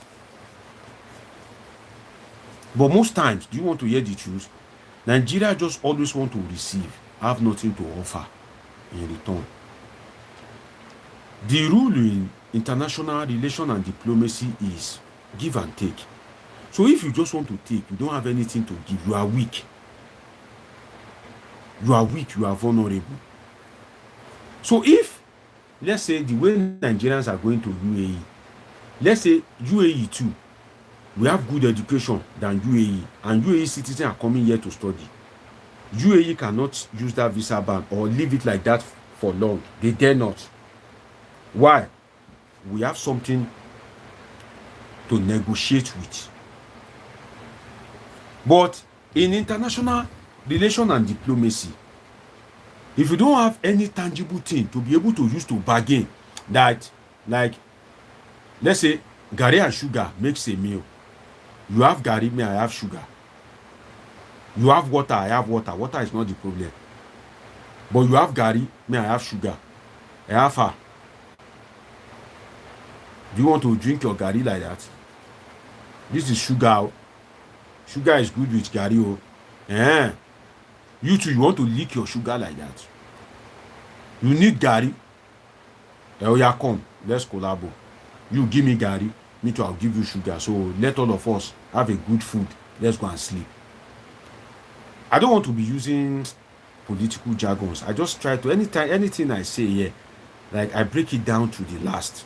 I just use little thing that you can easily comprehend, because it's not everybody that, if I'm in a PhD class, there's a way I will speak. I won't be speaking like this. But I just use that so you can understand what I'm saying. That you must have something to bargain with, that you used to bargain. You have something that they need. They have something that you need. It's always easy. It's always sweet. Nobody wants to fuck up. You need each other. But if you don't have anything, They can decide to place a visa ban on you. And the thing is, some of these countries, they are not like African countries.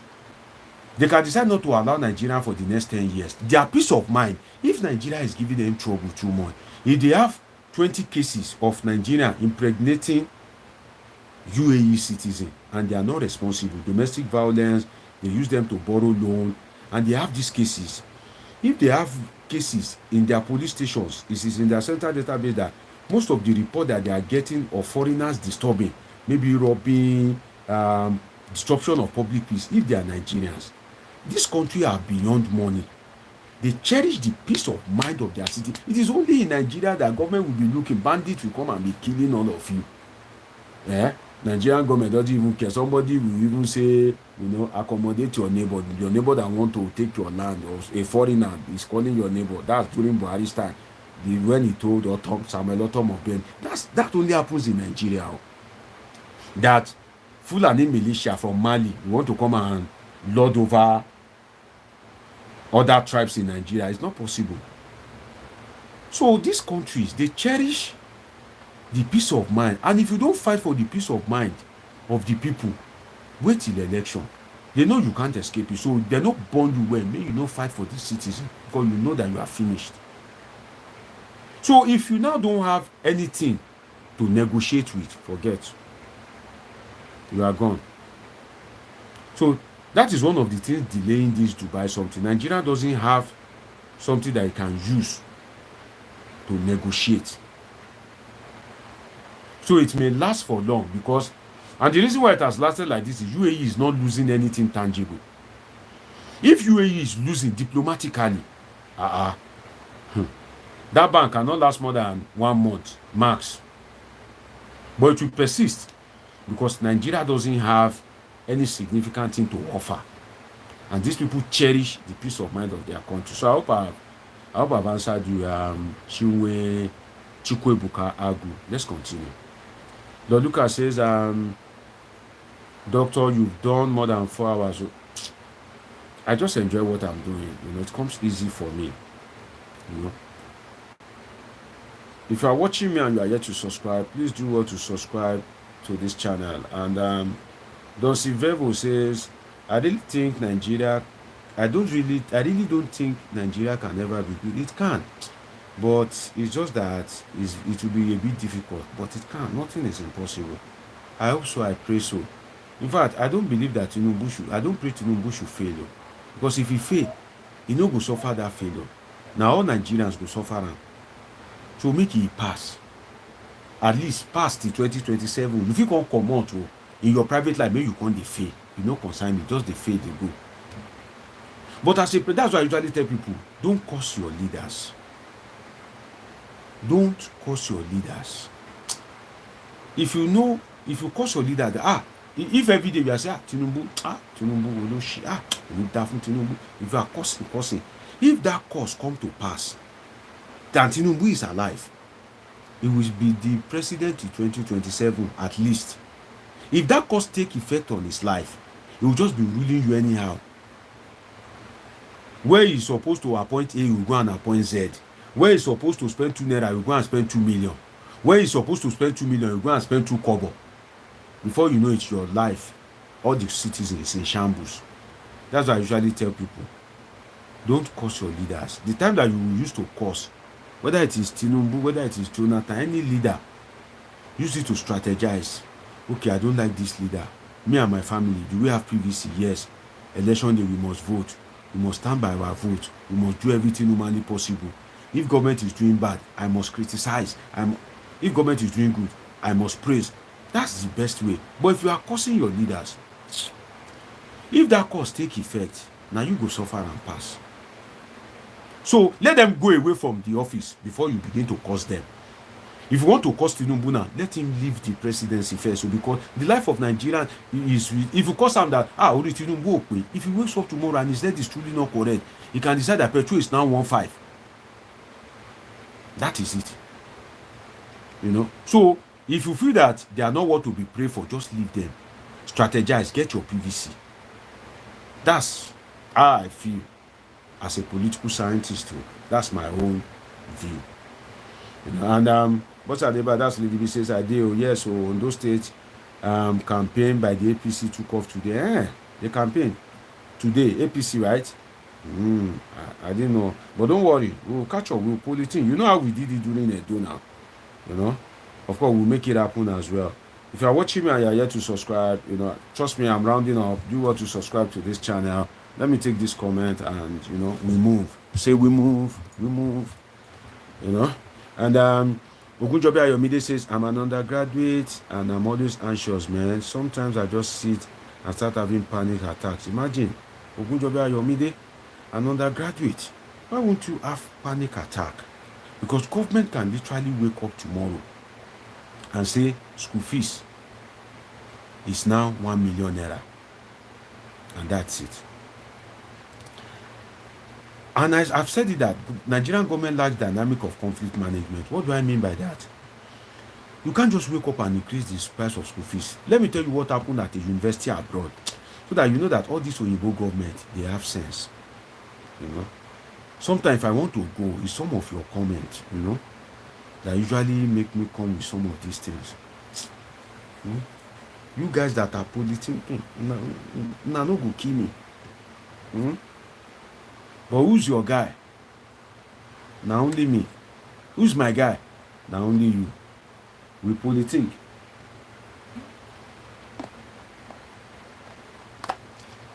Let me tell you what happened in a university abroad. The government of the country feels that there has to be some reform in the educational sector, and they want to increase the school fees. But to avoid conflict, they said existing students should continue paying the money they are paying. What Nigerian government could have done is, those that are existing students, if the school fees is 100,000 before, they cannot just move it to 400 and something thousand. No, it is that 100,000 that you will pay till you graduate and go.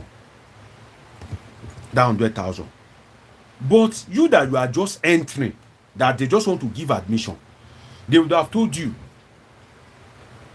you want to be an undergraduate, okay, the school fees is 400,000.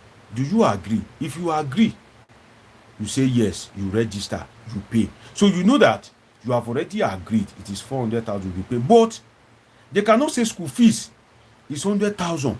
You've been paying the 100,000. You are in 300 level. You are already seeing yourself in copper uniform. You already imagine yourself as a graduate.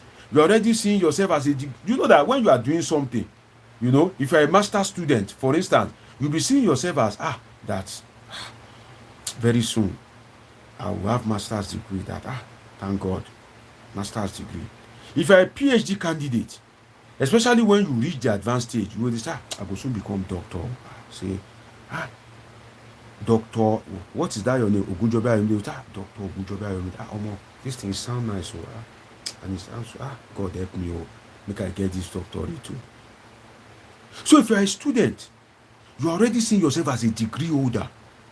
All of a sudden, government will now come in a national economy to truncate that dream by moving school fees all of a sudden. See, Nigerian leaders, sorry, permit me, I'm sorry. Nigerian leaders, most of them are just crazy. Like, is it that none of them, oh God. Some of the people doing these things are people that benefited from free education. The way God will, I want to see, so long as I'm seeing some Nigerian leaders, I know I will make heaven. Because I'm not a sinner where they are.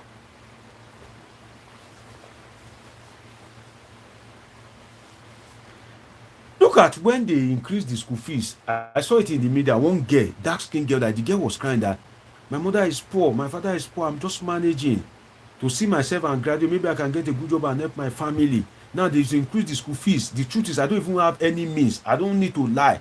There's no way I can accept manna fall from heaven. And I don't want to drop out. The girl was crying. I think channels carried it that time.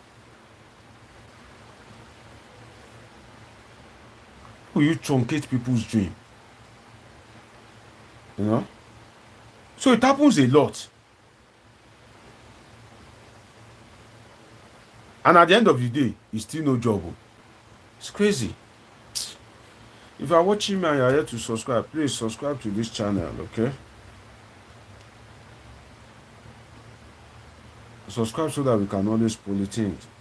It's crazy the way so, and to imagine that some of these guys are living the best life, the life of la vida loca. I've told you guys before, to the glory of God is the mercy of God, right?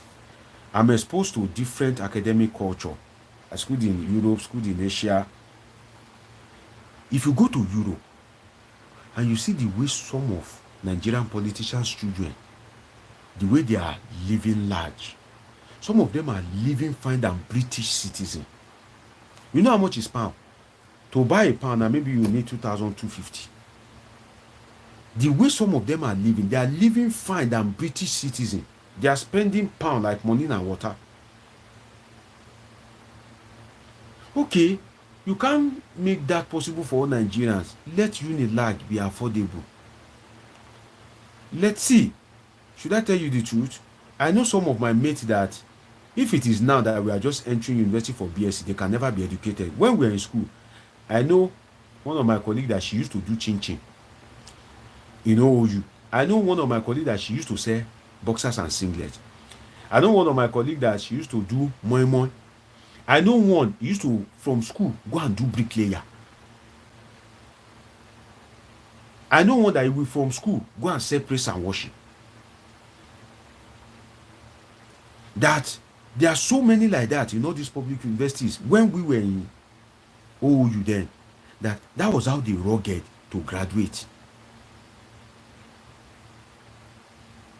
Till I graduated, I didn't pay more than 11,000 as school fees or 10,000 as school fees. I was speaking to somebody. That person said me, I'm not even lucky, sir. That he is a big uncle. He said he didn't pay more than 45 naira. And Reno Mokri is saying that the pain is temporary. Reno Mokri, behave yourself. I didn't pay more than 11,000 naira. It is easy to see the 11,000 then, than you to see the equivalent of the 11,000 now. So I know a lot of people that they are still on my social media. Some of them we are still in touch. They've branched into different endeavor that I know them. For instance, that my friend that used to go and do bricklayer, we are still in touch. I know him. That was how he was able to graduate. Tell me, which bricklayer do you want to go and do now that you will see 400,000? That time, I think, for bricklayer, as at when we were paying 10,000, 11,000 as school fees, I think a day, that time for labor, for bricklayer, I think it was 1.5 or something. Right? So you know that if you leave school, if you go and do labor 10 days, you have paid your school fees. How much are they paying bricklayer a day for labor now? Maybe 10,000. If you leave school for 10 days, 100,000, you never near 400 and something. And don't forget that you will eat. You will do photocopy handout. You will pay for hostel, departmental fee, faculty fee, all these fees. If you are a civil servant, you are collecting 70,000. Your child cannot even afford to go to government university because the school fees is 400 and something thousand. You are collecting 7,000. You have 3 or 4 children that their age gap is maybe 2 years difference. So that means that you can have 2 children at a university at a time. So that means that you need 800,000. You never rent. You never pay for rent. They will feed. Inflation. You just go and dump them with one welder and one tailor. Or you are going and learn trade. One of your family, you just beg them. Oh, they come my kosher Lord do it. Then for my son. That's finished. It's sad. I can imagine me not being able to go to school. Education is not a super thing. It is a right. It is a right. But it's crazy. Lady B says at Ogunjobi Ayomide, but I still suffered due to one of IBB economics economic policies. STEM, in a foreign land, the naira was devalued, which deprived me of my allowance paid to the instruction. Lady B, IBB, you are talking about 1980s. That's so far you compare and to see that time, Lady B, if you're a bricklayer, all this thing, you can pay school fees. I just told you some of my friends, and you are older than me, Lady B, isn't it? But now, which pure water do you want to? I know somebody that the mother was selling pure water, ice water, tasty time, and that person was able to graduate. 2 of the children was able to graduate. I know people that their mother sell corn years ago that they were able to graduate. Can that happen now? Somebody's selling corn. Where will she see 400,000 to pay the school fees of one child? So you can't compare your time, Lady B. I can't even compare my own time, not to talk of your own. I can't. Chinko. I was about to read that as twinkle. Then had little star. If you are watching me and you are yet to subscribe, please subscribe to this channel. This is Polithink with Dr. Omoshola Deji. This is where we discuss about politics and happenings in the polity. Let me read this comment, then we move, okay? It's been a long day, so if you are watching me and you are yet to subscribe, God has destined that you and I will be friends. Do well to click the subscribe button. Catch up with my videos. Even after this live, if you still want to be feeling me in body, soul, and spirit, go to my videos. There's enough videos for you to watch. Go and watch my response to the First Lady's statement that her husband is not responsible for the hardship.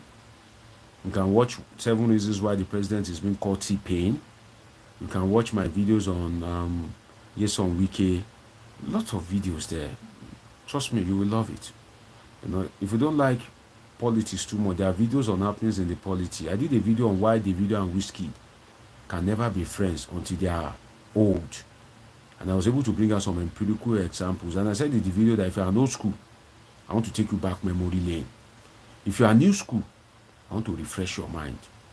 You can catch up with it, I spoke some time ago about this VDM something, So, lot of videos for you to catch up with there. Trust me, you will love it. Okay, so do well to subscribe and turn on the notification button. And Chinko 1010. Why are you doubling everything? Chinko 1010.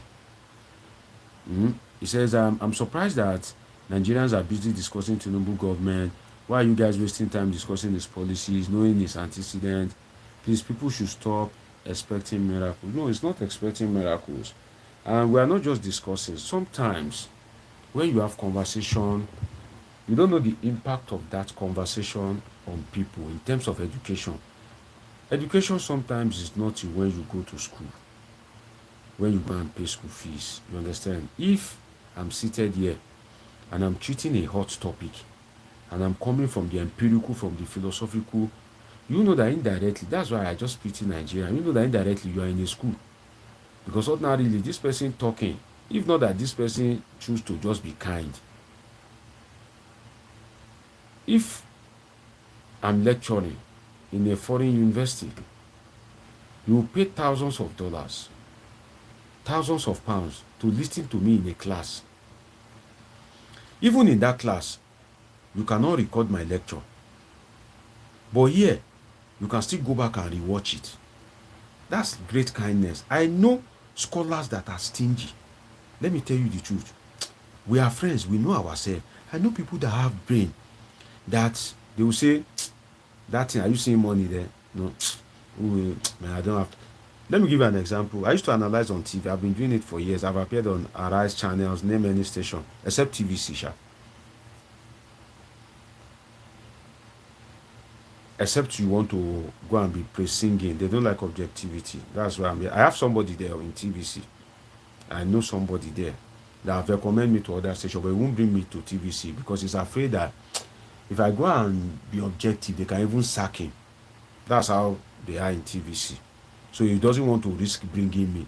Although he knows I don't hate the president, I'm objective, but they don't like objectivity. Can you sing Tinubu's praise? Can you talk like, we are support of the president?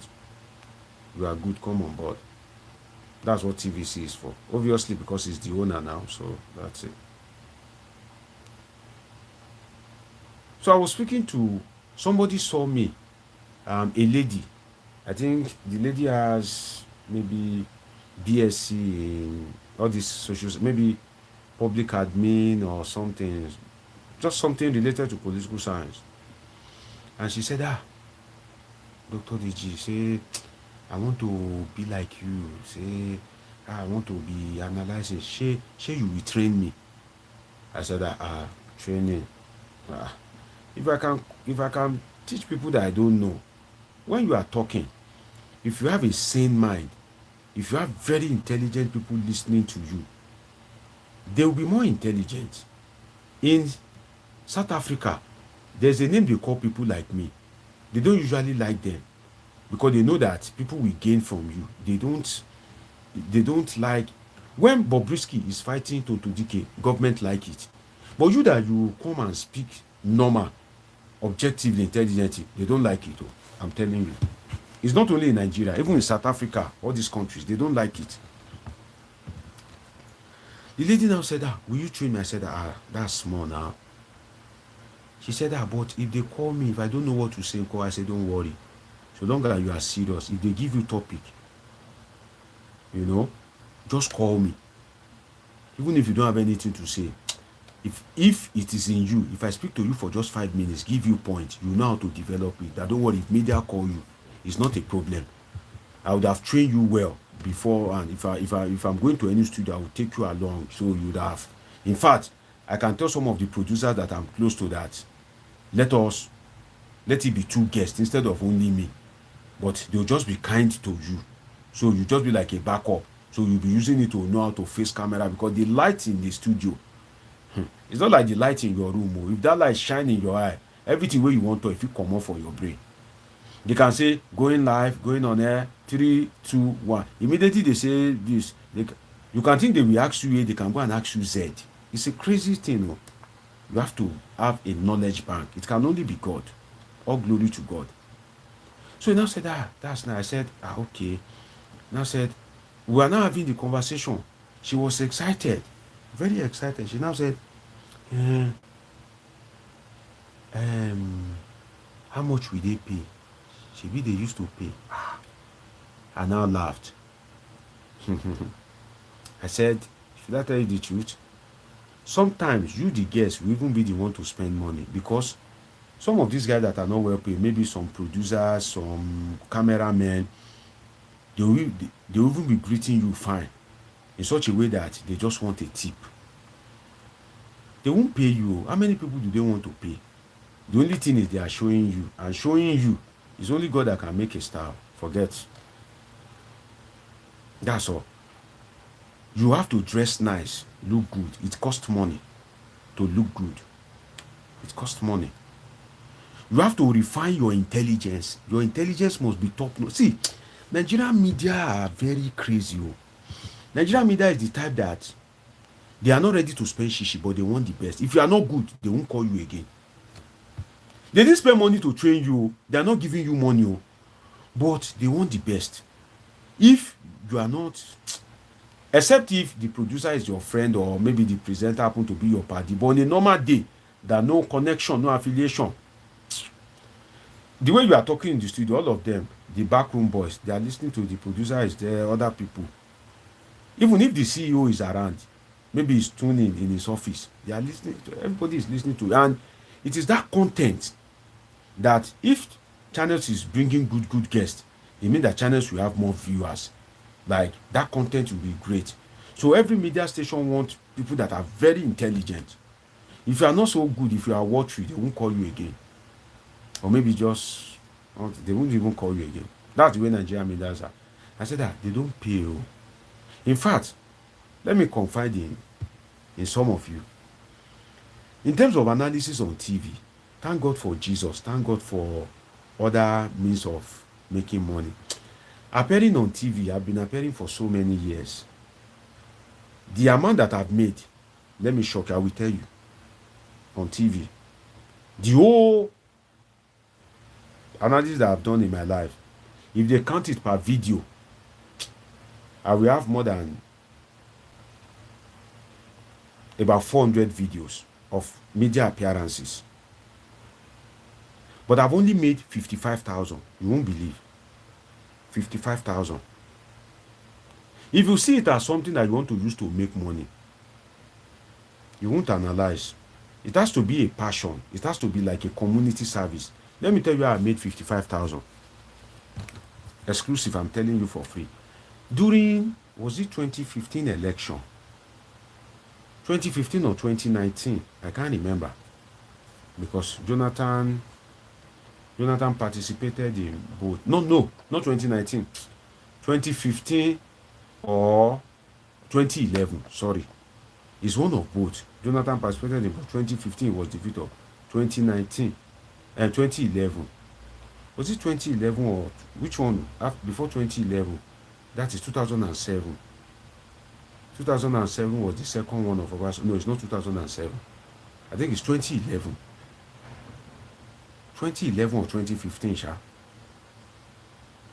So during election time, there's always, it's like the peak period for analysis. So Silverbird lobbied me, Silverbird TV, owned by Ben Mori Bruce. After the election, the analysis and all that, they gave me an envelope. I think it's 2011 or 2015, I can't remember. They just gave me thanks for coming. I was surprised. In the envelope, 5,000 naira. It's unusual. That's the money I made. Then, News Central on DSTV. There's a station called News Central. Some of you know News Central. During election, I can't remember the election again. You know, so they used me, and of course, they love it. You know, and I mean, they are political scientists too, but you won't see them. They always like ghost mode, and I found it crazy, and that's why political education is on the low. But there are some times that who you need is a political scientist, and not just all this quack. A political scientist that you know that this one is what? Can they wake you? Can they invite you 5 minutes to come and rescue a program, a new topic, and you will deliver, and you will deliver fine, smooth? Can you? The media will like you. I've done that a lot to producers that are my friends. News Central now said they asked for my account number, and maybe after some days, they called me that they put something there to appreciate me. How much? That's the only money I've made from media analysis. You know how much I've used to look good? You know how much I've used to fuel to studio? That's the only money I've made, sincerely. 55,000. I'm telling you, I don't hide. 55,000. If you're in a foreign country, maybe some people can show you love. You understand? Maybe as I'm doing this life now, you know, Igbo people, they are crazy. They'll just, this guy, that's what they do, make sure, take this, take that, take this, take that.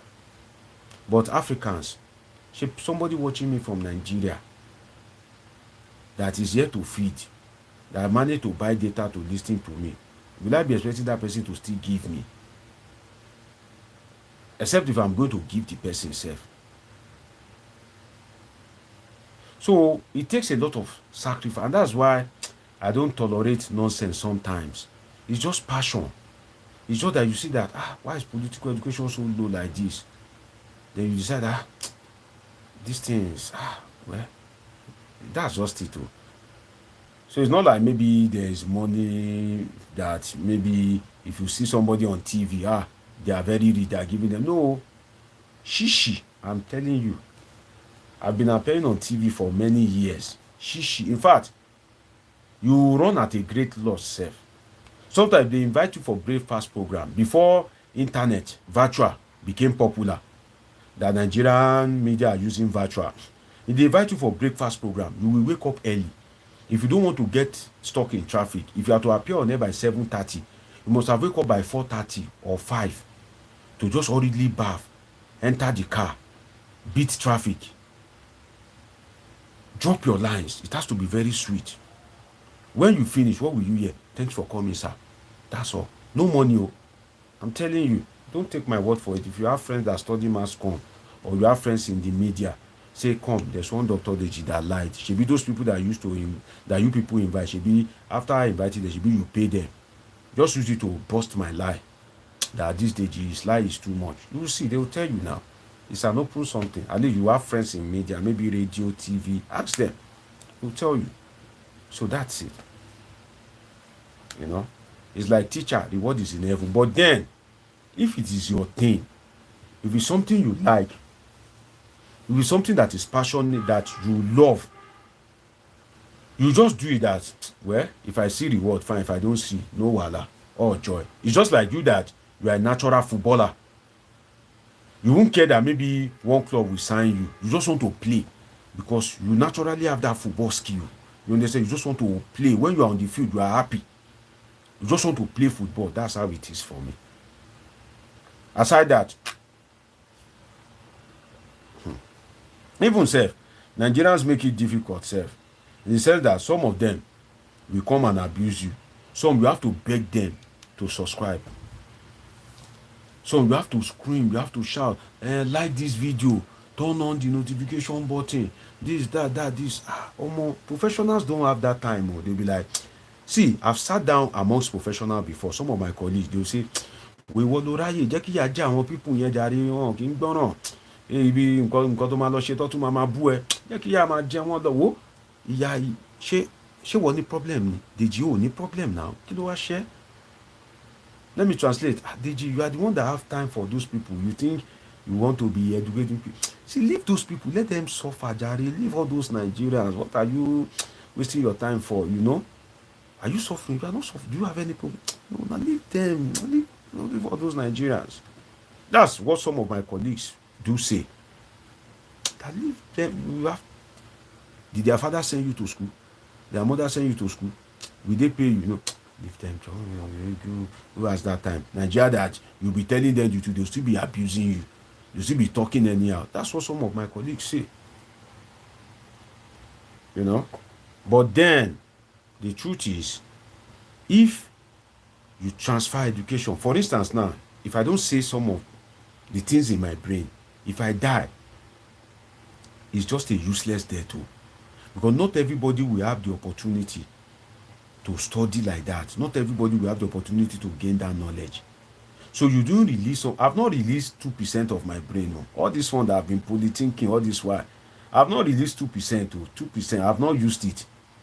So if I have people that can benefit, and I didn't release it, an African man, if he dies, the library is dead. The day my professor died, Professor Trevor Parfit, is from Manchester in UK. I'm like, so Trevor now, that brain, you know, if he give me before he die, he just die like that. So you don't go with that. No, that's not good. So that is what it is. So sometimes, not that maybe we have Tinubu's time, or maybe we have Atiku's time, or Obi's time. No, we are just educating ourselves. And education is key. Enlightenment is key. We are just using it that, oh, okay, I know this thing, I like to politique. You want knowledge, you also want to listen, you want to politique. Okay, let's just have a community, let's just be having fun. So this is our own way of virtual fun. Like, we cannot meet in a class. We cannot work. Let's just meet. Okay, you are in Europe, you are in Asia, you are in Germany, let's just meet. Let us just be politicking. You know? And that's why I usually say I don't hate anybody. But we are just catching fun. So like minds, just educating each other. That's it. Not that we have Tinubu's time. What's my business with Tinubu? What's my business with Atiku or Obi? That's why I can't fight for them. I can't fight them. I don't have the power to. And I can't die for them. Because shout Tinubu from now till tomorrow. In fact, hate your neighbor. You cannot move close to Tinubu 100 meters. They will shoot you down. If you are alive, you are lucky to be alive. God wants to do something with your life. If not, now one bullet, they will say, oh, potential risk to the life of the president, which judge want to give you judgment? You are gone. Tinubu no get your time. He's in UK. He tire now. He went to France. If he tire from France, he said, I want to be on Miami Beach tomorrow. Get me 2 pretty ladies, 1 Jamaican, 1 Asian. No, make it 3. 1 Middle East, slim, and then add 1 coffee lady, like coffee, like a bit chubby. They'll provide it. By that time tomorrow, all of them are already available. Mr. President, these are the specs you request for. He will live fine, he will enjoy himself. That's why I just pity. See, I wish everybody can be a political scientist, so that you know some things about politics and governance. You won't want to die because of any leader. Any leader. You won't. You won't. There's a way they live their life. We that study politics and governance, we know it. But it's just little that we can say. There are ways leaders live their life. For instance, let me give you this one before I go. Let me just give you this one. Then I go. Okay? Just this one. I've given you enough today. If you're watching me, you are yet to subscribe, please subscribe to this channel. And those that are subscribing, trust me, I love all of you. I appreciate you. But let me give you this one. Let me just give you this one as a parting shot. Do you know? Don't take my word for it. Look for political scientists that are bipartisan, that really knows this thing. Social scientists. Do you know that a politician that has been in power, a politician that have his way, or that wants to have his way, do you know that they don't really see? I'm not talking of Tinubu, I'm not talking of Shetima, I'm talking of politicians in general, the ruling elite, the first grade, which are mostly president of most countries, governors, especially African countries. Do you know what they call higher anima, lower anima? Higher anima, lower anima. That's the way they see the populace. So if you don't know, I'm telling you as a political scientist, you may not take it for it. It's okay. But me, I'm just telling you, I just give you that one. When they sit down, when they think, when they reason, they don't see you as par with them. Oh. They don't see you as equate to them. It's like higher anima, lower anima. So they see themselves as the higher anima that has the right to enjoy, that has the right to live. They see you as the lower anima. And when you now decide to fight, and you are fighting for all these good governance, electricity, all these things, they see you as like people that just choose to be unnecessarily stubborn. And that's why you see that every government, most government, if you ask them to do something, they'll first of all throw biscuit, because they believe that you are just a stubborn child. And most times when they throw biscuit, people just catch the biscuit, and that is it. So most people in government, they don't see you as par with them. Oh. They see you as higher anima, like higher anima, lower anima. The way the colonial masters, the way they see themselves as the lords, the emperors, the one that really deserves to enjoy, whereas our forefathers that were taken as slaves, the way they use them, that's how a politician that is power oriented, that if that is not the, I don't want to go deep into this thing, my time is fast. If that is not the case, how will a politician ask you to vote for him? He's eating fried rice and chicken, and he will not pay salary. He will not pay salary.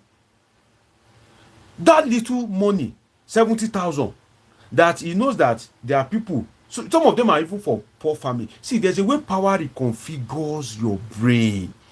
There's a way power transforms you. There's a way belonging to the ruling elite class. There's a way it begins to change you. It begins to change you. It begins to transform you. You begin to, like, gradually. It's just as if they take you from Nigeria to US over time, you start becoming American.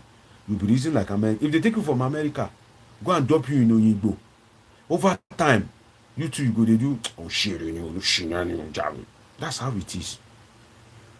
Higher animal, lower animal. And keep them poor, keep them uneducated, and you can direct them, you can rule them for long. So if you are opportune to meet a politician that doesn't have the fear of God, for him to perpetuate himself in power, he will keep you poor, he will keep you uneducated, because when you are poor, your defense is weak. It is when you are educated and you go to school, you can speak English, that they will give you 10,000 naira. You'll be doing as if there's one boat in your head. On election day now, you want to come to me, say, Deji, take 10,000 naira, vote for us. I won't look at you that, are you normal? But you that you are not educated, you are so poor, you don't have anything. If they bring 5,000 naira, your child has not eaten for 3 days, you don't even know left from right, you don't even know the purpose of government, you don't know function of government. You will collect it and even say thank you. That your vote, you don't see it as anything, you don't see it as your power, you see it as a means of earning. So some politicians know that keep them poor, keep them uneducated, you can manipulate them, you can rule them for long, and they will do it. Because why? It's not everybody that have the fear of God. A Mandela comes once in a lifetime. A Lee Kuan Yew doesn't come every time. Singapore is just lucky. God just dropped Lee Kuan Yew there. Maybe God usually drop it one in every 50 years. Maybe it's the one that God is supposed to drop. He drop it in Singapore, Lee Kuan Yew. The next one that is supposed to drop, he drop it in South Africa, Nelson Mandela. We don't know how many years now. And there are so many countries. Who say God will drop it in Nigeria?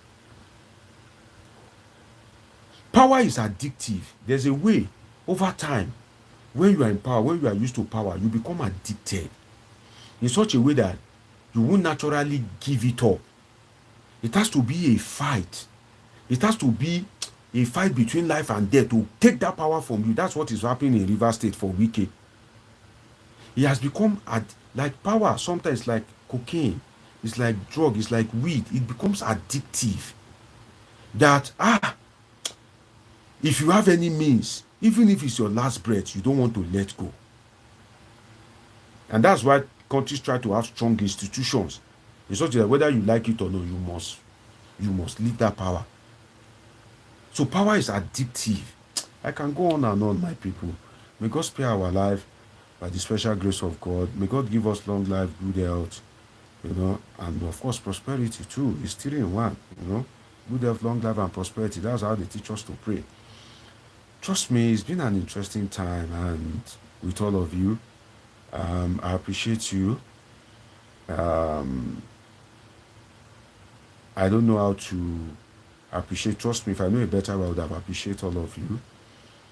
God bless you for participating in my broadcast. God bless you for all your comments. It's a means of participation. God bless you for pressing the love button. God bless you for subscribing. And when I was coming online, I told the people around me that let me just quickly use 2 hours with my people. They were laughing. I said, you will see. But trust me, I've been doing this for over 5 hours. 5 hours, 3 minutes. No phone calls, Nobody has called in. So I've been the one running it straight up, non-stop for 5 hours. If God has not blessed you to a level, if they ask you to come and run a program for 10 minutes, that it's not easy. But to God be the glory. I appreciate all of you. God bless you. If you are yet to subscribe, do well to subscribe. If you have somebody that you think this channel will be of benefit to, don't enjoy it alone. Do well to share it on other platforms. Do well to invite people to subscribe. Catch up with my videos. It's been an interesting time, and like I used to say, I'm not always far from you. I love you all, sincerely. God bless you.